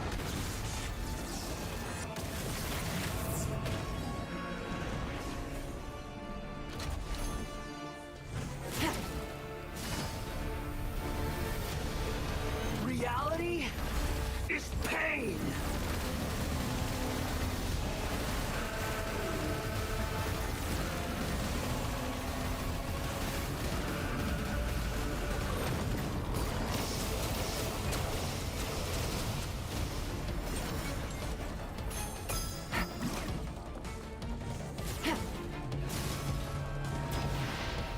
Burn to oblivion!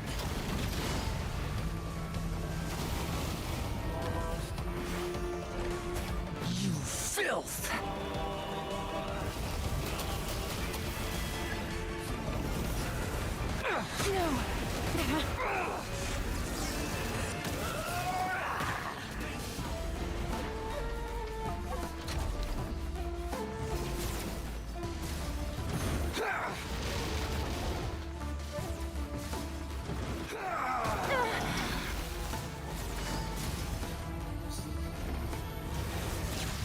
Kneel!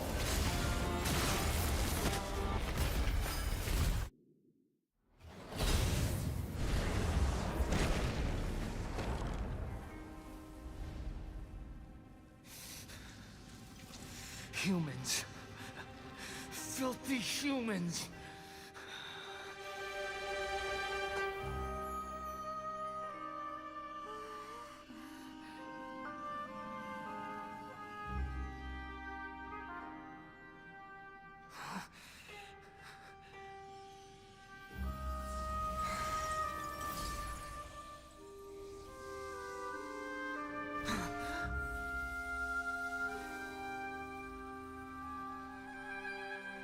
No! Wait! Please! Anything but the Gnosis!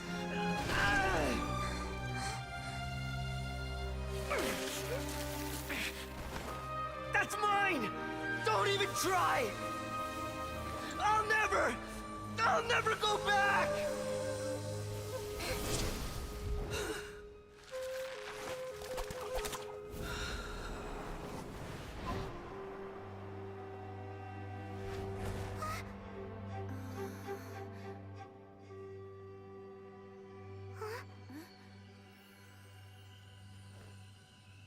haven't yet found the answer to the most important mystery.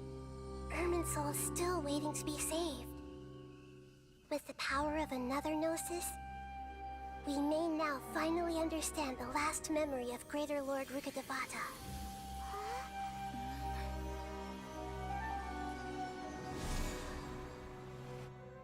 This is... That's right. This is the last memory of my predecessor.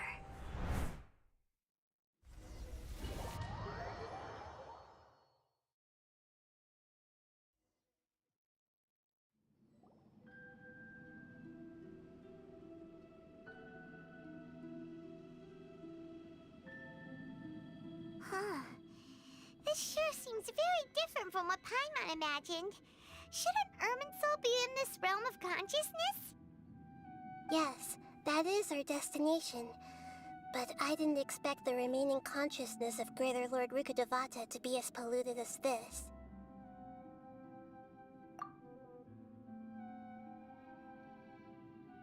Forbidden knowledge? It seems you know about a concept that even I don't completely understand. Could you tell me what you know?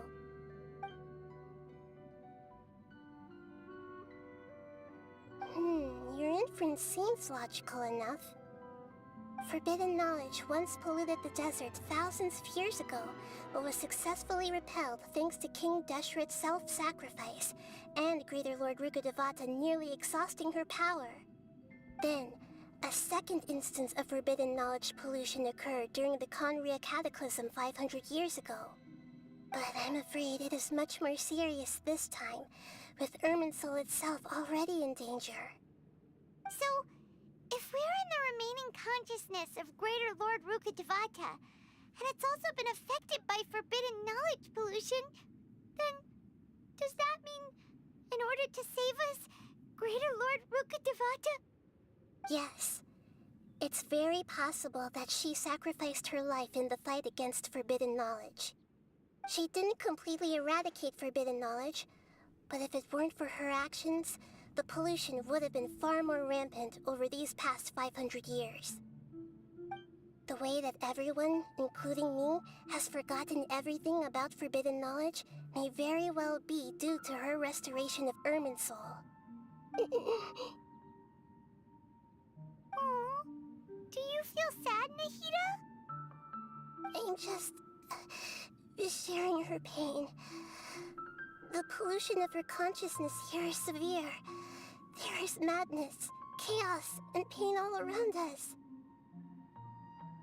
Did she fight to resist the forbidden knowledge pollution in such terrible conditions, all the way up to her last breath? She even used her last remnant of lucid consciousness to leave a clue for us to follow. Yes, her words were distorted by forbidden knowledge, so that's all we could hear. But now, we have a chance to find the answer to this mystery. We can cross the polluted consciousness until we found the right path to meet with her lucid consciousness.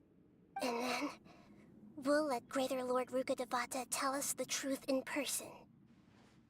Each of us need to be mindful of the state of our own consciousness while we are here. Even with the Gnosis' protection, we must always keep a clear mind. Otherwise, we could go mad at any moment. That's so scary. Don't worry, it should be easy enough for you to keep that mind of yours clear, Paimon. Let's go.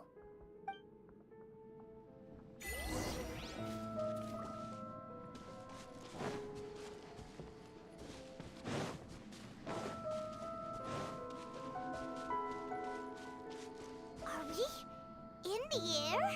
And why is there a huge boat? That's the boat of consciousness, which symbolizes reason here. Its course is the direction our consciousness is traveling towards. If we lose control over our consciousness, we will fall into madness. So let's make sure the boat stays on course.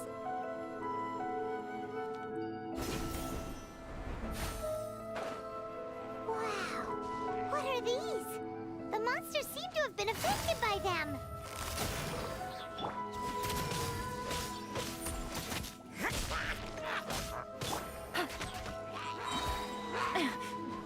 Game's up. Fun's over.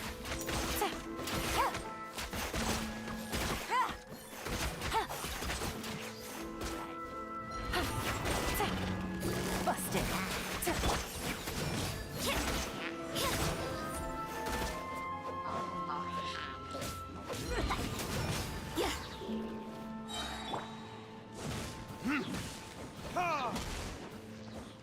Burn!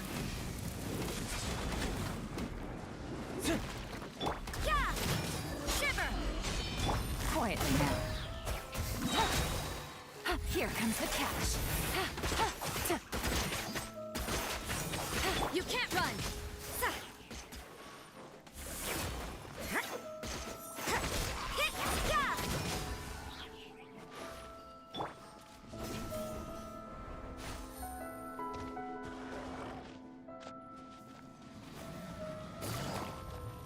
Busted. Lights out. Allow me! Covenant of the Deep!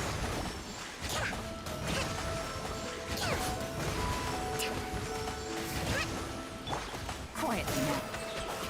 You can't run! Game's up. Fun's over. Judgment!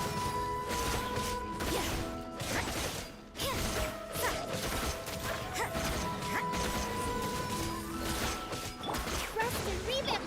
Time for retribution! Shiver! You can't run!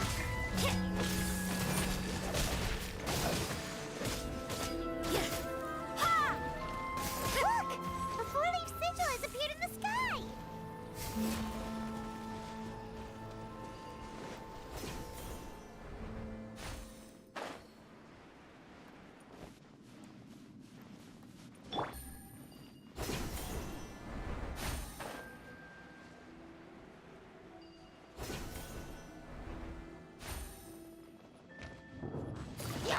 Busted.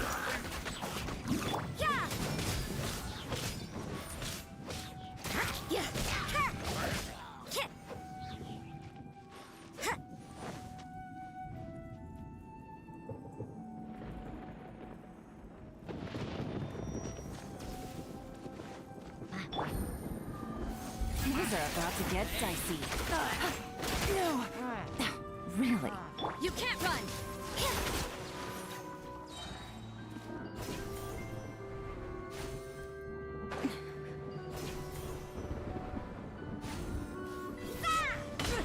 Punishment! Hold the line!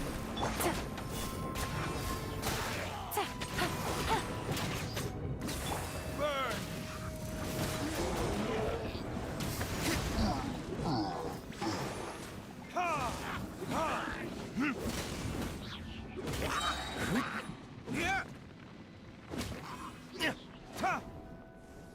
Time for retribution!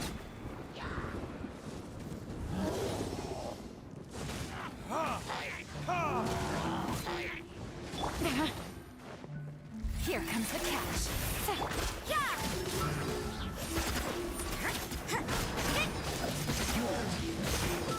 You can't run!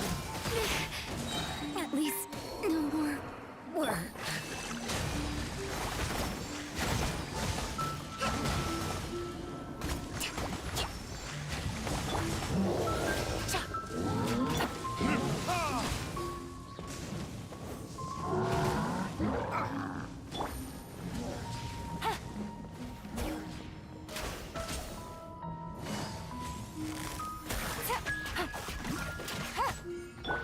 Rest and rebuild!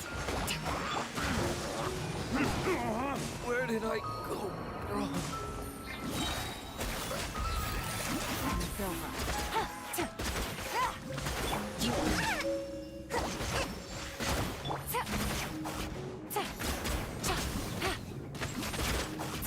Gotcha.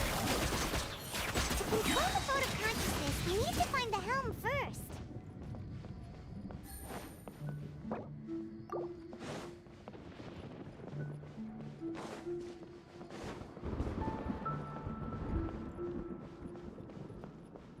Take it easy.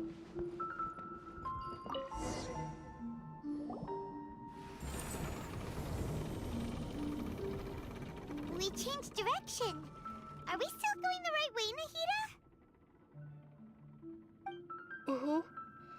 Judging from the current route, the boat of consciousness will soon take us out of here.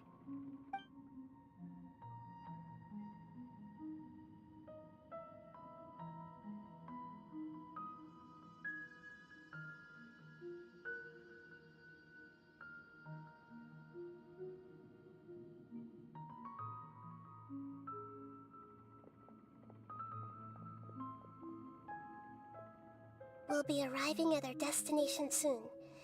How are you feeling? Are your minds still intact? Huh? But everything's been completely normal for Paimon. Hopefully there won't be any more interruptions. This time, we should be able to meet Greater Lord Rukkhadevata. Are you saying you've never met Greater Lord Rukkhadevata before? No. It seems that my birth and her death took place at the same time. Otherwise, I think she would have given me a little more guidance, and I could have done a better job. Hey, you've done a great job, Nahida. Let's get out of this creepy place and go meet her.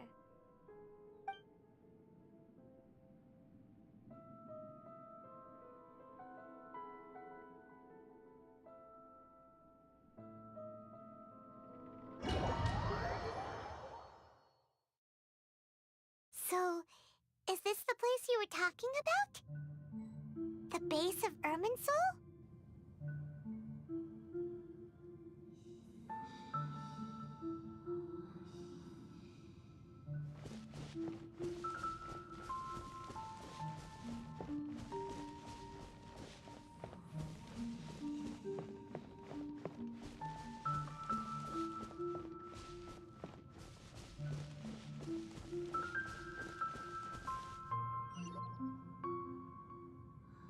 Well, this is the place.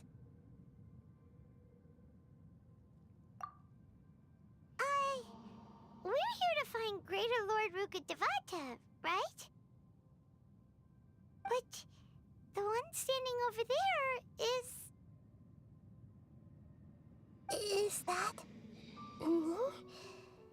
She looks exactly like me. Are you Greater Lord Rukkhadevata? Yes, that's me. Are you surprised by my appearance? Irminsul and the surrounding lands have been reproduced here as they were years ago. But this is just a realm of consciousness.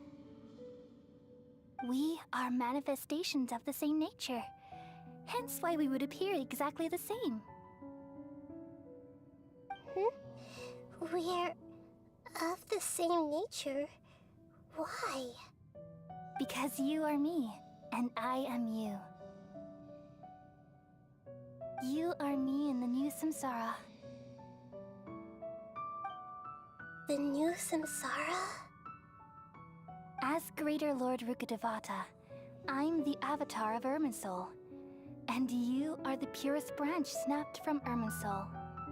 Imagine it this way. Even if a tree dies, its branches will eventually take root and grow, continuing the tree's life in another form. I'm merely the remaining consciousness of Greater Lord Rukkhadevata. The real me has presumably died a long time ago.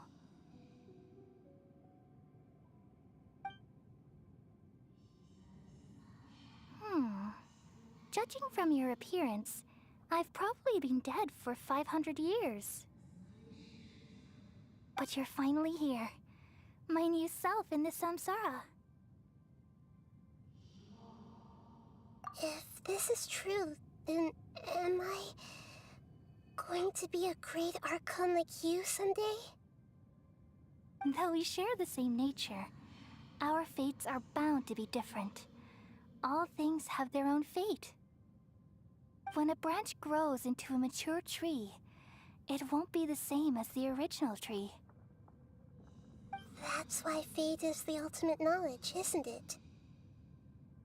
That's a great insight. Yes, very good.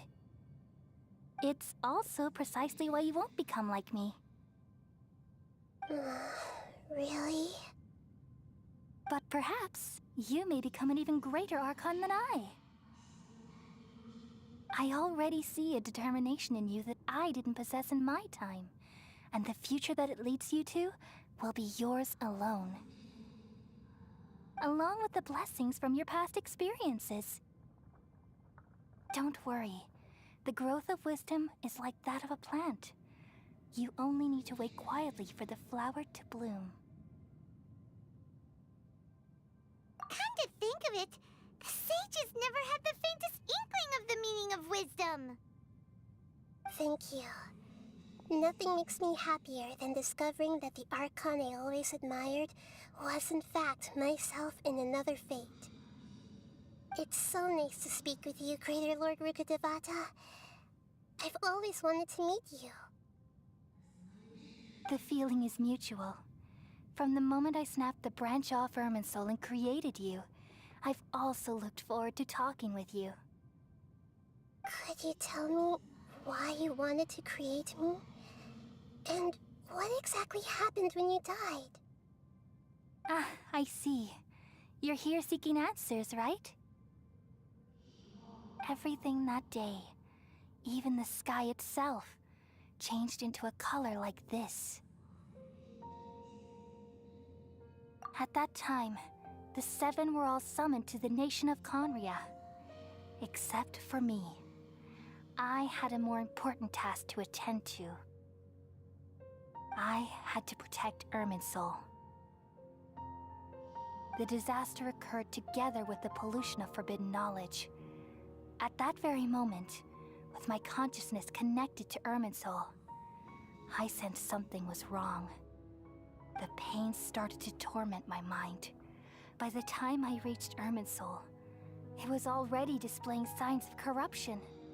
Had I not repelled the pollution of forbidden knowledge with King Deshret thousands of years ago, I might have felt even more hopeless and lost.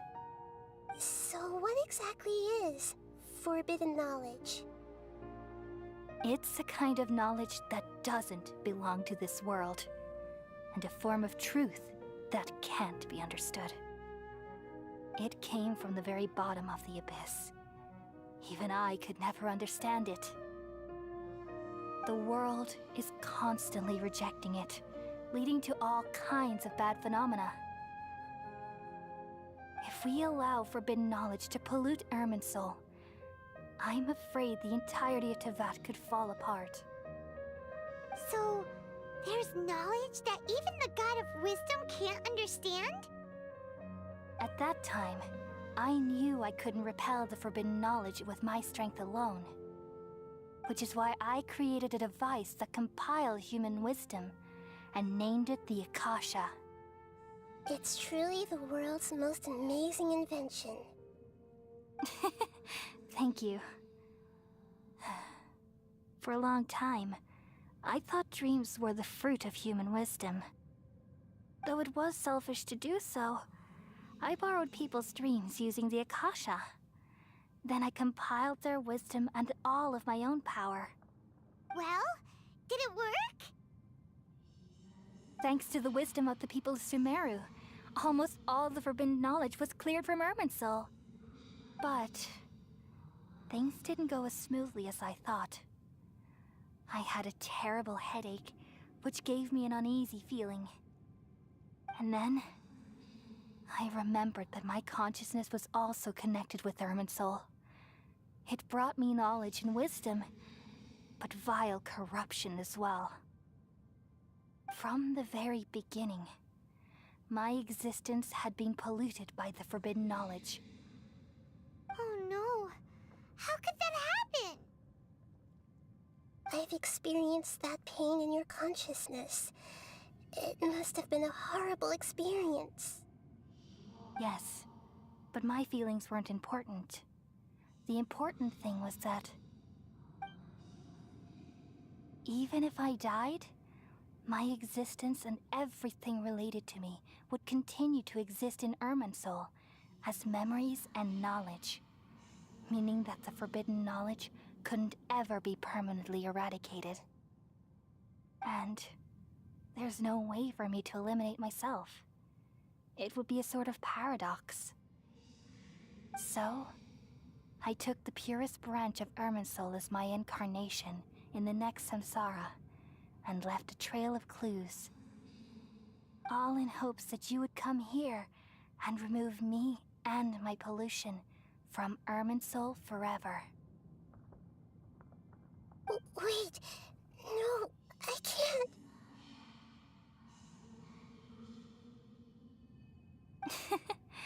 So you realize what that implies.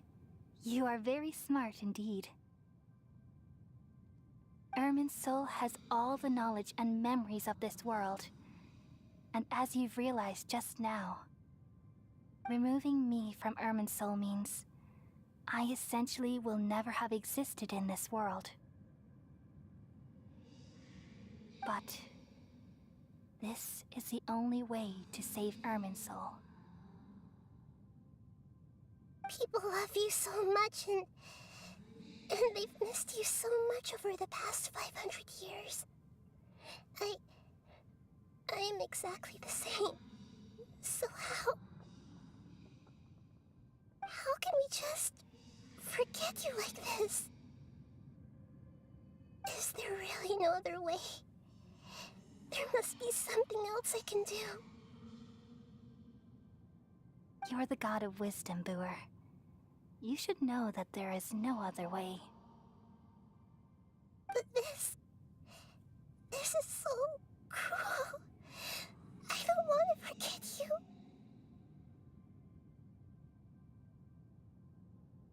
No need to feel so sad, Booer. As someone who delights in wisdom, you should feel joy at finally finding the answer.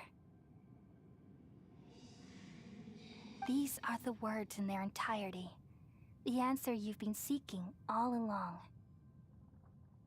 Let the world completely forget me.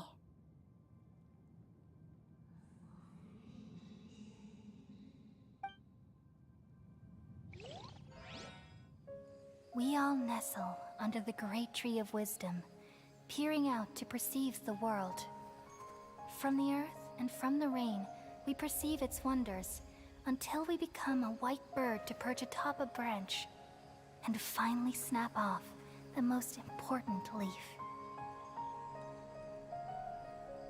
Once upon a time, I alone dreamed in this world. In my dreams, everybody would also dream after they fell asleep. Wild and wonderful thoughts would emerge from their minds. Some tumbled to the ground, and others floated to the sky, connecting all things in the world into one dazzling net. Among a plethora of worlds were numerous smaller worlds, all of fate, finding within the tapestry their brilliant glow. I gradually understood that these indescribable and constantly changing things are the most profound things in the world. Only they can completely repel the madness. Only dreams can awaken consciousness from the deepest darkness.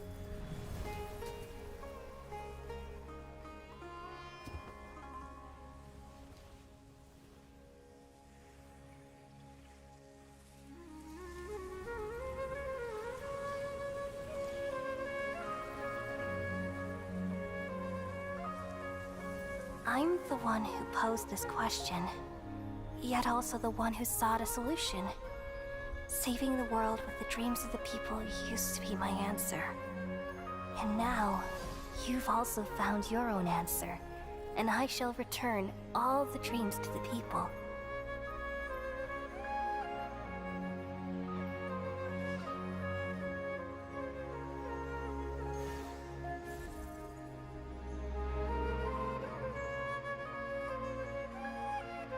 Goodbye, people of Sumeru.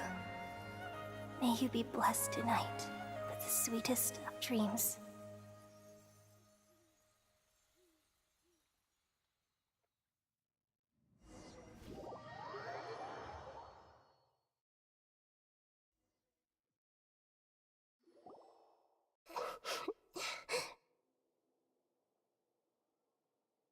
I'm actually crying.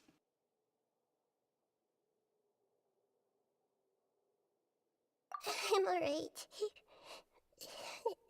I'm just a little confused.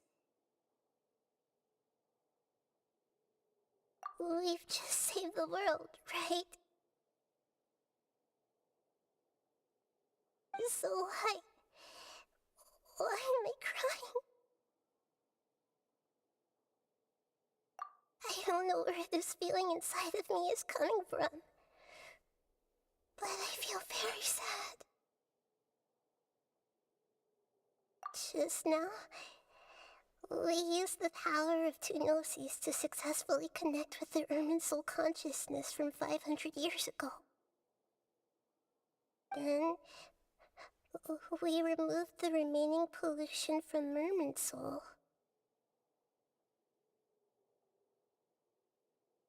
Yeah, what's wrong? Weren't you there just now?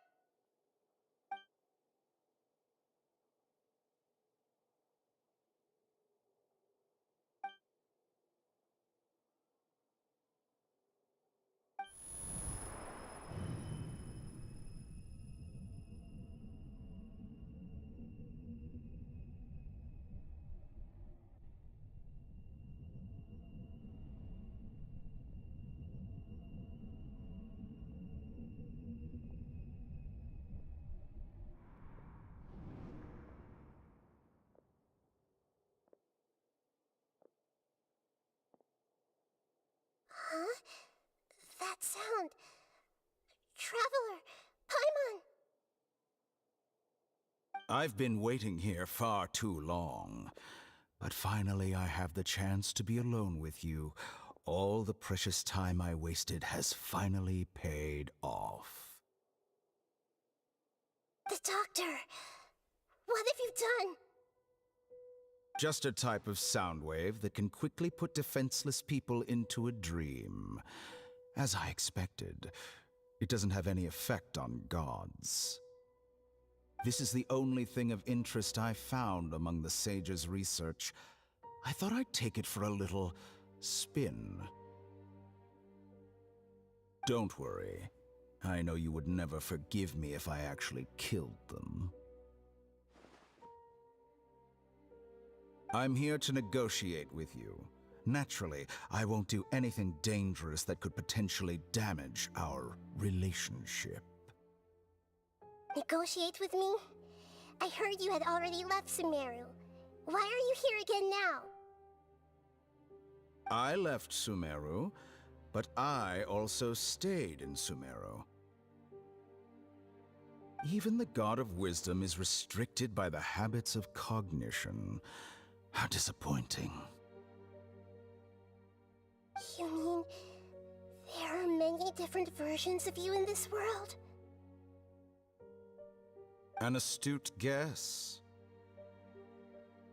Even the same individual will have different cognitions at different ages. A long time ago, I made a major decision in hopes of preserving all my perspectives of how I observed the world. Observation is the first step of any experiment, but observing the current world doesn't satisfy me. It lacks an important dimension, that of time. So I saved segments of all my ages and made them into independent individuals. That's all there is to it. Indulge me. How does the God of Wisdom find my method of seeking knowledge?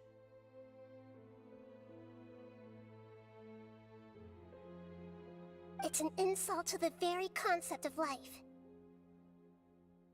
Life inherently has many rules and restrictions, each with its own significance and reason to exist. They can't be broken on a whim.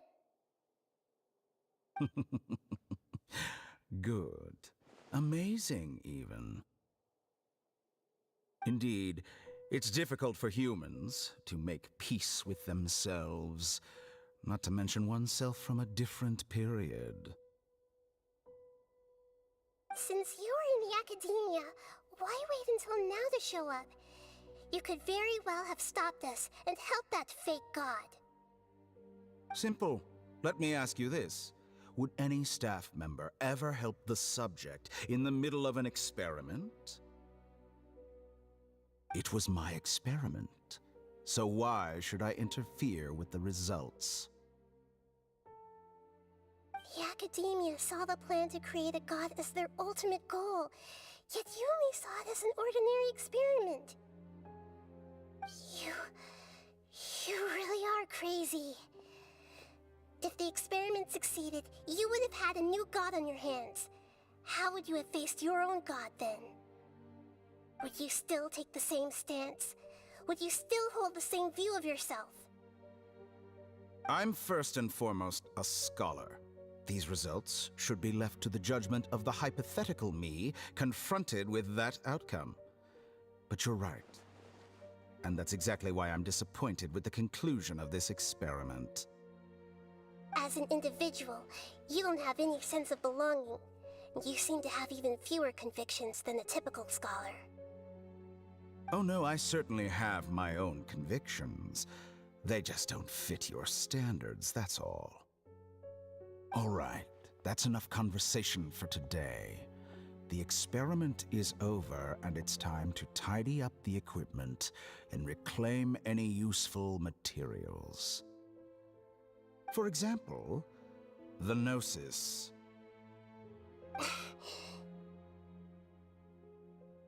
Lesser Lord Kusanali, you're an intelligent Archon. I'm sure you understand the disparity in our combat abilities at this time. Besides, you have no way to use that Electro-Gnosis in battle. Didn't you say you were here to negotiate with me? Somehow, it's starting to seem like you intend to take it by force now. I'm merely stating a fact. After all, I'm also a scholar.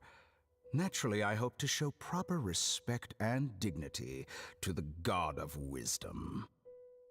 Your hypocrisy is built on absolute confidence. I understand your scheme, but... what if I were to destroy the Gnosis now and awaken the heavenly principles? Awaken the heavenly principles?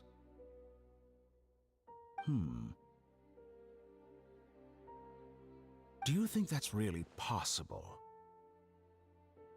The heavenly principles have been silent for many years, but the Gnosis are symbols of their control over Teyvat and all the laws. Will the destruction of a Gnosis attract the attention of the heavenly principles?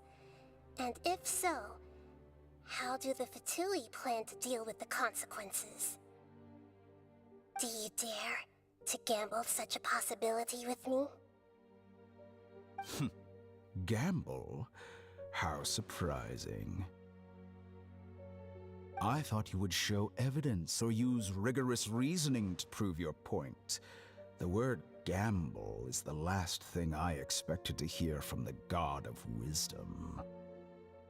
But this is a clever move. You must have seen through me when I first captured your consciousness.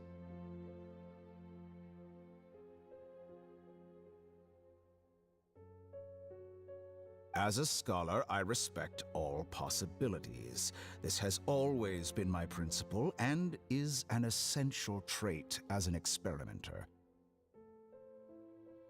Indeed, I can't ignore this possibility. So tell me then, what are your conditions? This foreign Gnosis will only lead to disaster if it stays in Sumeru. But this Electro-Gnosis is the prize I obtained after defeating one of your fellow Harbingers. Now, as the one who initiated this cascade of events, shouldn't you pay the corresponding price? Price? Interesting. What price would you have me pay? How about erasing all your other segments?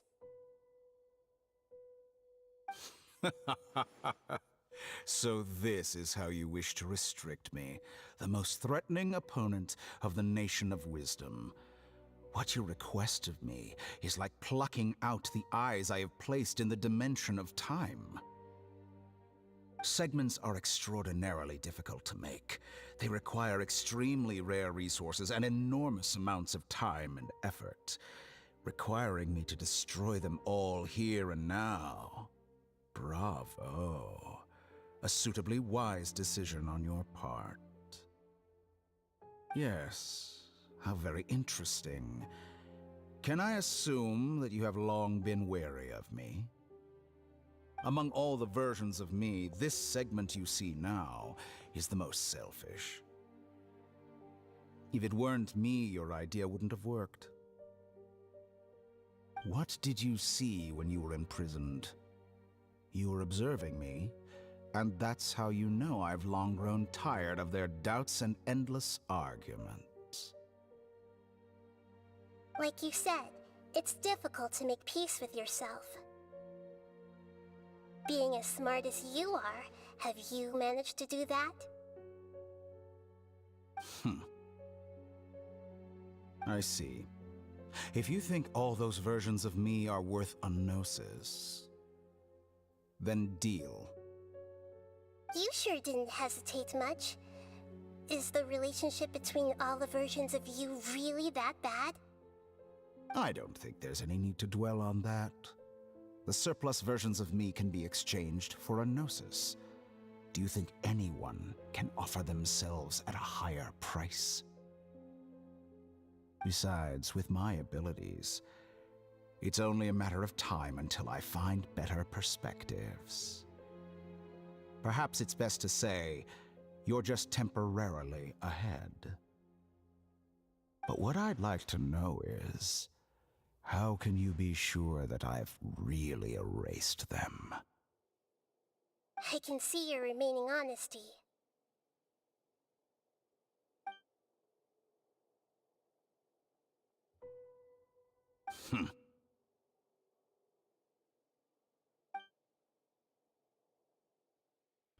What a ridiculous decision! You can't be serious! How could I have been so short-sighted? You think this is the end? Wait, I'll have revenge! You'll make this moment count. You will regret this! Well, have you confirmed that it's complete? Here, take it. The future of Sumeru City will be in my hands alone. I will shut down the Akasha and let curiosity and the thirst for knowledge drive the realm of academics once again. There won't be any further gaps for you to exploit. It truly pains me that my academic achievements have never been appreciated in my homeland. Of course, I have no interest in being rejected by this city for a third time. Another chess piece. And where is your dendronosis? Don't be greedy, Harbinger of Snezhnaya. No, this is a different transaction. If you intend to turn off the Akasha anyway, then there's no further use for the Gnosis of Sumeru, is there? Besides, isn't it the Archon's duty to deliver what's desired of the Seeker? Oh, judging from your expression, you don't seem to find the idea very agreeable. Then let's think of it this way. Since you're the god of wisdom, how about I exchange some knowledge with you? People exchanging knowledge with the God of Wisdom is the stuff of legends. Yet here you wish to exchange knowledge for the God of Wisdom's property. Arrogant as that is, it has piqued my interest.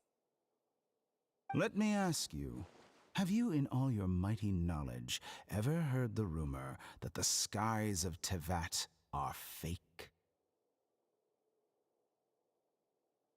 Huh? That's the secret hidden by Irminsul concerning the truth of this world.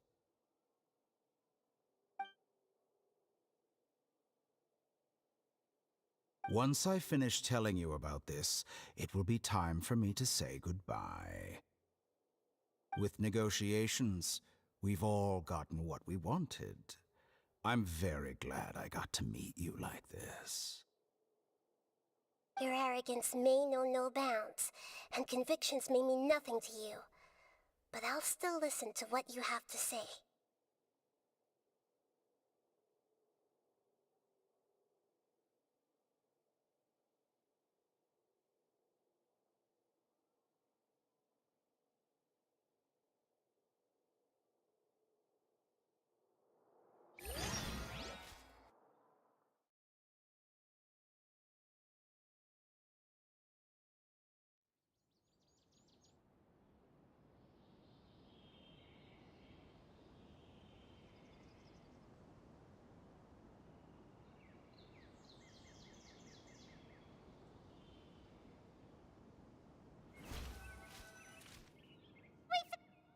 Together! Okay, wake her up.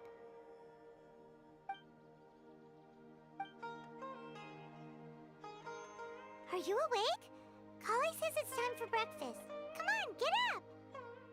Good morning! How are you feeling today? Good to hear. It looks like we've recovered pretty well. Not even Tainari can stop us from going out now, right?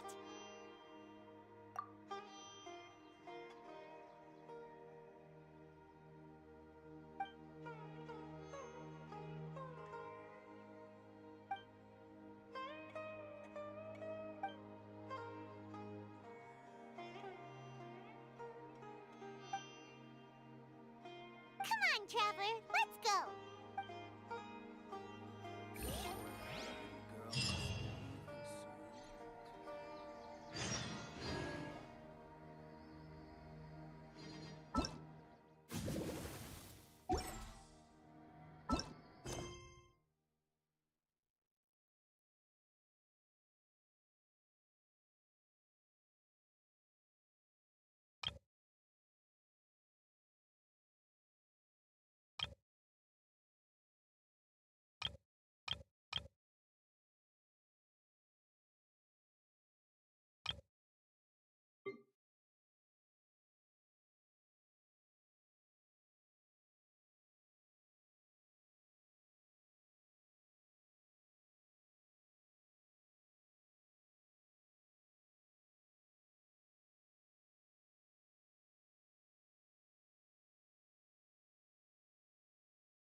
I'm very tempted to speedrun through the other story quests.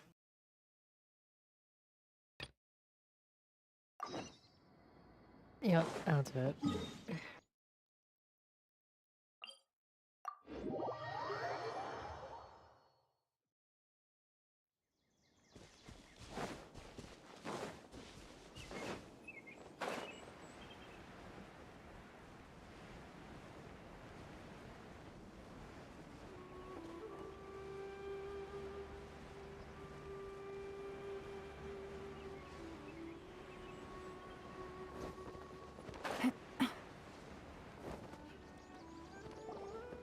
We're here. This should be... Huh? Where's the crab? Did it secretly scuttle away?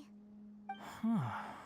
The traps weren't triggered, so it should still be here. Odd.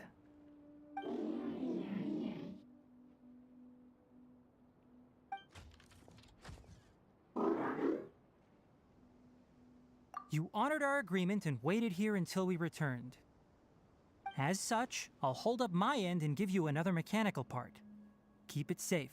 I'm not giving you another one if you lose it. Glad you're satisfied. If you want more mechanical parts, take us deeper into the contaminated region. I want to see what happened there. What caused the Avidya forest to become like this?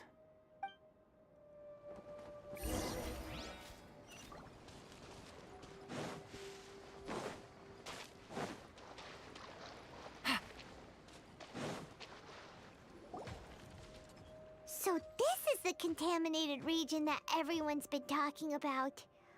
Oh, it definitely looks different from normal. It's like really creepy and suffocating.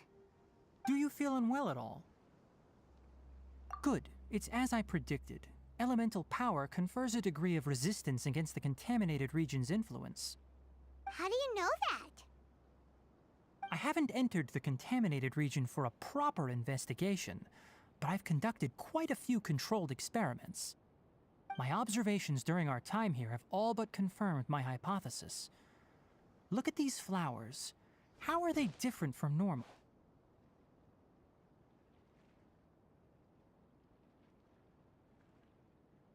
This flower species is formally known as the Sumeru rose, but it is also known as the ley line lodestar. They're sensitive to ley lines and emit varying amounts of light in response. Excessive brightness indicates a dangerous level of ley line activity in the surrounding area. From the looks of things, the ley lines around here are already out of control. You're saying the contamination here is coming from ley lines? I can't confirm that right now, but I think that is the case. Let's take another look around and see if we can discover more clues.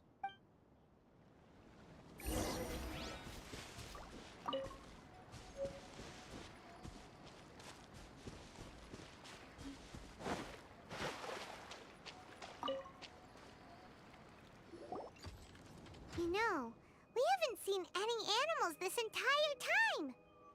The birds used to chirp really loudly, and there were a lot of foxes. This contaminated region currently appears to have a critical efflux of ley line energy, which is probably the root cause of the patient's cognitive disturbances. Some animals have keen awareness. They sensed something abnormal in this area and fled. Leaky ley lines sure can cause a lot of damage, huh? Like how plants have preferred growth conditions, we also gradually habituate to our surrounding environment. Climate, temperature, humidity, intensity of ley line energies.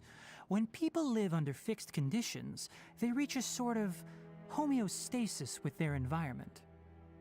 This equilibrium is broken when the surrounding environment abruptly changes, causing people's bodies to react in abnormal ways. If normal fluctuations in temperature occur, then our bodies automatically adjust. However, the average person cannot adapt to changes in ley line energy, and so they fall ill. Then why are we okay? I'm not sure why you are, but she and I are fine because our elemental capabilities allow us to adapt to this kind of change. Of course, it's not a good idea to spend too much time in areas with concentrated ley line energy. The only one who can freely traverse this place is probably the mechanical crab. That's about it for the investigation. Help me find an open space. I want to test something.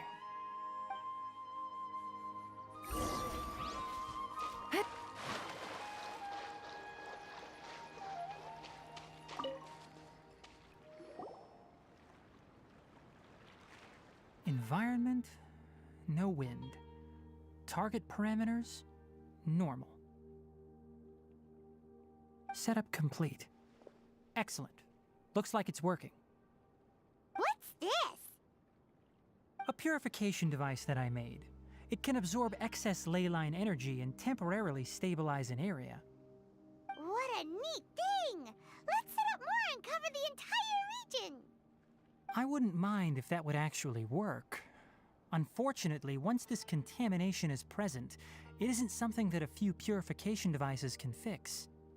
The purification devices have their limits. At best, they can only prevent the contaminated region from expanding temporarily. If we want to permanently eradicate the contamination from the ley line effluents, we'll need to tackle the source. That's right.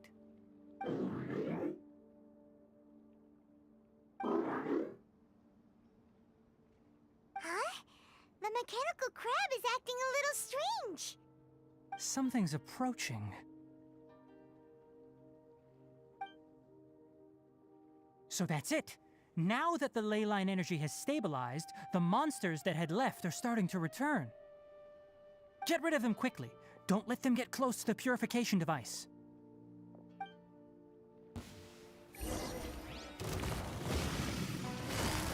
Busted. Here comes the catch. Chop, chop.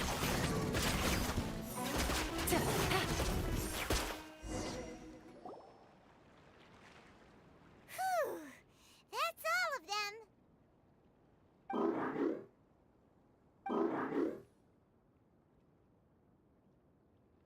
Hey!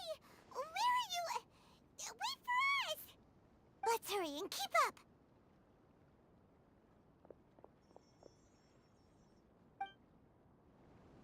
The mechanical crab went that way! Let's keep up! Help! Help!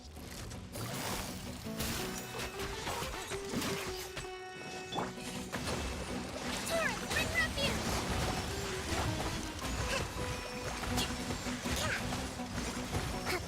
Judgment! Quietly now.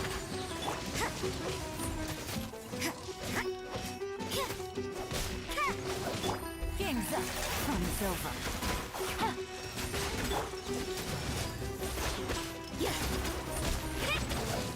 Allow me!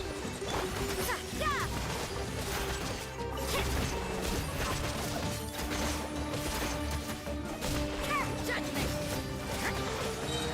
Lights out.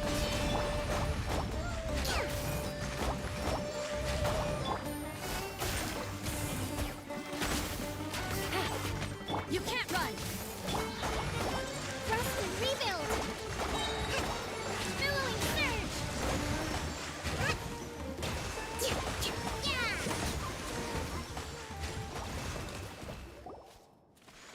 Ah! Spare me! Please spare me! Hey! Are you okay? These injuries are superficial. Don't move, I'll patch you up.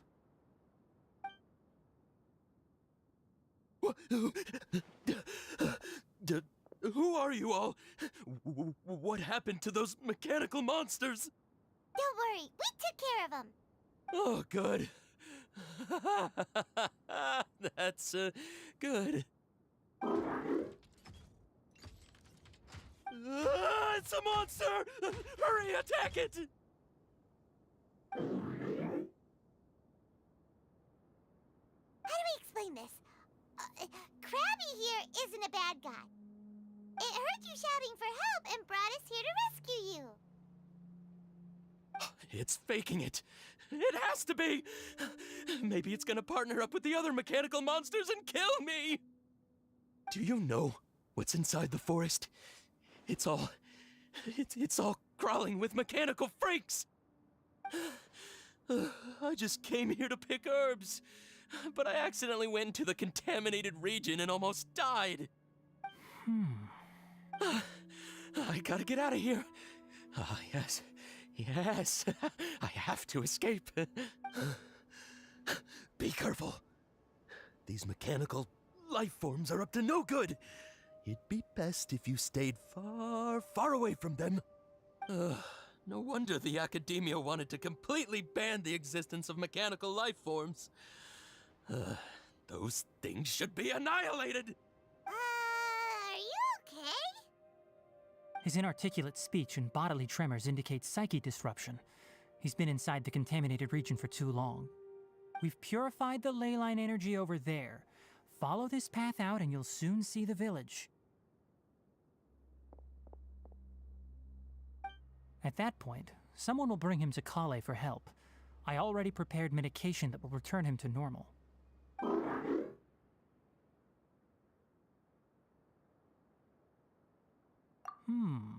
So you think you did a good job and want a part as your reward?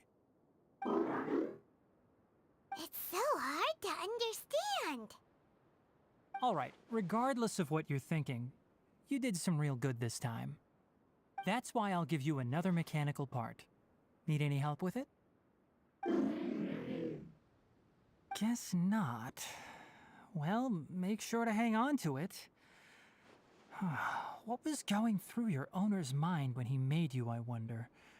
You're like a giant mechanical crab on the outside and a fluffy little hamster on the inside.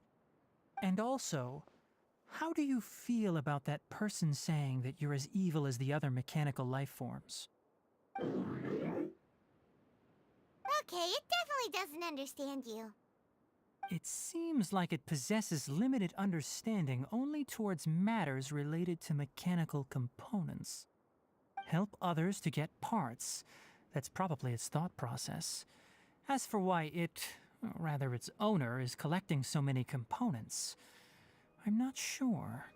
It's getting late, so let's set up camp for the night. We'll explore further tomorrow, after a night's rest.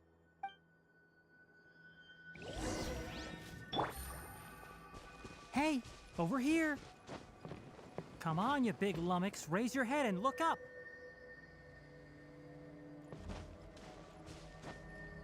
Yeah.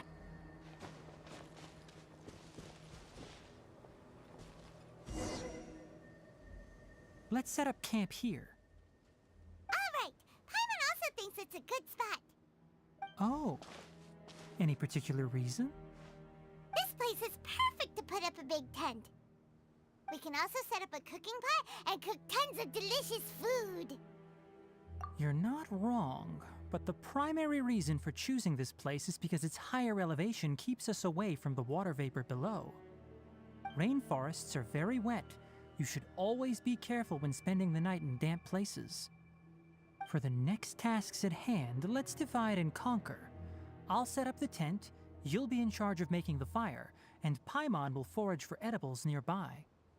Leave it to Paimon. Paimon's a pro. I'm not expecting that much. Just do what you can. That's right. You can use rushes to start a fire in the wilderness. Their piths are relatively dry and can be readily set aflame. The downside is that they produce a lot of smoke. Traveler, Tainari, Paimon couldn't find any food. Paimon didn't know that rainforest had so many interesting plants until we came here. There were all sort of weird-looking mushrooms, but Paimon didn't know which ones were edible. Paimon also saw wild berries on the ground, and Paimon was gonna fly over and pick them up, but the dead leaves on top suddenly started moving. It freaked Paimon out. Those were probably dead leaf butterflies. They camouflage as dead leaves to evade predators. My guess is that they mistook you for a bird when you flew over, so they fled. Little did they know that you were more scared than they were. Never mind. The tent's up, so you two go rest. I'll forage for food.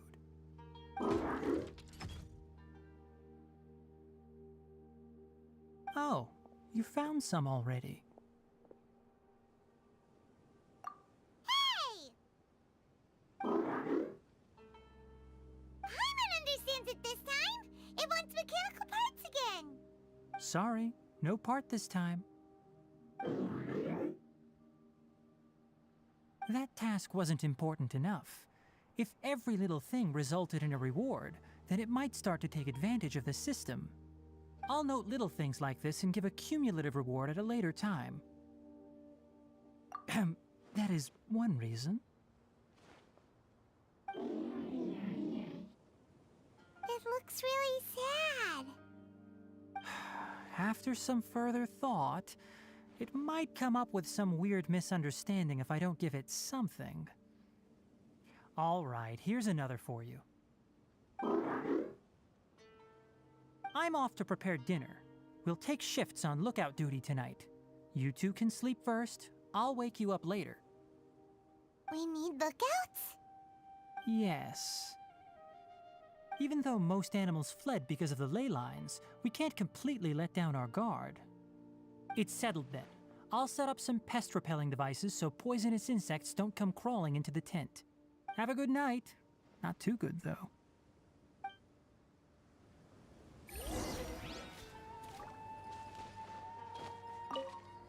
Paimon's getting sleepy. Is this because of the ley lines? It's been a while since we camped outside like this. This feels like when we just started adventuring together. Nighty-night.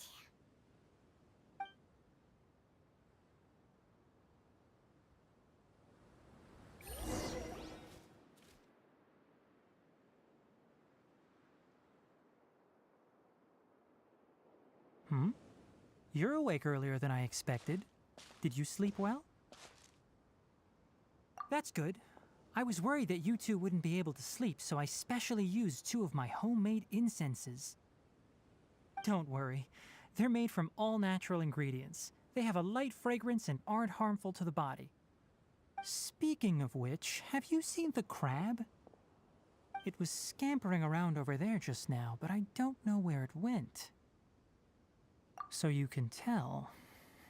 My suspicion is less towards the crab and more directed to its unrevealed owner.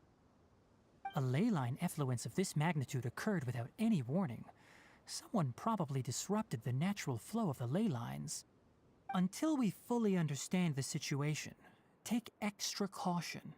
The academia has banned mechanical lifeform research for years, so the origin of these creatures is very suspect. Topics related to mechanical lifeforms were popular in the Spontama for a time. Some of my juniors had also thrown themselves into such research. They proposed an intriguing idea. Use our knowledge to create a new and practical lifeform that could help humanity conquer nature. However, no matter which modules or parts are installed, a machine is innately a construct that receives and executes commands. They can never possess self-awareness like us or other living organisms. In their pursuit to discover the differences between mechanical and biological lifeforms, zealous researchers performed unregulated vivisections and other absurdly cruel experiments on animals. Research on mechanical lifeforms was thus banned. The irony is that the researchers became even more impetuous afterward. Who knows? Maybe this subject will be unbanned in a few years. That's a difficult question to answer. I'm interested in the topic of mechanical life, but I don't like the researchers' attitudes. It's just my personal opinion. My ancestors and the Veluka Shuna of the desert coexisted together and supported one another. The bloodline of my people was born from this symbiotic relationship. So to me, all life is important. To understand life, you must first respect it. Life is not an expendable commodity, and knowledge should not be wielded like a scepter. These are the points of contention I have with some researchers, and why I left the academia. By placing yourself above other life forms, what kind of results do you expect to get from researching pure life with impure intentions? Really? Well, I'm glad to hear it.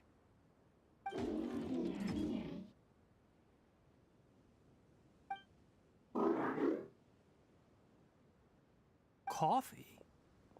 Did you prepare this for us? All right.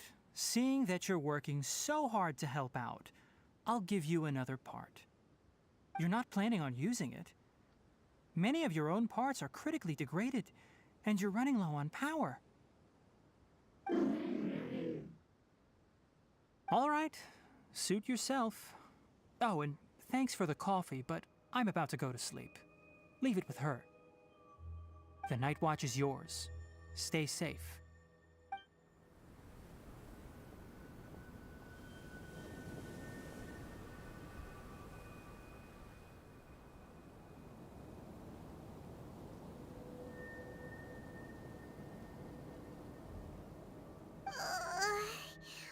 Sorry. Paimon slept through the entire night.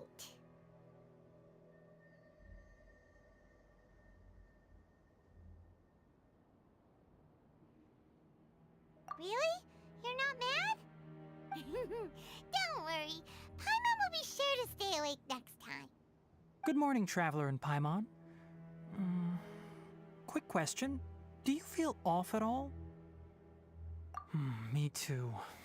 The farther in we go, the closer we get to the source of the ley line effluence. We'll be heading out earlier today. I'll take down the tent. Is there something we can do? Extinguish our fire so we don't set the entire forest aflame. Also, retrieve the pest-repelling devices from last night. We don't want to affect the ecosystem here. Got it! Paimon will take care of the fire. All right, let's meet back here later.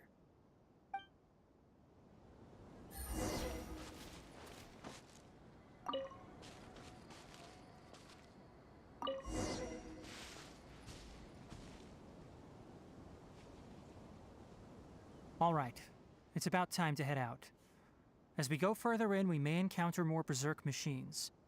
The effects of the ley lines will also increase. If you're struggling, it would be wise to avoid conflict. Try to conserve as much energy as possible until we reach the source of the contamination.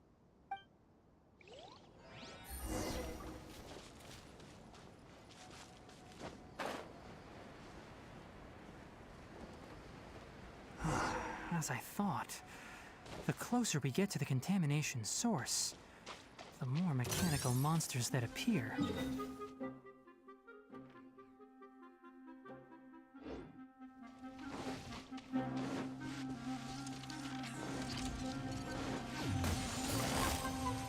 Busted! Yeah! Here comes the catch. Yeah!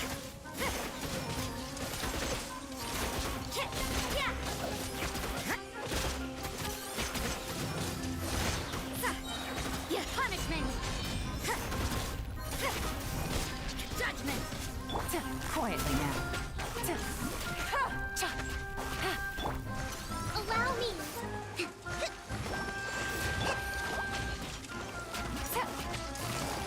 Busted!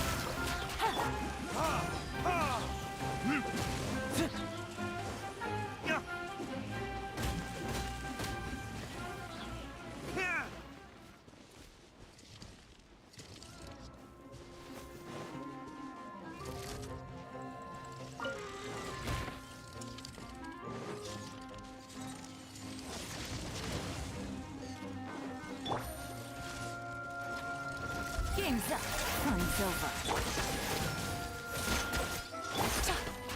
Quietly now.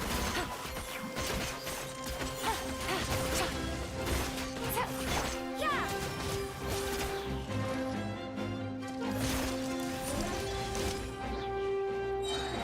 Judgment! Shiver! Hold the line.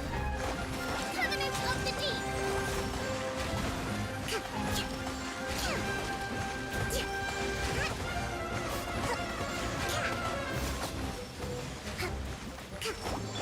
Gotcha.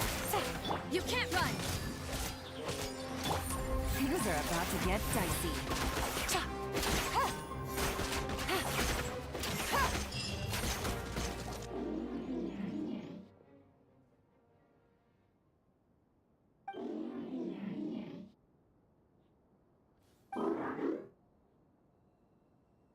It stopped here.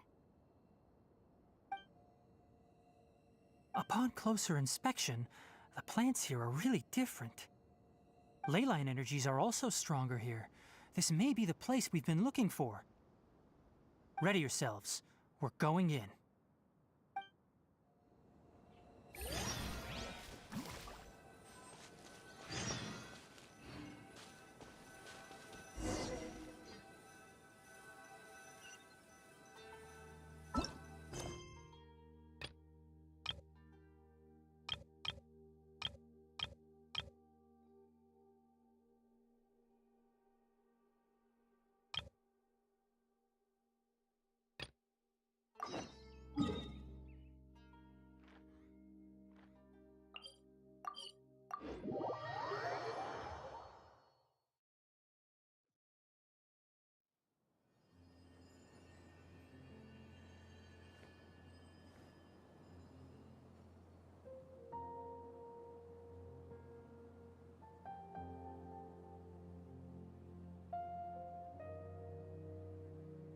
I got a new letter from an informant.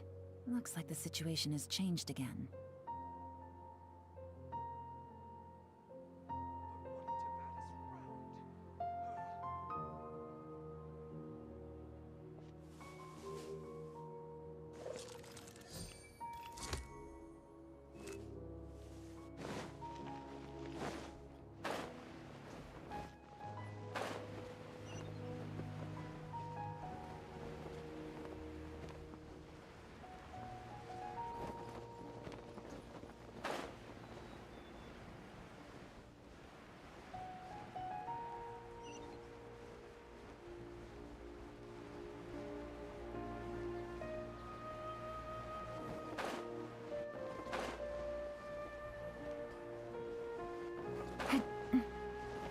Take it easy.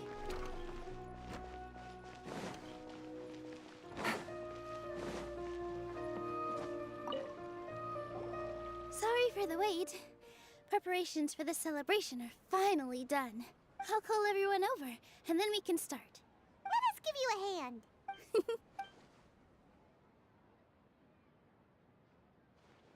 Maybe we really should have prepared a gift. Then we could all, as it is, all we can do is wait and watch. Maybe we shouldn't do this after all. I didn't do that great of a job, and who would even like it? Oh, don't think like that. Remember our promise? We're going to give everyone a pleasant surprise. And besides, you've never attended a celebration event before, so this will be a great opportunity. Everyone will love you. I'm still not really sure about this. There's nothing to be worried about. Just take a step forward and give yourself a chance. There aren't any scary people here, right? Right. Huh. All right. Maybe this will help. Everyone, over here!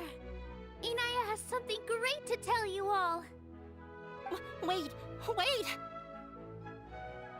I've already said that I'm not ready yet. What should I say? Take it easy and relax. Deep breath, in and out. Once you've taken a long exhale, calmly tell everyone what you want to say. If you don't say anything, then all the hard work we put into embroidery practice would have gone to waste. Using it as a gift, though? It really isn't that good. So when Inaya was talking about making a prop, she was actually preparing a present. Yeah, it feels like she still doesn't really see herself as part of this community. But it looks like Nilu's trying to ease her through. Actually, Inaya had prepared a special present for everyone before the celebration kicked off. Woohoo! We're gonna get our first present from Miss Inaya! Pipe down! The louder you all are, the more nervous she'll become. You've worked on it for so long, so have some confidence. Don't be afraid. You've got this. Is Mr. Zubair here? Sheikh Zubair, this is an urgent notice from the Academia. This celebration, or whatever it is, must stop at once.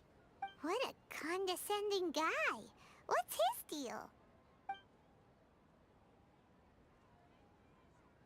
Since Zubair Theater has long violated the Academia's policies and orders, we have decided to demolish it. As its manager, you must halt all operations and dismiss all staff members within 30 days, after which you will report to the Academia for further punishment.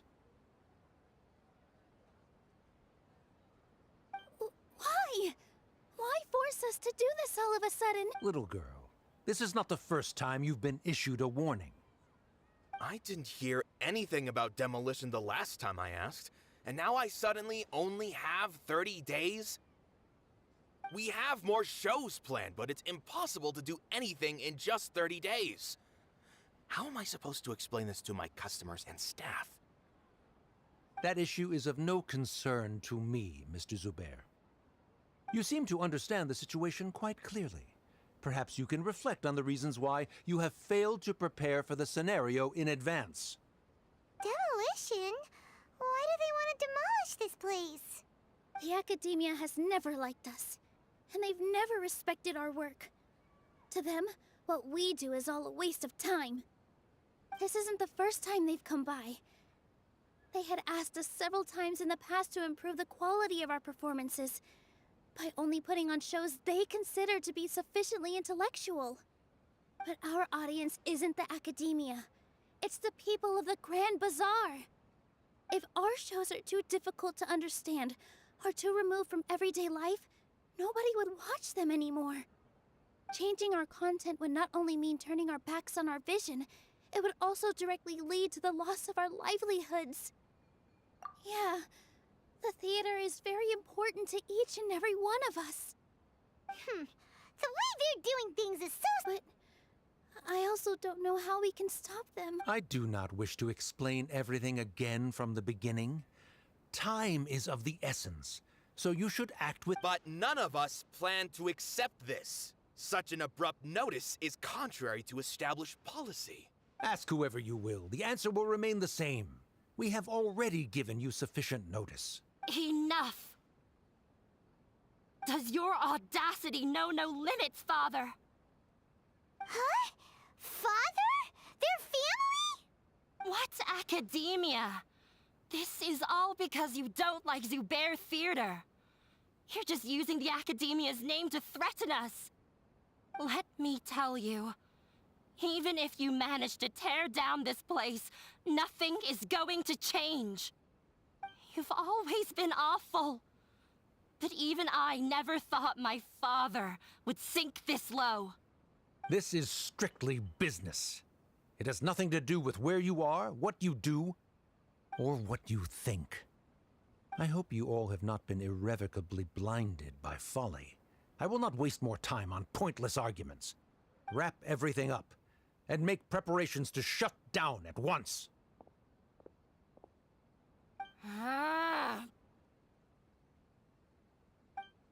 Why is he always like that?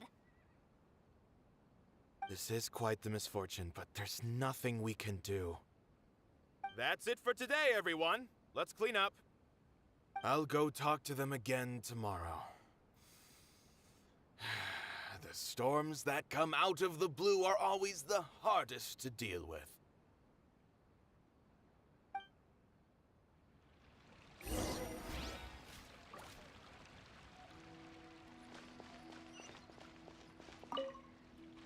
Sorry. There's no need to apologize. Is what that guy said true? Yeah, I guess you could say that. Knowledge is king in Sumeru, and their pursuit of it leaves no... But if that's all it is, there's also no reason to go so far as to After Inaya ran away from home, I brought her here to Zubair Theater. She rarely talks about her family. All I know is that I never expected it. If you did nothing wrong, then there's no reason to listen to the Nahida? She'd probably help if she knew what was going on, no matter how... No. I wasn't doubting her ability. I just... Plus, if the Dendro Archon were to intervene, then it... That's true. Who cares? Let's just take him in a fight. That's true. I'll try to think of something. What to do. Can you pretend to shut down, but secretly continue to hold your shows somewhere else? Or we could go through a list of customers and try to see if anyone in there might be willing to help out. That also... A debate? Huh. Well... Oh! If we can prove to Inaya's father that the Academia's position doesn't hold water... I see. It's a good idea, but... Huh? Me? No. I'm the literal worst at arguments. I can't debate.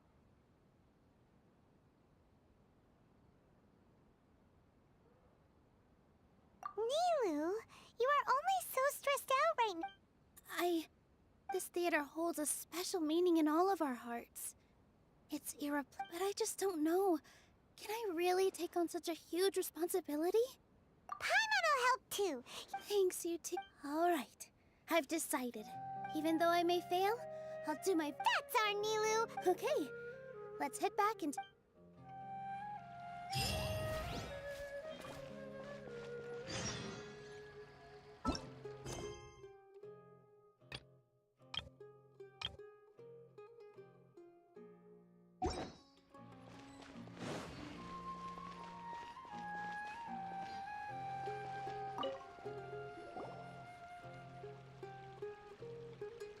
Trying to best the Academia in a debate is attempting the impossible. If you really want to try, I won't stop you. It's not like our situation can get any worse. I don't think it's entirely hopeless. To Sharif, Nilu's approach will come off as naive, but that kind of frankness is exactly what they lack the most. Things might turn out differently from what you... I am in favor of such a romantic feat. No playwright will turn down a compelling underdog story. Sure, in fiction, but I'm not sure how well that will translate to reality. I'm not saying that I don't support you, Nilu.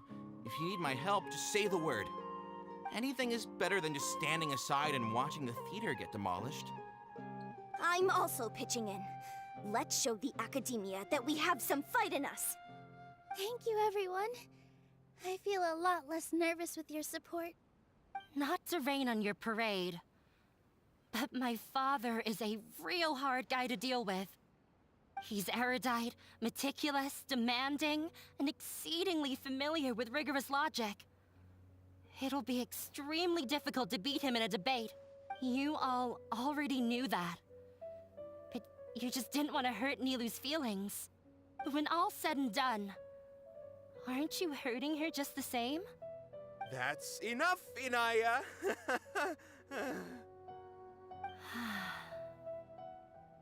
Sorry, I just can't force myself to expect a positive outcome. Nilu shouldn't have to push herself for the sake of an impossible goal. Yeah, it's... You're right, Inaya.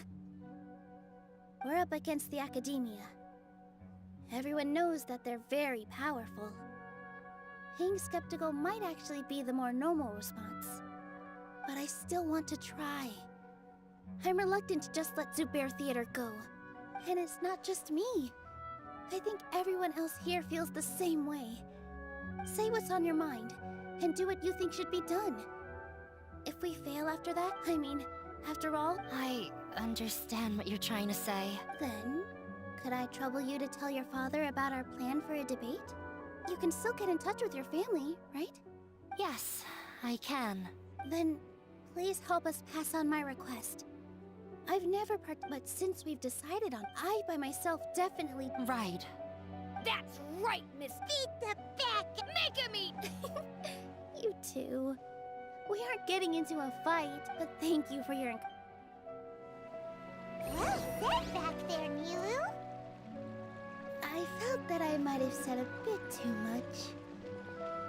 Anyway, we better start preparing now.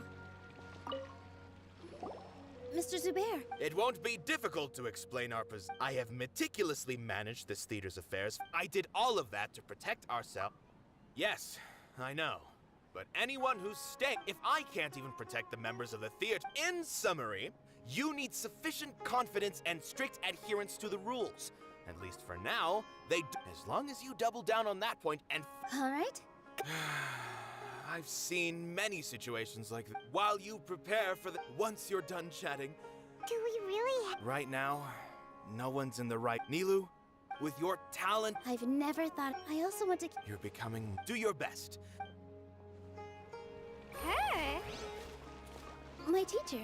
She was an excellent dancer, but she's retired now. If we have time later, I'd be happy to tell you more about her. Inaya was right. It wasn't out of pity after all. I'd be a terrible person. She knows better than any...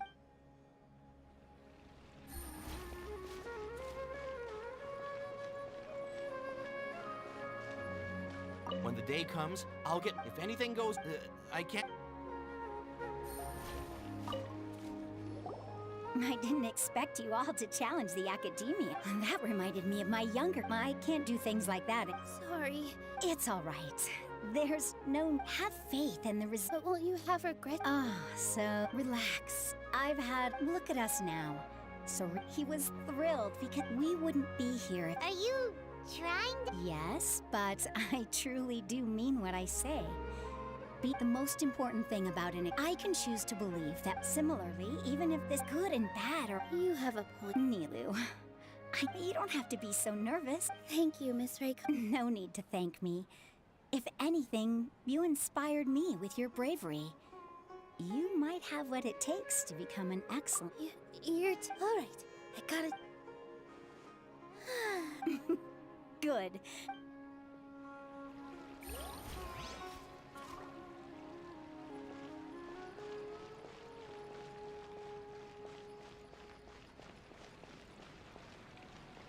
No one is allowed... Watch out, Mr.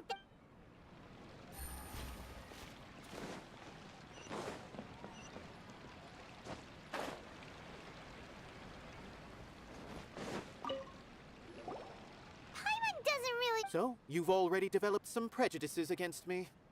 And to think, I was just about to put... Oh! Although, I know not if you have a new answer to my previous question. Now seems like an What do you think it... this again. We probably do need to tackle this question if we want to prove the value of the arts. I don't know how to explain it, but all I know is that when my performance makes the audience happy, I also... Does that count as a meaning? You answered him so seriously. Careful, Nilu. This guy's ramblings never make any sense. No, no.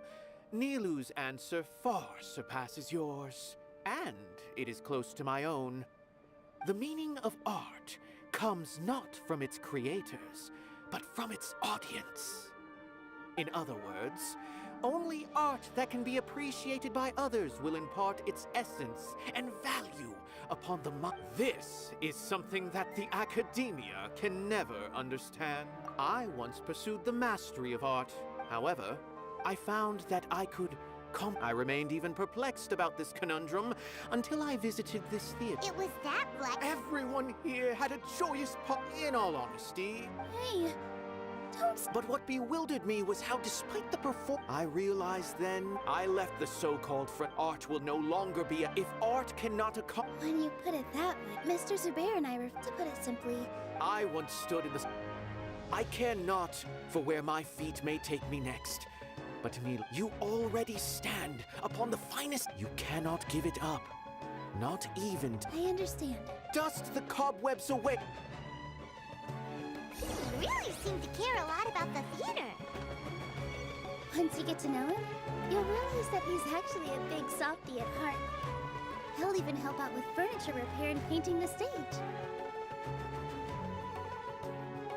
I probably should have recorded this. You're here. Is the theater at... He's been worried sick for a while now. Hey, you two... What exactly happened? Yes. He told us... What the heck? That came with no warning. They're messing with us again. Don't tell me you'll have to listen to him. Come on. You know... Yeah... There's no need to worry, though. If I win... Really? Master... Mine too! Yeah. Good thing they have the power to make... Yeah, they need to touch more Exactly. They want to look down on us? We'll look down on them first. I'm sorry. The previous NPC just said they need to touch more grass. Don't worry. Everyone here has... Right. They might... They don't believe that? Maybe you can prepare... Ignore him. No matter what, we... Thank you all so... There are always more... I feel like the pieces are starting to fall into place. Let's head back to the theater and organize our... Abby? Have you seen Miss Inaya? No, Miss Nilu. Miss Inaya isn't back yet. Wasn't she just passing on a message? Does she really need this? Traveler, Paimon.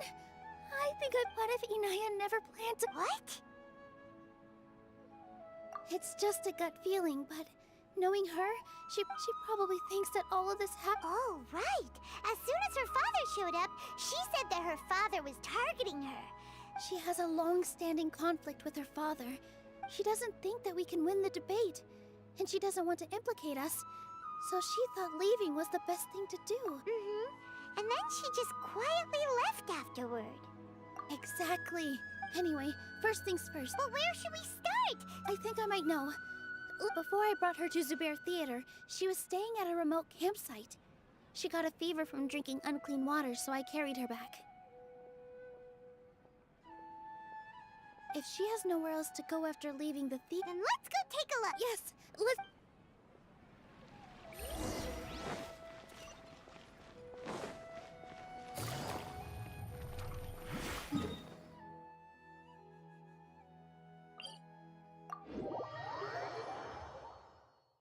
I'm very sorry.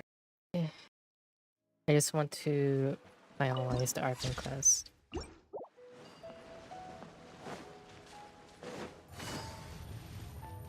Someone else on YouTube probably has the dialogue saved. There are signs that... But we can't confirm. Let's take a look around. Did you hear that? I heard it too. Let's investigate.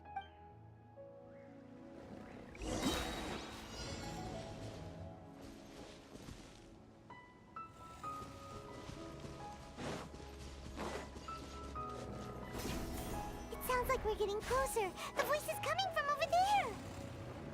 Yes, we're almost there. Stay back! It's Inaya! She's being attacked by wild animals! Inaya, don't be scared! We're coming to help!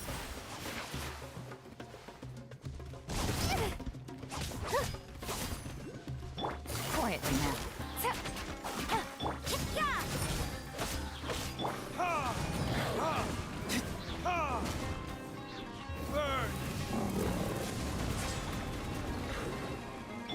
Gotcha.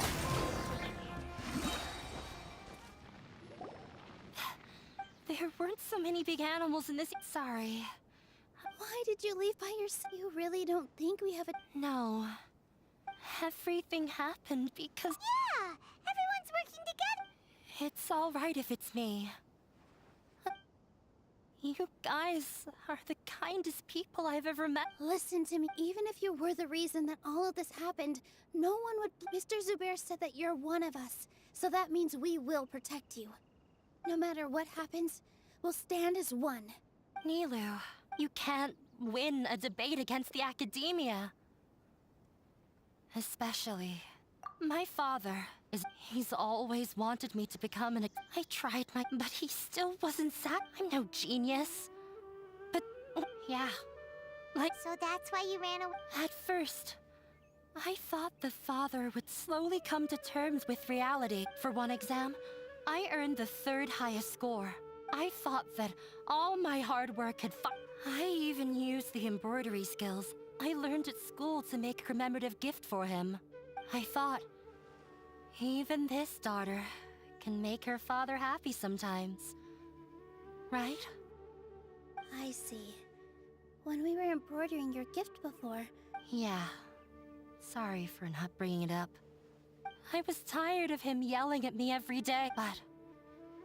He was more angry than ever before once I'd given him my embroidery and told him my score. He flung my present to the side. You think you should be proud of 3rd place? Reflect on why you weren't first. I forgot how long I'd cried for. I only remember my parents arguing. My mother also thought he went overboard.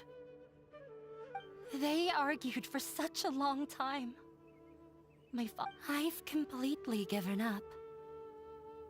We're destined to never understand each other.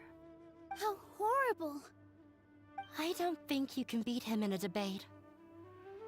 Because he doesn't even understand what kind of place a theater is. He can never understand the relationship performers have with their audience. He just wants everything to happen according to his wishes, as if the world revolves around him. What we cherish, our little place in this world. It sounds like your past has had a... I understand now, Inaya. But when we were preparing for the debate, I heard something quite wise. Maybe it'll...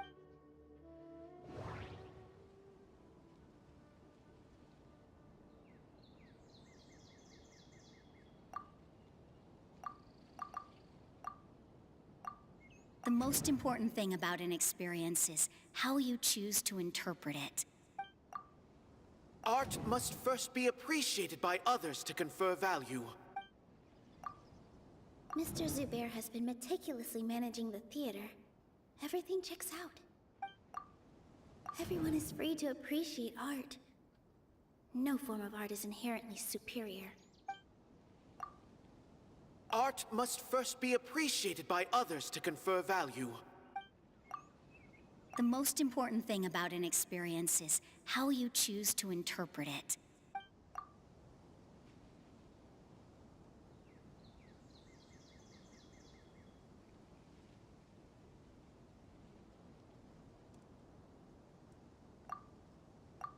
Mr. Zubair has been Everyone is free to appreciate art. No, there should be... No, there should be... Mr. Zubair has been meticulously managing the most important... Miss Raykar has gone through a lot in her life, but although she ran into misfortune, she told me that the most important thing about an experience is how you choose to interpret it. I can sympathize with your unhappiness at home, but after you ran away, you ended up at the theater and became one of us. Those unhappy experiences allowed you to really cherish your bonds with everyone. Don't let your past suffering keep you from the new... Let the past stay in the past. When I ran away from home, I swore that I would leave my family conflicts behind. But you're right. All I'm doing now is falling right back into it. Maybe you'll disappoint him, but that doesn't matter. You have a new future waiting for you. Don't let go of the answer you've worked so hard to find. That's right. If we put our heads together, there's bound to be a way. You're right. There's nothing to... I'm not trying to meet his expectations. So why should I give up because of him? I can't afford to lose anything more. We have to... The debate will not only protect Zubair Theater, but also allow me to settle things with Father. That's the spirit! Let's go. I'll tell my father about the debate. I know him very well. Even if he looks down on us, I know how to make him accept. All right, let's go.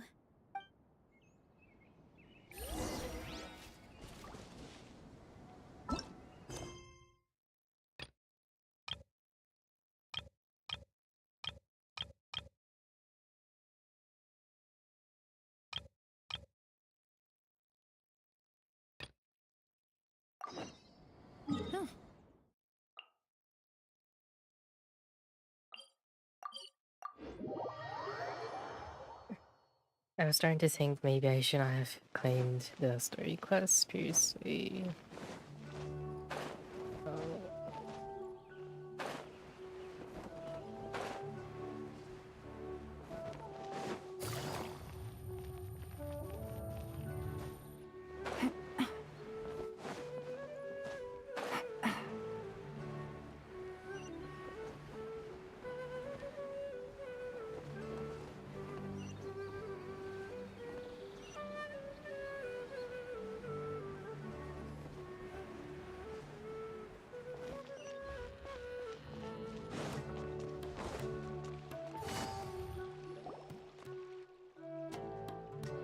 Wait, you two! Just a moment, please. You're the Traveler in Paimon, right? It's a pleasure to meet you. Do you have a moment? There's something I'd like to discuss with you. My name is Nabil. I'm a Matra in the Academia. You're friends with Sino. Currently, Sino is out investigating a case involving Oh no. Well, to be completely honest, it's pretty hard to imagine anything that could pose a threat to Sino. But word has it that you two...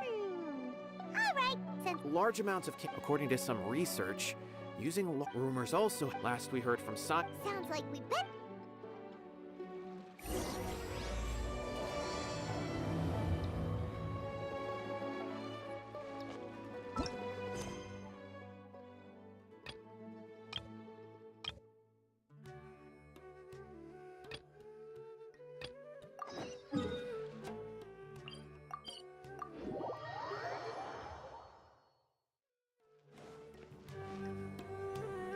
Well, I'm off to meet with him.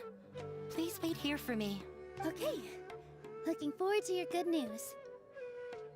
That should be everything. I'm not sure why, but... You were great when you talk like that, Thanks for that, Paimon. But I still feel like it'll be an uphill battle.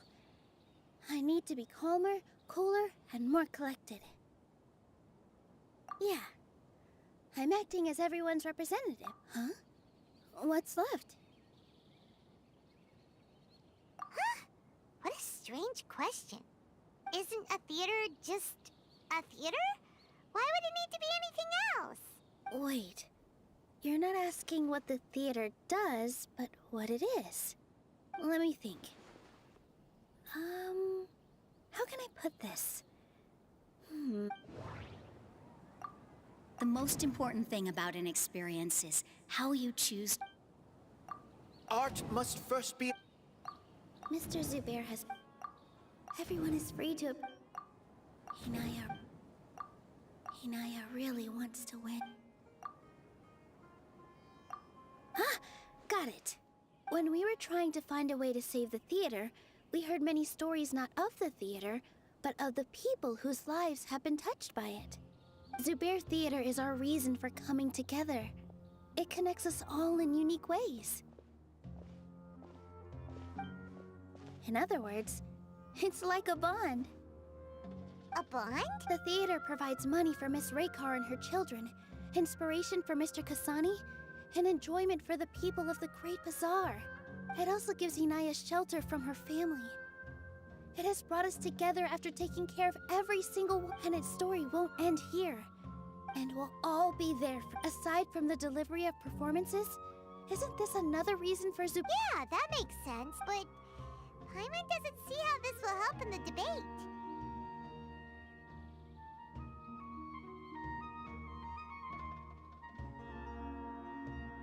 Oh, gotcha! No matter how strong an opponent is... I feel like that's another prong in our attack. Paimon also feels a lot more relieved. Sorry for the wait. I'm back. Things went a lot more smoothly than I expected. Why are you all smiling so much? We realized that your dad might not be as scary as we had thought. We just finished our prep. Rusty, we have to win. No, we will win, Inaya.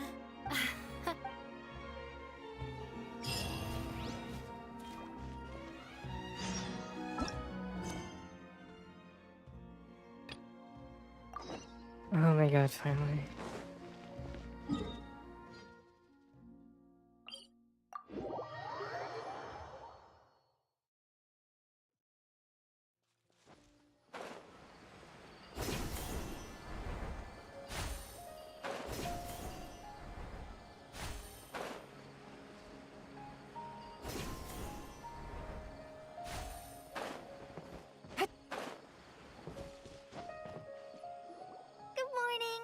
Looks like you're awake.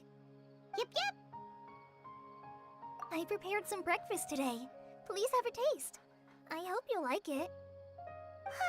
It's nice to have you here so we can eat something yummy. Well, now that I've recovered from Elazar, I'm feeling better than ever. I can even prepare 4 or 5 meals a day now. And Paimon bets they're all delicious. Oh, by the way, someone brought a letter for you after you went to sleep last night. Nope, Paimon wanted to read the letter with you after you woke up, so Paimon didn't open it. All right, let's read it now. Oh, it's from Nilu. We're going to hold a feast at the Grand Bazaar and celebrate Cyano's reinstatement as the General Mahamatra. As heroes of Sumeru, please be sure to attend. I'll wait for you. The date of the banquet is written on the back. It's in 2 days. Oh, I've also heard that you've become heroes here as well. That's amazing. Sometimes I'm really envious of strong and confident people like you. Oh, you're embarrassing me. Anyway, let's go to the Grand Bazaar to have a look. Oh, before you leave, be sure to inform Master Tainari.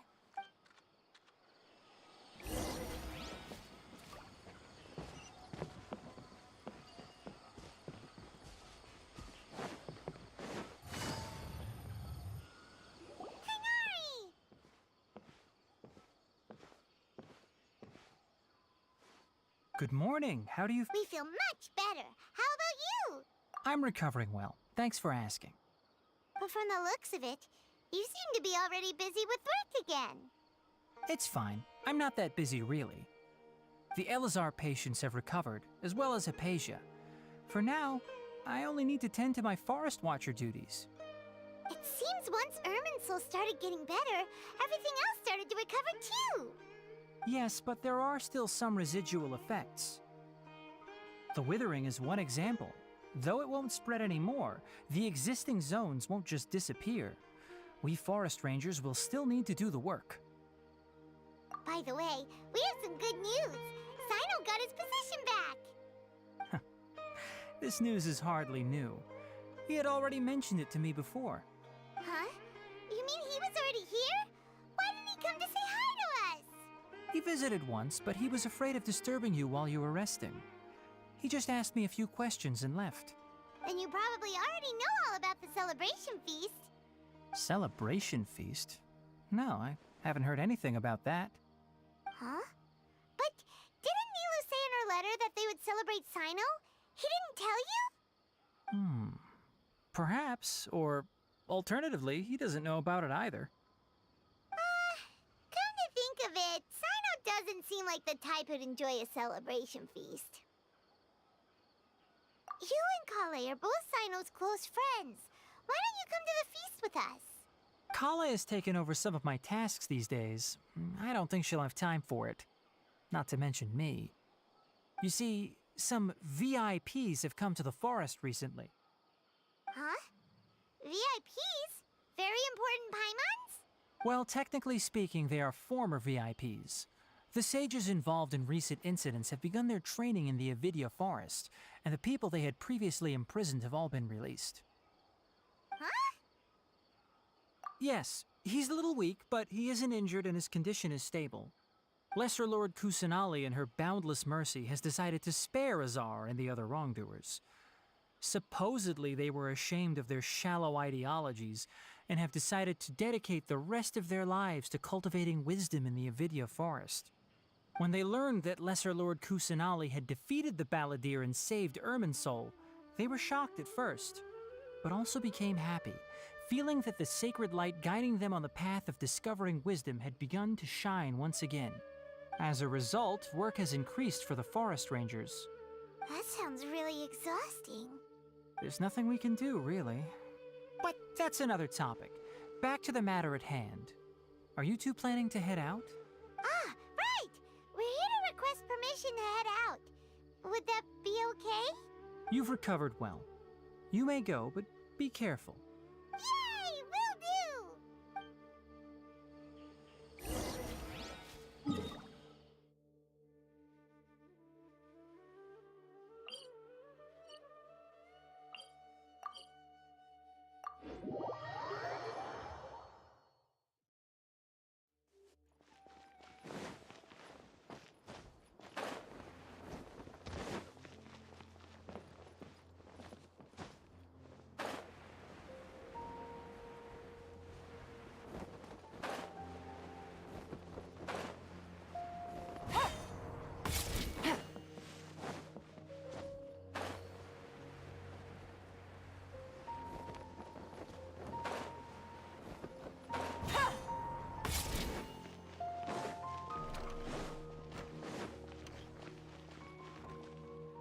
Well, there won't be any problems if the feast starts at that time.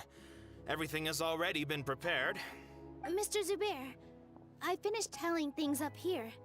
Well, except for the guests.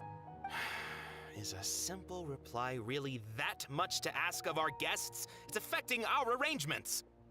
Oh, it'll be fine. Besides, it never hurts to get things ready in advance. I was thinking the same thing. The feast will be held sooner or later, right? Hey, Nilu! Traveler, Paimon! We got your letters, so here we are! You're the best! The other guests haven't even replied yet. Huh? Are we the only ones that have arrived? Yeah, I had someone deliver letters to all of our guests. But maybe everyone is still busy with other things. Look, I get it. Sumeru is in an extremely important period of transition right now, but even if your friends are important figures, they shouldn't just ignore your request like this. Nilu is Sumeru's #1 celebrity, after all. You have no idea how happy I am to talk to people with good taste. If you consider enjoying Nilu's dances having good taste, then almost everybody has good taste. Because Paimon thinks everybody will love her performance. That's right. We all think she's amazing too. Nilu is an absolute favorite among those of us who frequent the Grand Bazaar.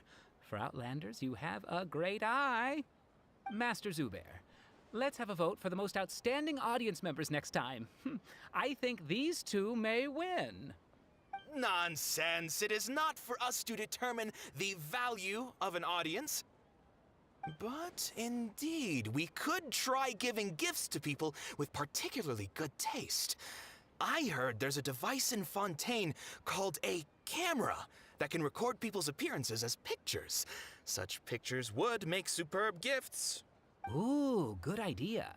I wonder where we can find one.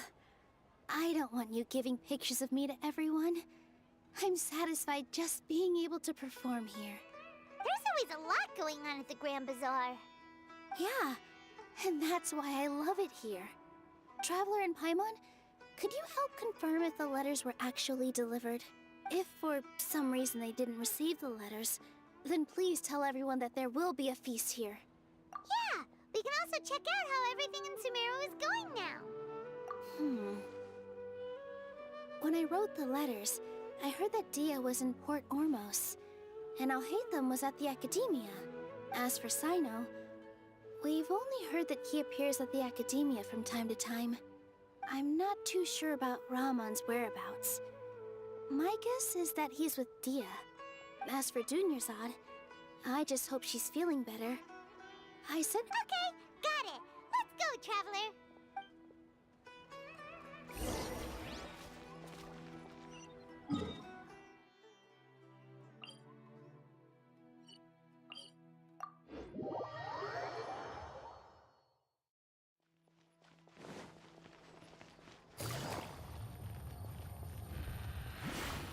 Take it easy.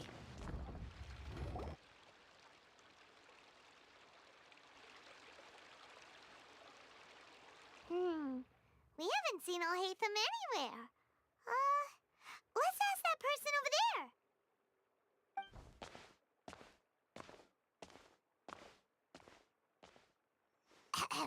Hey there, have you seen Alhaitham around? Yes, it seems Scribe Alhaitham has gone to the House of Dana. You should be able to find him there.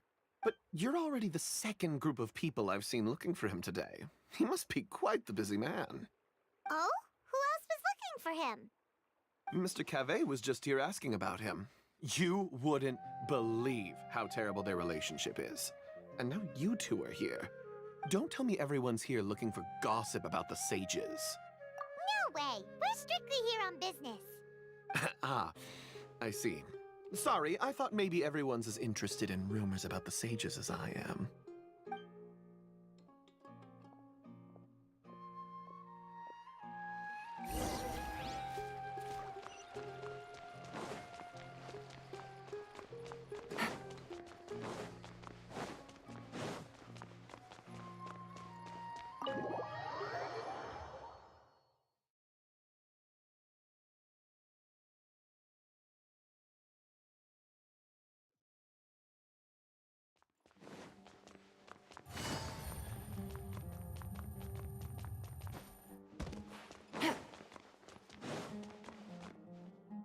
Alhaitham should be around here somewhere, right? Oh, he's over there! But it looks like he might not have time for us. Just put down that worthless book and tell me what happened in the Academia. This is not just some worthless book. Do you have any idea how difficult it is to find a physical book like this in Sumeru? It doesn't matter. It's probably just another thing that you used your authority to get your hands on anyway. Just put it aside. Listen, I came back today only to hear that the sages have disappeared. Oh, you sound surprised. I thought you would already know the inside story. Would I be here asking you if I knew? You're the scribe, not me. So just tell me what you know already. Well, I almost became a sage. Huh? Oh, don't sound too surprised now. You're the renowned Kaveh, light of the Ksharawar. Besides, as a master builder and craftsman, chances are you'll be appointed as a sage too. Why do I feel like you don't really mean it? Huh. What makes you say that? Why would you question my heartfelt sincerity? Maybe it's because you've never said anything good about me before. Yeah, well, I share a similar sentiment, and anyone who knows you as well as I do would surely do the same. Oh, you...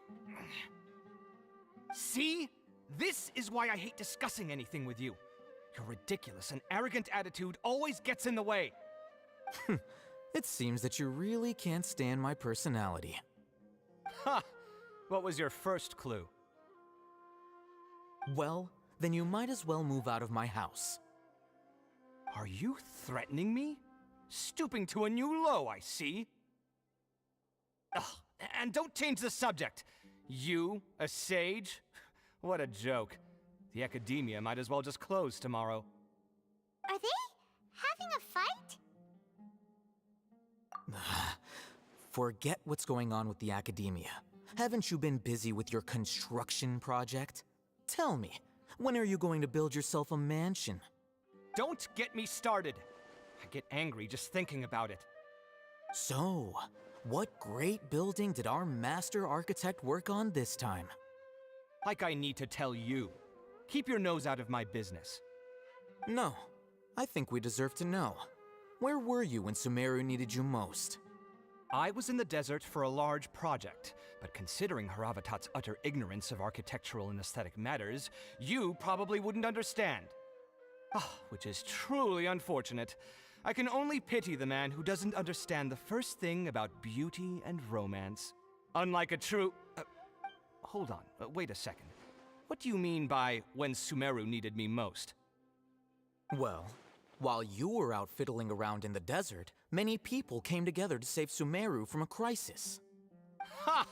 And you think I'd believe that? Look, all you really need to know is that Azar and all his accomplices have all been overthrown. Huh? What nonsense are you talking about? It's no skin off my nose if you don't believe me. It's not like my Darshan was the one trying to apply for funding from the Grand Sage. Yours, though, on the other hand... You know what? I'll ask around. I'm sure someone knows what's going on here.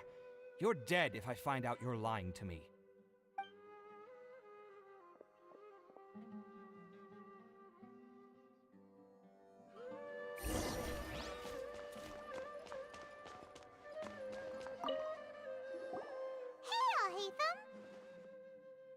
Oh, it's you two.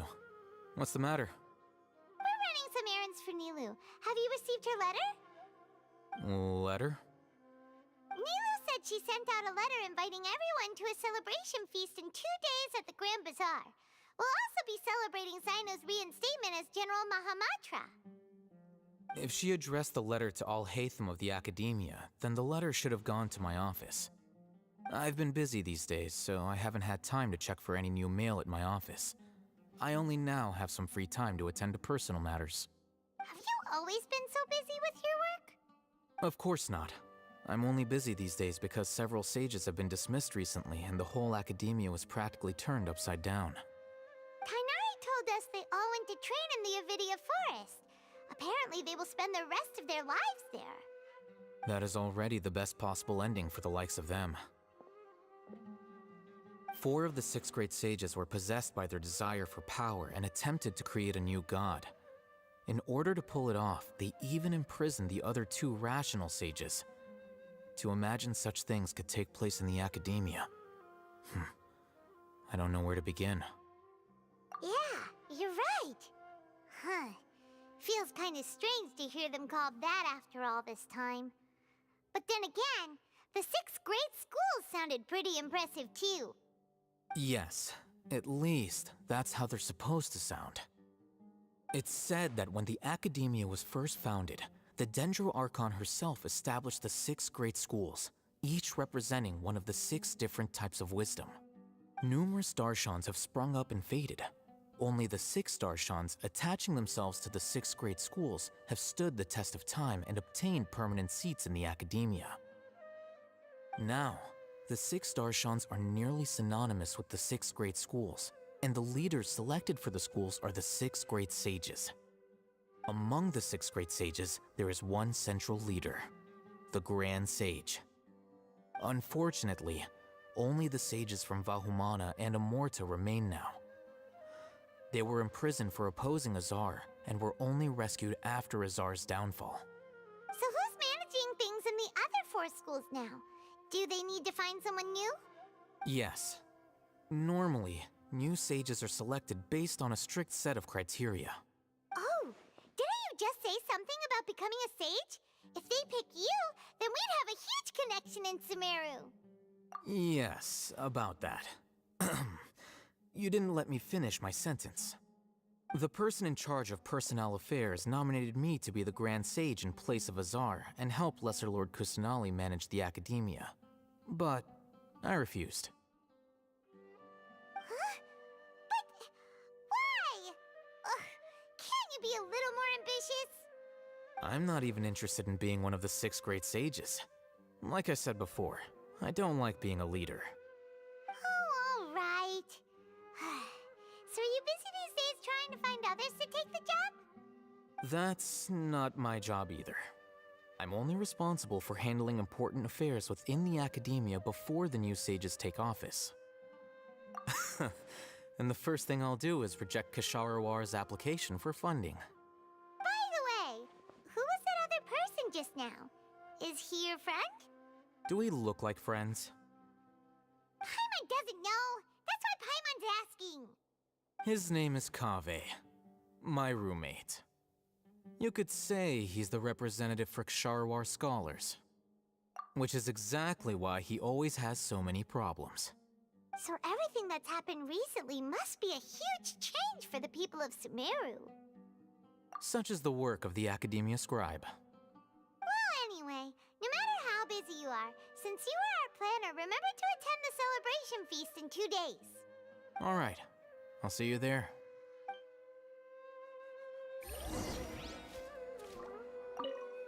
The House of Dana is the last quiet place in the whole academia now. I was originally planning to stay here a little longer, but there's a chance that Kaveh might show up again. Tuh, what a nuisance. I'd better go somewhere else.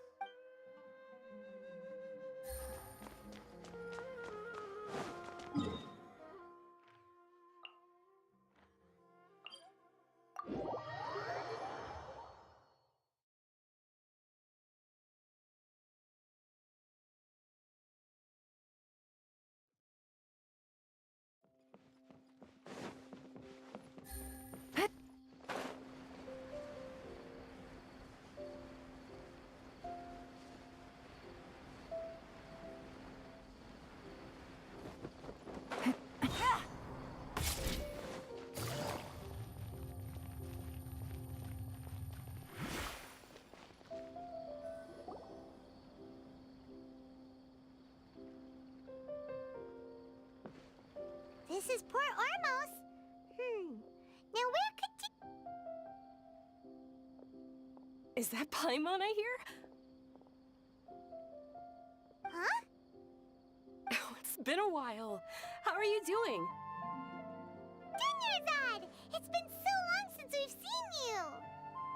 I'm doing well. I can go as far as saying I have never been happier in my entire life. I don't know if you've heard, but Elazar has completely disappeared, and all the patients have recovered. You kidding?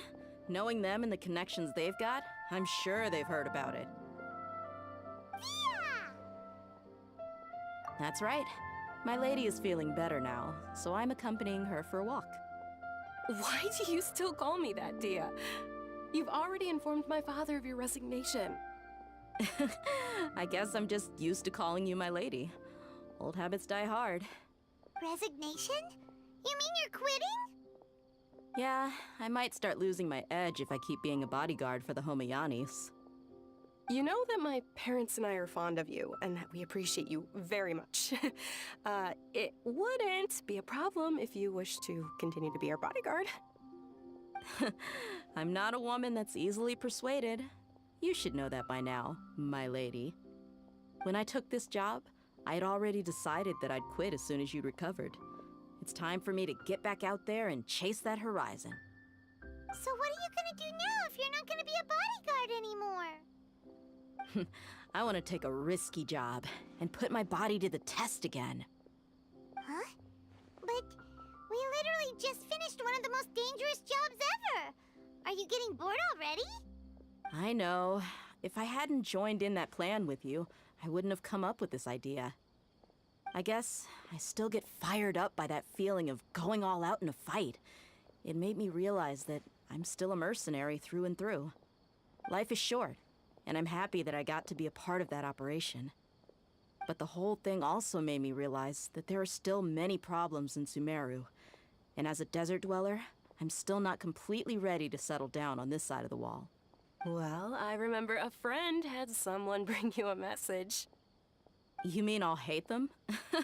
I didn't expect him to still remember that. I thought he was joking. We just came from talking with Alhaitham at the Academia. Did he tell you that he suggested that I come work at the Academia? What? I heard that Azar and his cronies fell from power, and Alhaitham told me that now was a good time to find a job in the Academia, but only if I wanted to. Whoa. Paimon can't see you being anything other than a mercenary.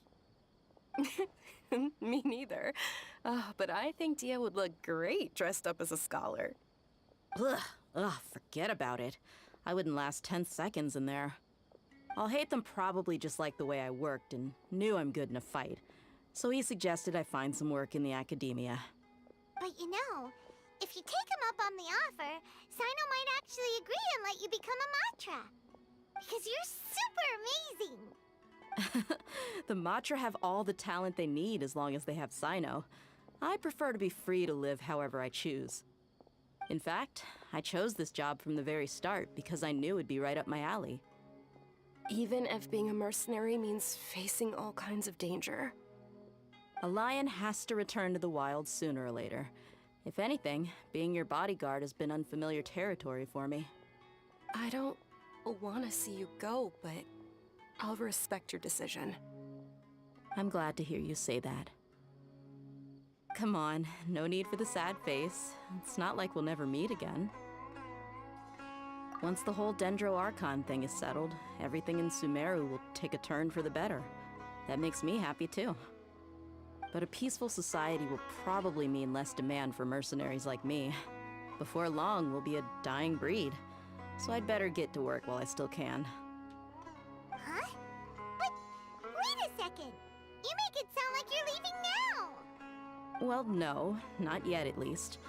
I promised my lady I'd stick around until next week. So, have you been in Port Ormos this entire time? We were wondering if you had received a letter from Nilu. Oh, did Nilu write to us? She heard that you were seen in Port Ormos, so she sent the letter here. Huh. It was probably sent to the inn that we're staying at. My lady has been very energetic lately and keeps taking me on hikes, staying out even into the night. By the time we get back, the receptionist is usually off napping on the job. Right, and we tend to leave quite early in the morning, so the old man on duty is also usually dozing off. So what it really sounds like is that the person on duty is always asleep. I bet the letter's at the reception desk. I'll go check later. No wonder there wasn't a reply. You never received the letter. Good thing Nilu asked us to come and check on that. Sorry to make you two come all the way out here. It must be something important for Nilu to specifically write to us like that. Yes, she said they were preparing a victory feast in the Grand Bazaar, and will also be celebrating Sino's reinstatement as General Mahamatra. She was hoping you could come. Great! I'll be sure to attend. Count me in too. But is there some sort of dress code or anything for the feast? Can I just show up looking like this? Since it's being organized by Nilu, I don't think she'll be too picky about that. If anything, I think she wants to see us as our most natural selves. All right, then this is how I'll show up. The feast will be held in 2 days, so don't forget. Sure. Thank you so much for letting us know. We'll see you there. Oh, by the way, do you happen to know where Sino and Raman are? The General Mahamatra always comes and goes without a trace. Normally no one knows his whereabouts. Oh. But last time we met, he mentioned that he had something to do in Aru village. You can try your luck there. As for Rahman, your guess is as good as mine. I only remember he said that he had something to discuss with Sino. You can ask Sino when you meet him. Don't mention it. You'd better get going. Alright, on to our next stop.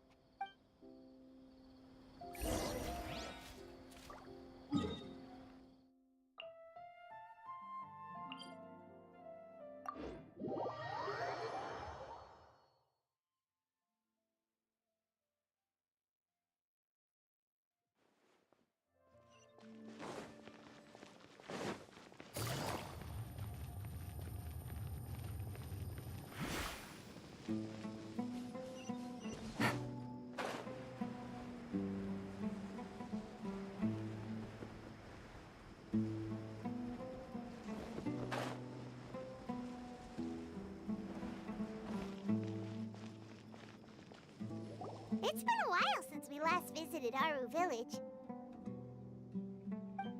Ah, there's Sino!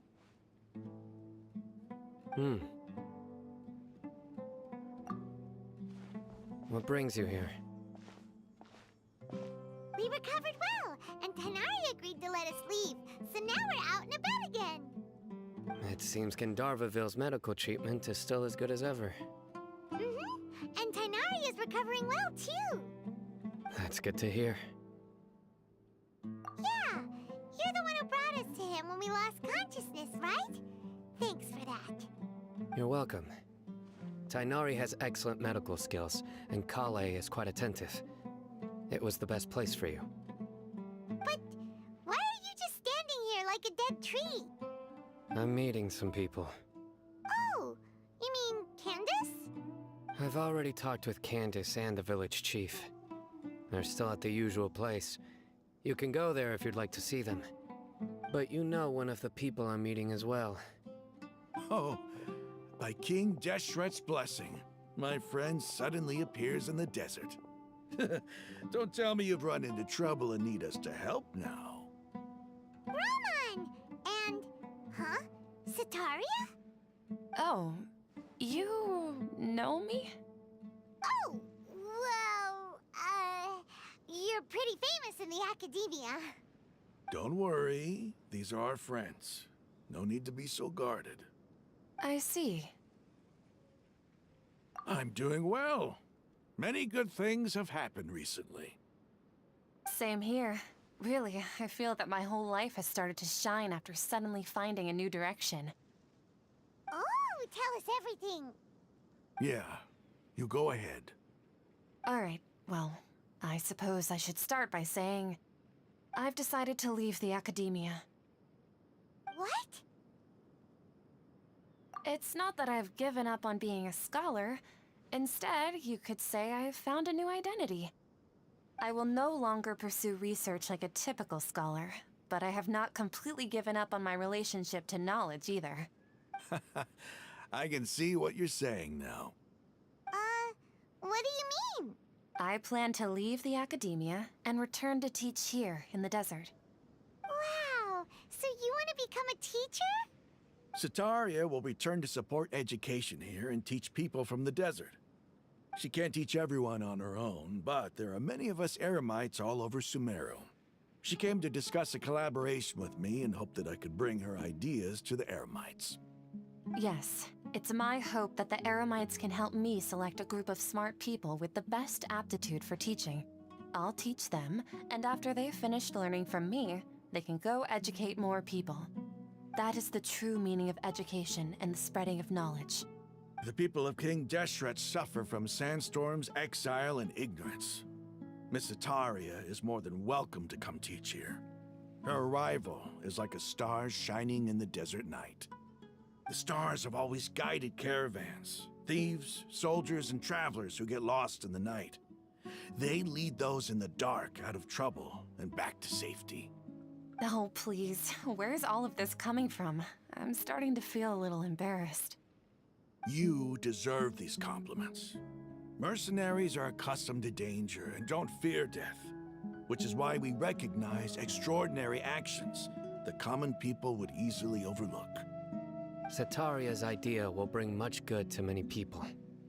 At first, I feared it was destined to fail. Everyone knows that the Academia doesn't allow scholars to teach in the desert without permission. As you know, all knowledge is under their surveillance and control, and very few desert dwellers are as lucky as me. But what I heard at that time has been haunting my heart, as if there were lightning bolts constantly bombarding my soul. Sataria, you tread a treacherous path, and the longer you ignore it, the tighter the Academia's grasp on you will become. Sataria, why haven't you gone home? Never forget that the desert that belongs to you lies elsewhere. Miss. These words sparked something in me, and I knew that I had to bring something back to my people after going home. I gathered up the courage to approach the Grand Sage, only to find that he was no longer at the Academia. Lord Sino told me that Azar didn't belong there anymore. Azar has received much needed punishment. Though, if you ask me, it may have been too light. You probably have already heard. Lord Sino helped me obtain permission to leave the Academia for the desert, and accompanied me here to discuss collaboration with members of the Eremites. My plan was able to go smoothly thanks to him and Rahman. You're all doing so much for the desert. Aside from that, I also have some other business to discuss with Sino. Lesser Lord Kusanali has allocated many resources to support and develop the desert. I've done some business for her, and part of it required the assistance of the Eremites. I applied for a few batches of educational materials from the Academia, and sent them to several groups in the desert, as instructed by Lesser Lord Kusanali. I believe the people will make good use of them. That's exactly what the people here need. Physical books and other related items. If it weren't for Sino and Lesser Lord Kusanali, I'm afraid we'd never be able to get our hands on them. Apart from this, the Academia is also recruiting scholars that are willing to teach in the desert. I'll let you and Sataria know as soon as I have any more news. We must be persistent about this, and maintain these resources to ensure long-term effectiveness. This is the first time in hundreds of years we've had a glimmer of hope. I think this may be the turning point for the desert. Remember these words. Here lies our faithful priest, Kasala. His wisdom is a miracle among the people, deserving of high praise and admiration. I hope people with wisdom like that priest will rise again among the desert dwellers. Then we'll once again see the wisdom and glory that once shook the world. Enough about us. Are you here to discuss some business too? No, not at all. We're actually here on behalf of Nilu. Nilu wanted to write to everyone, but she wasn't sure where the letters should be sent, so she asked us to come find everyone personally. A celebration feast will be held in 2 days at the Grand Bazaar. She hopes that all of you will be able to attend. At the feast, we'll also be celebrating Sino's reinstatement as General Mahamatra. Although, judging from your appearance, it seems you've already been reinstated. Paimon thought you would only start working for the Academia after the feast. Celebration? Feast?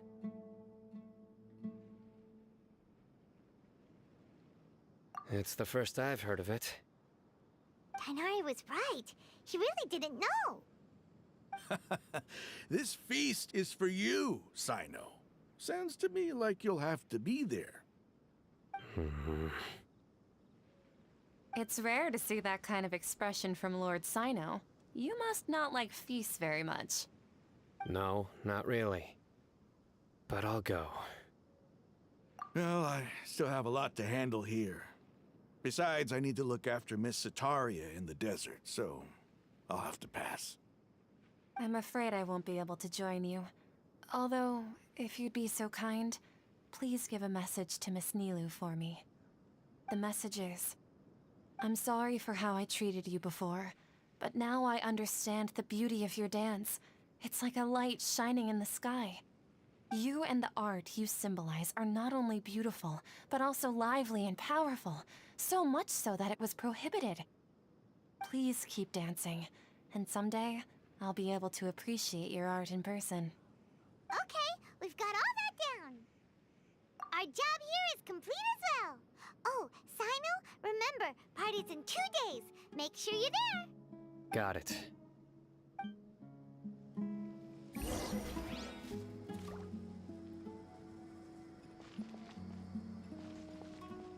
Anyway, our preparation has been going smoothly these days. Can such good things really be happening in the desert? It's almost hard to believe. Yes, even if you can't bring yourself to believe it, you should at least believe in those of us who are working hard to make it a reality. Indeed. Take it one step at a time. There is still a long journey before you. What heartwarming words.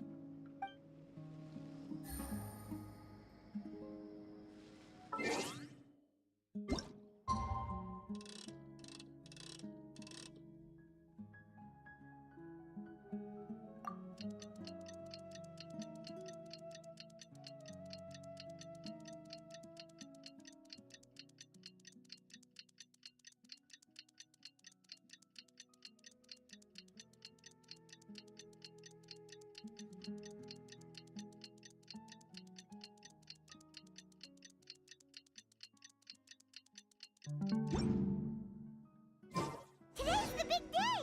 Let's go to the Grand Bazaar and see how the celebration's coming along.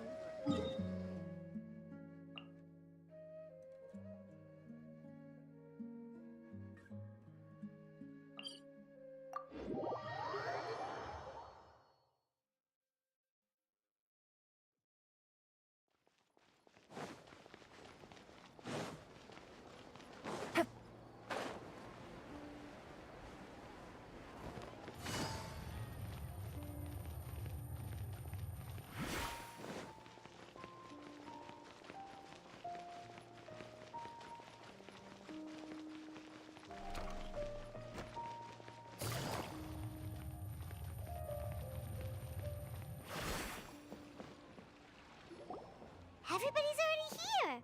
Looks like we're the last ones to arrive. I'm here. Ah, there you are. Well, look who finally decided to show up. You look like you came here immediately after finishing up some work.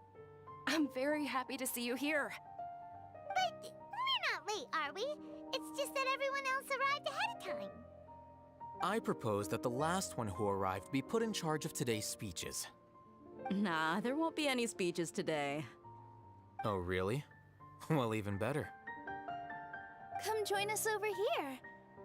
Let's share some great food and drinks, and chat about all sorts of fun things. Everything looks quite good. Wow! Paimon can't wait! Traveler, just look at all the delicious food here!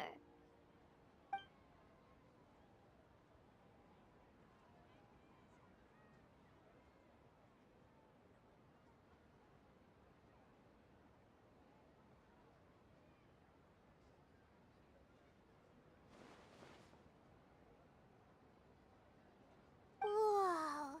It's so delicious! Oh, this grilled meat tastes amazing! The food was specially prepared for you by everyone in the Grand Bazaar. And we have gifts that were sent by the residents of Sumeru City when they heard we were holding a feast. Everyone that came said that you saved Sumeru, and wanted me to thank you all on their behalf. Ah, feels kinda nice to be seen as a hero. I could get used to this. Being a bodyguard is also a hero's job. You've always been amazing, Dia. My lady sure has a way with words. Thanks. I'm glad to hear it. And I'm happy to meet everyone that participated in the great plan. Don't mention it. Come to think of it, we've really done something impressive together. It's unbelievable! We owe it to our abilities. And luck. Really? Why do I remember everybody thinking that luck was against us and feeling like we hardly had a chance of succeeding? That's how I remember it too. It's luck that brought us together, and it was luck that let us form a team. Then, it took even more luck for us to formulate a plan and implement it successfully. Moreover, judging from the results, everything worked out well. Yeah, Everyone gave it their all when it mattered most. It was almost like a performance. We took the stage and put on our best show. Everyone played their part, and thanks to everyone's efforts, the performance was a great success. So, would you say we're good actors too? It's such a blessing that Lesser Lord Kusanali was able to return to power at the Academia. Yes, even after being abandoned and neglected so many times, she's finally returned. Uh-huh. Lesser Lord Kusanali once used all her power in a great disaster, which resulted in her losing all her wisdom and memories of the past. The Academia basically abandoned her because of it. This should be something everybody should remember. Huh? You look surprised.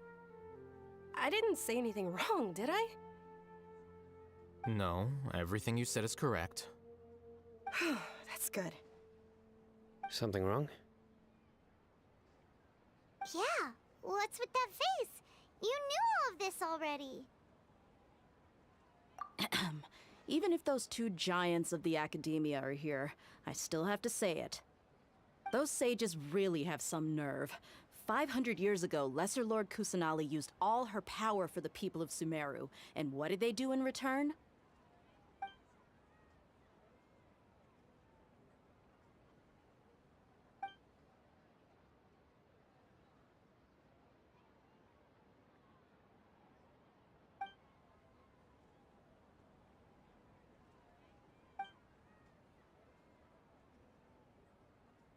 If you bite the hand that feeds you, don't act surprised when it turns into a knuckle sandwich, right, Sino? Perhaps I shouldn't say this, but their treatment of Lesser Lord Kusanali calls for a more severe punishment. You could simply tell Lesser Lord Kusanali that you wish to have Azar and his accomplices severely punished. I respect our deity's decision, and won't interfere in any way. While we're on this topic, why didn't you accept the Academia's invitation to become the Grand Sage? Are you trying to say that I'm fit to be a sage? Not at all. But every person handling the selection process has said that you are the most suitable candidate to lead the Academia right now. Why?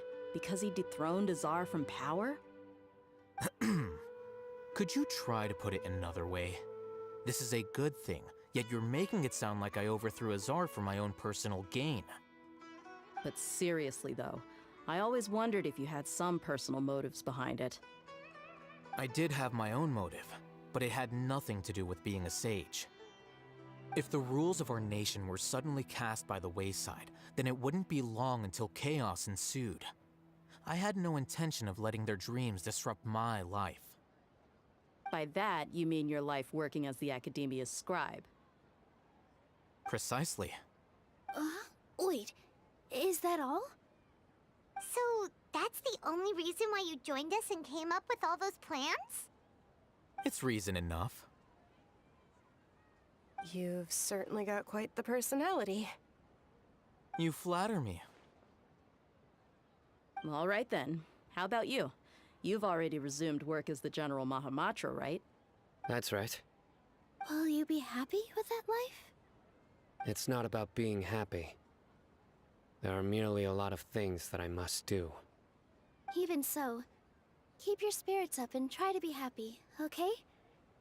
And try to smile more every day, just like I'm doing now. Thank you. I'll keep that in mind.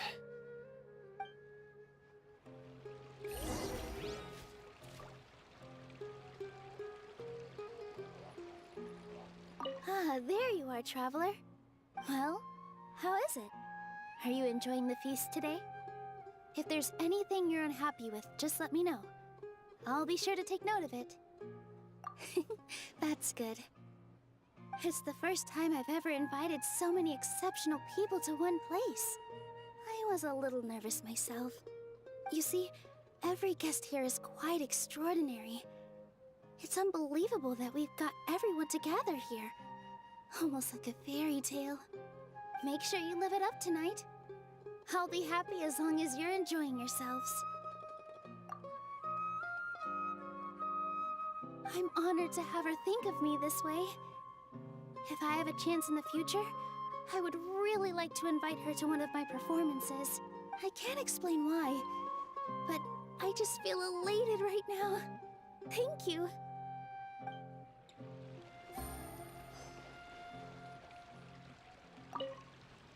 I seldom participate in such lively gatherings, but the atmosphere here is quite good. No.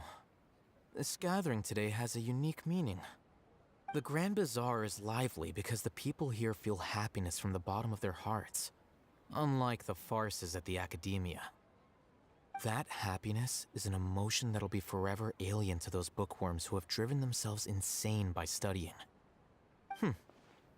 I seem to have taken both keys when I left the house. Oh well.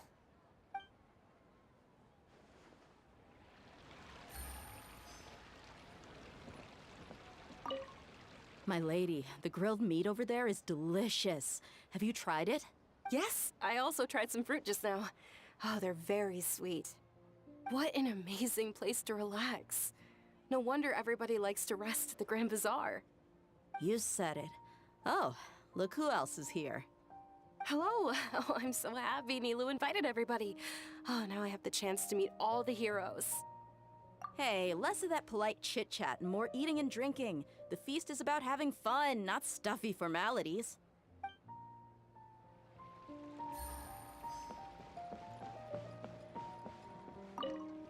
The atmosphere here is good, and everything is delicious. Yeah. I don't often come to such places, but it feels quite good. I have a lot to handle these days. Otherwise, I could show you around. There's always next time. We're friends after all. This feast is pretty good. I like it.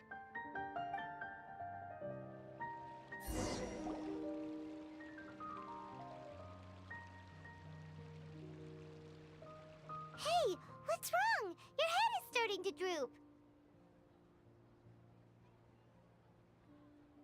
Hey, you can't just fall asleep here. Paimon will go find something delicious for you to eat. You'll wake up once you've put something yummy in your tummy. Of course, just wait here for Paimon.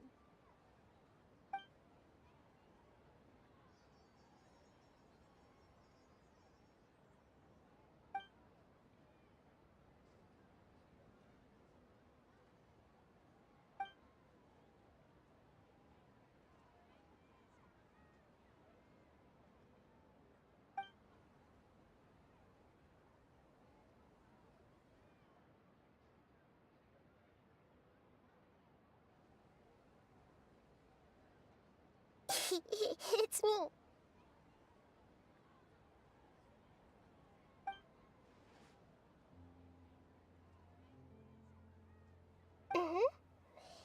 You may blame me for being a bit too self-indulgent. I was thinking about talking with you, and the next thing I knew, I had made a connection with you. The connection between us is amazing. It's like flora and the fence it grows upon. I heard there's an amazing celebration feast today at the Grand Bazaar. I wanted to have a look for myself, so I snuck in. Lately, I've been so busy dealing with all the fallout from recent events, so I really haven't had any free time. Although you've already helped me with a lot, there's still one more thing I hope you can help me with.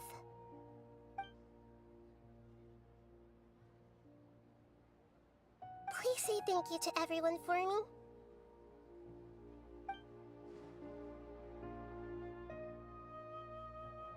Oh, is it not convenient for you to do that for me? But if I just show up all of a sudden, people will become all quiet and stiff, won't they? What if I end up scaring them and ruining this wonderful feast? That'd be the last thing I want.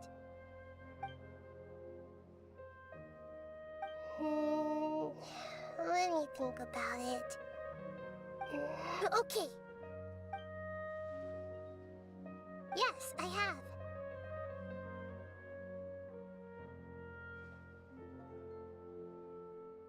You said I should go thank everyone as myself, right?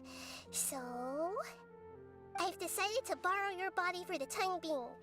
Please don't blame me. The flora also climbs up to the fence to get closer to the sky.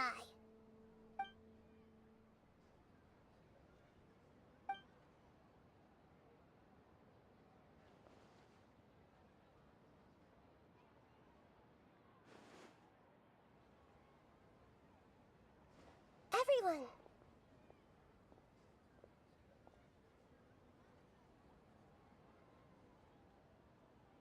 Are you awake now? Paimon was just about to bring you the food. It's me. Huh? That voice. Nahida? Hold up. What's going on? I didn't expect to have a conversation with the consciousness of Lesser Lord Kusanali in the Grand Bazaar. Interesting. Is this also a part of the feast? No, of course not. Are you... Lesser Lord Kusanali? Hello, Nilu. You know who I am? Yes, I already know every one of you. Nilu, Alhaitham, Sino, Dia, Paimon, and Dunyarzad. Lesser Lord Kusanali?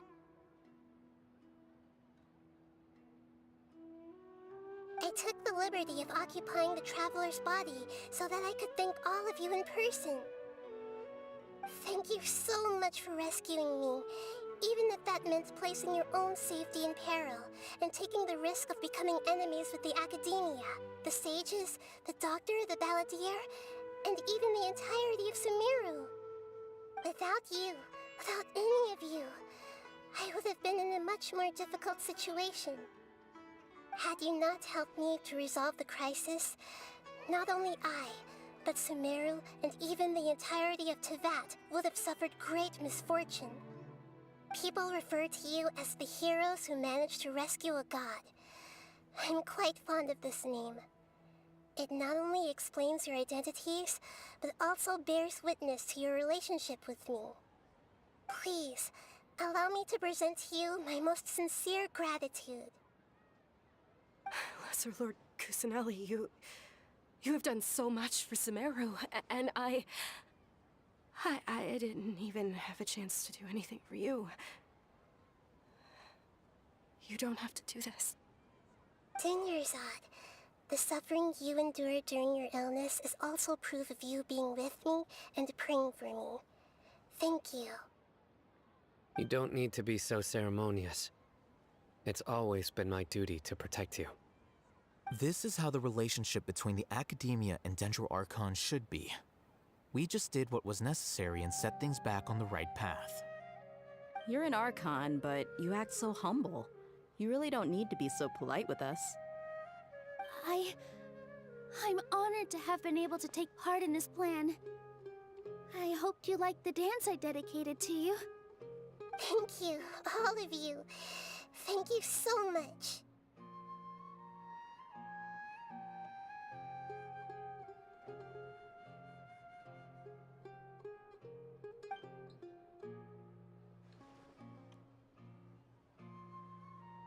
Yeah.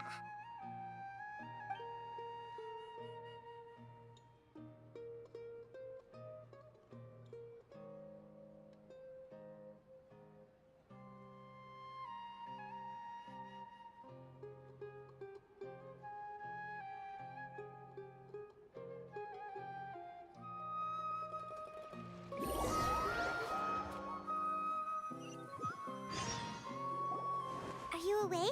Did you rest well? After Nahida left, you ate a lot of food. You've become a glutton. That just means you still have a lot to learn from Master Paimon, the Sage of Gluttony! Alright, since you're awake now, should we go and have a chat with Nahida? She should be in the Academia right about now. If you have any questions, now's your chance to ask.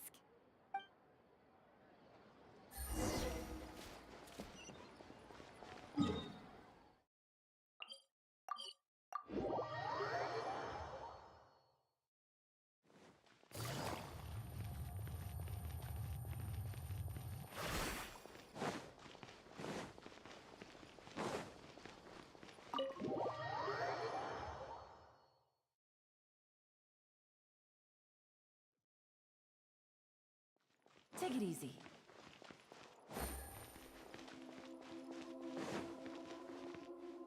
Nahida! Hello, Traveler and Paimon. What a fantastic night. I'm still immersed in all the happiness and joy, like a candle floating on water. So are we, and that's why we're here to talk with you. Is there anything you want to know? After recent events, the Akasha can no longer function as it used to. I've given it some thought, and have decided to shut it down permanently. But this is definitely not a bad thing.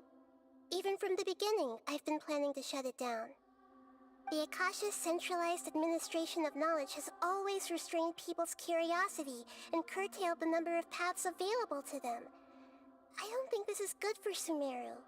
Although people may initially feel a little uncomfortable with the loss of the Akasha, they will soon understand that this life is more suitable for them. And as for the future of Sumeru, I'm preparing to regain control of the academia. The former sages have received their punishment, but the new sages have yet to be selected. I will oversee the process personally. I hope that the new 6 great sages will be more focused on academics. Sumeru needs such leaders more than ever. The other big issue is the people of King Deshret. All the residents of the desert, in fact. They have been mistreated for far too long. I've already taken some measures to address this. It will take some time to rebuild everything, but no matter if it's culture, friendship, or trust, we will rebuild it. You mean, what happened after the doctor put you to sleep? Not exactly. The top-ranked Fatui Harbingers, up to number 3, possess power comparable to that of gods. I was no match for him in that kind of situation.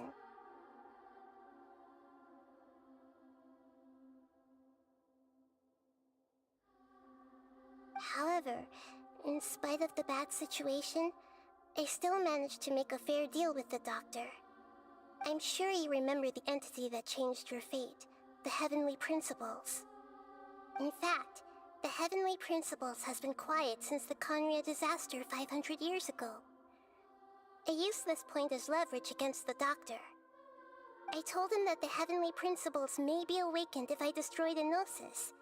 Although it's just a bluff, he still fell for it.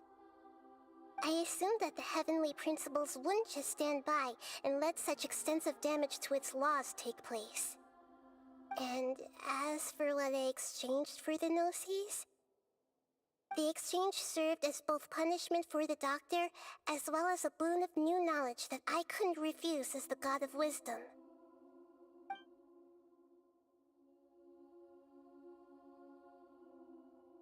He's still in a coma. I've hidden him like how one would hide a feather.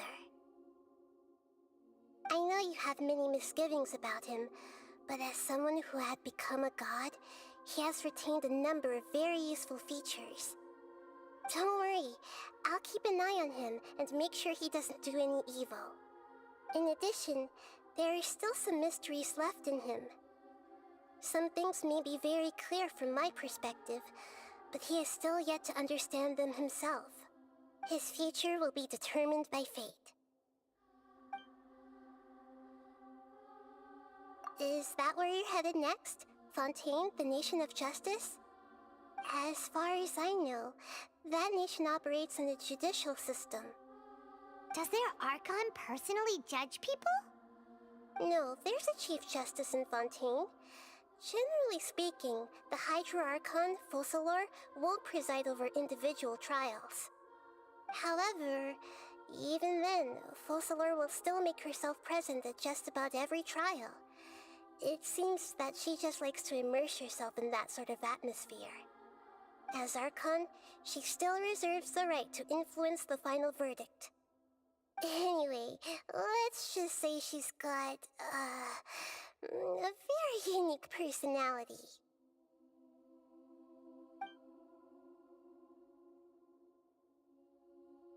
Are you sure? Isn't there something else you haven't asked about yet? Huh? You mean... About your brother. While you were resting at Gandharvaville, I took some time to perform an Irminsul search for information on your brother. Yeah! Isn't Irminsul a repository for all the information and memories of Teyvat? So there shouldn't be anything on her or her brother.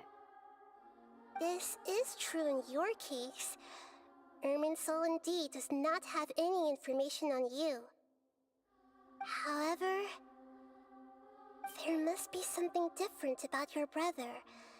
Because, as it turns out, the world has recorded information on him after all. What? There's only one possible explanation. He belongs to this world.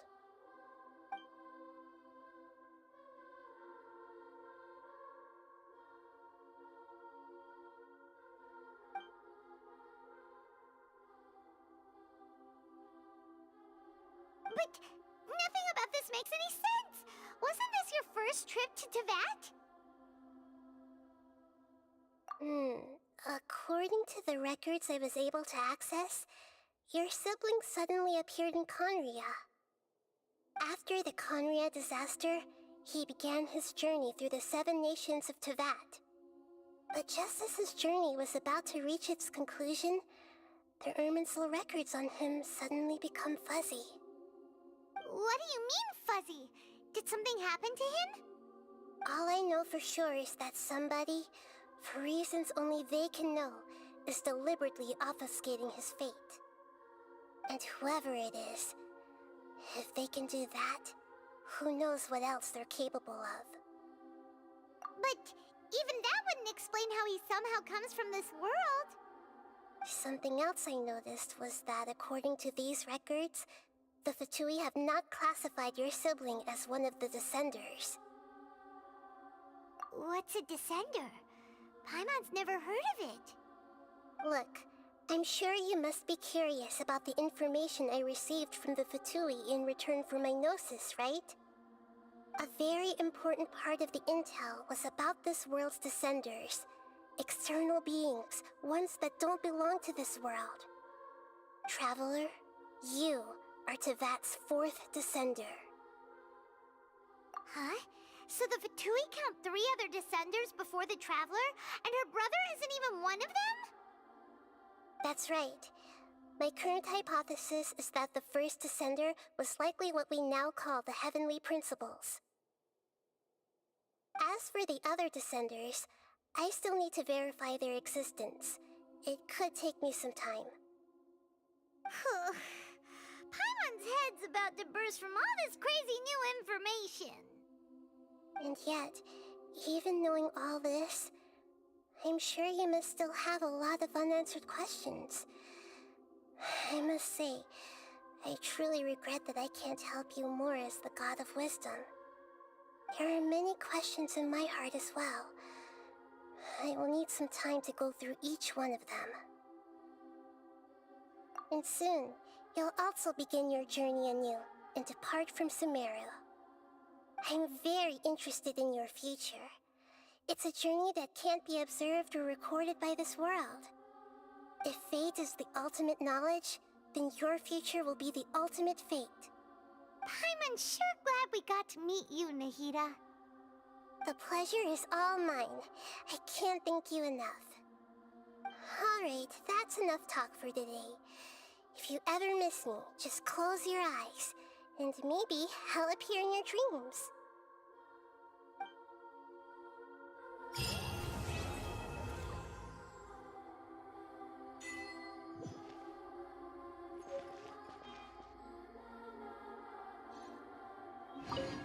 Is there anything you want to know?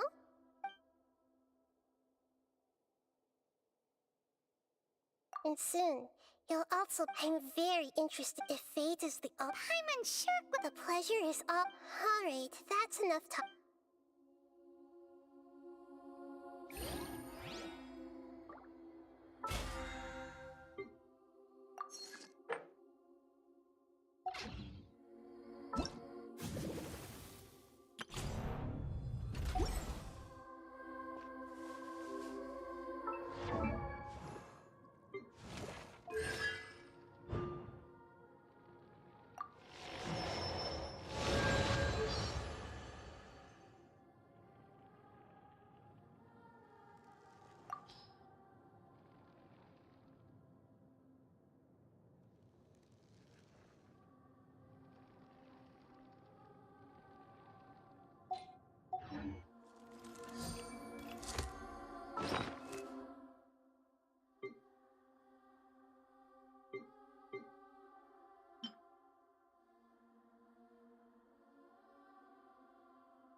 I feel like Nahida's still not telling us everything out.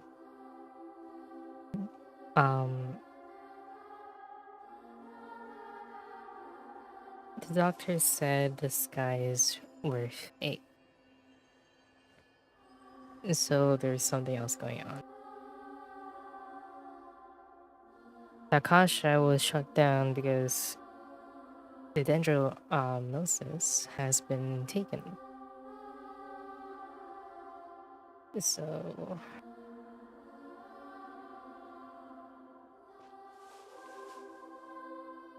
where the elements are left, you have the Nemo, Geo, Electro, Dendro.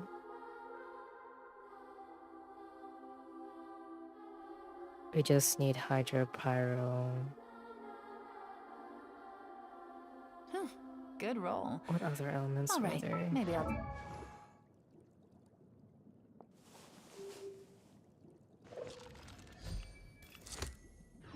one more day off.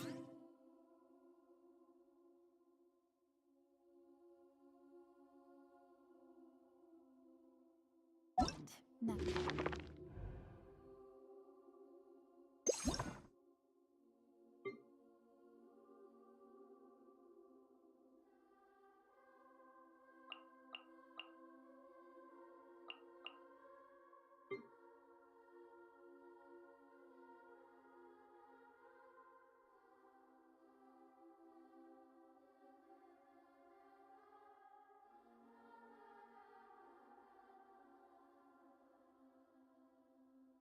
I think we only have 2 more chapters before Cryo. But let me double check.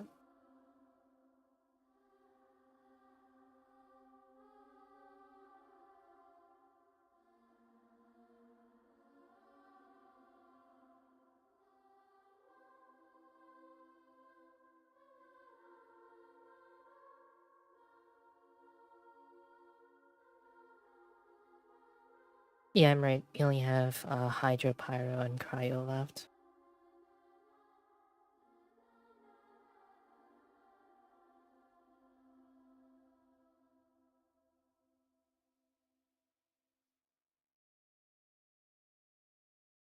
I think we might be on the wrong side.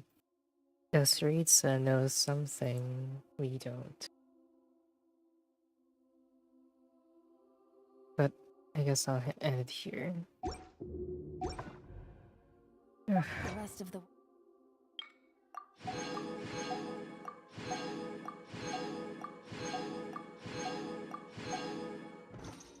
once I'm feeling up to it.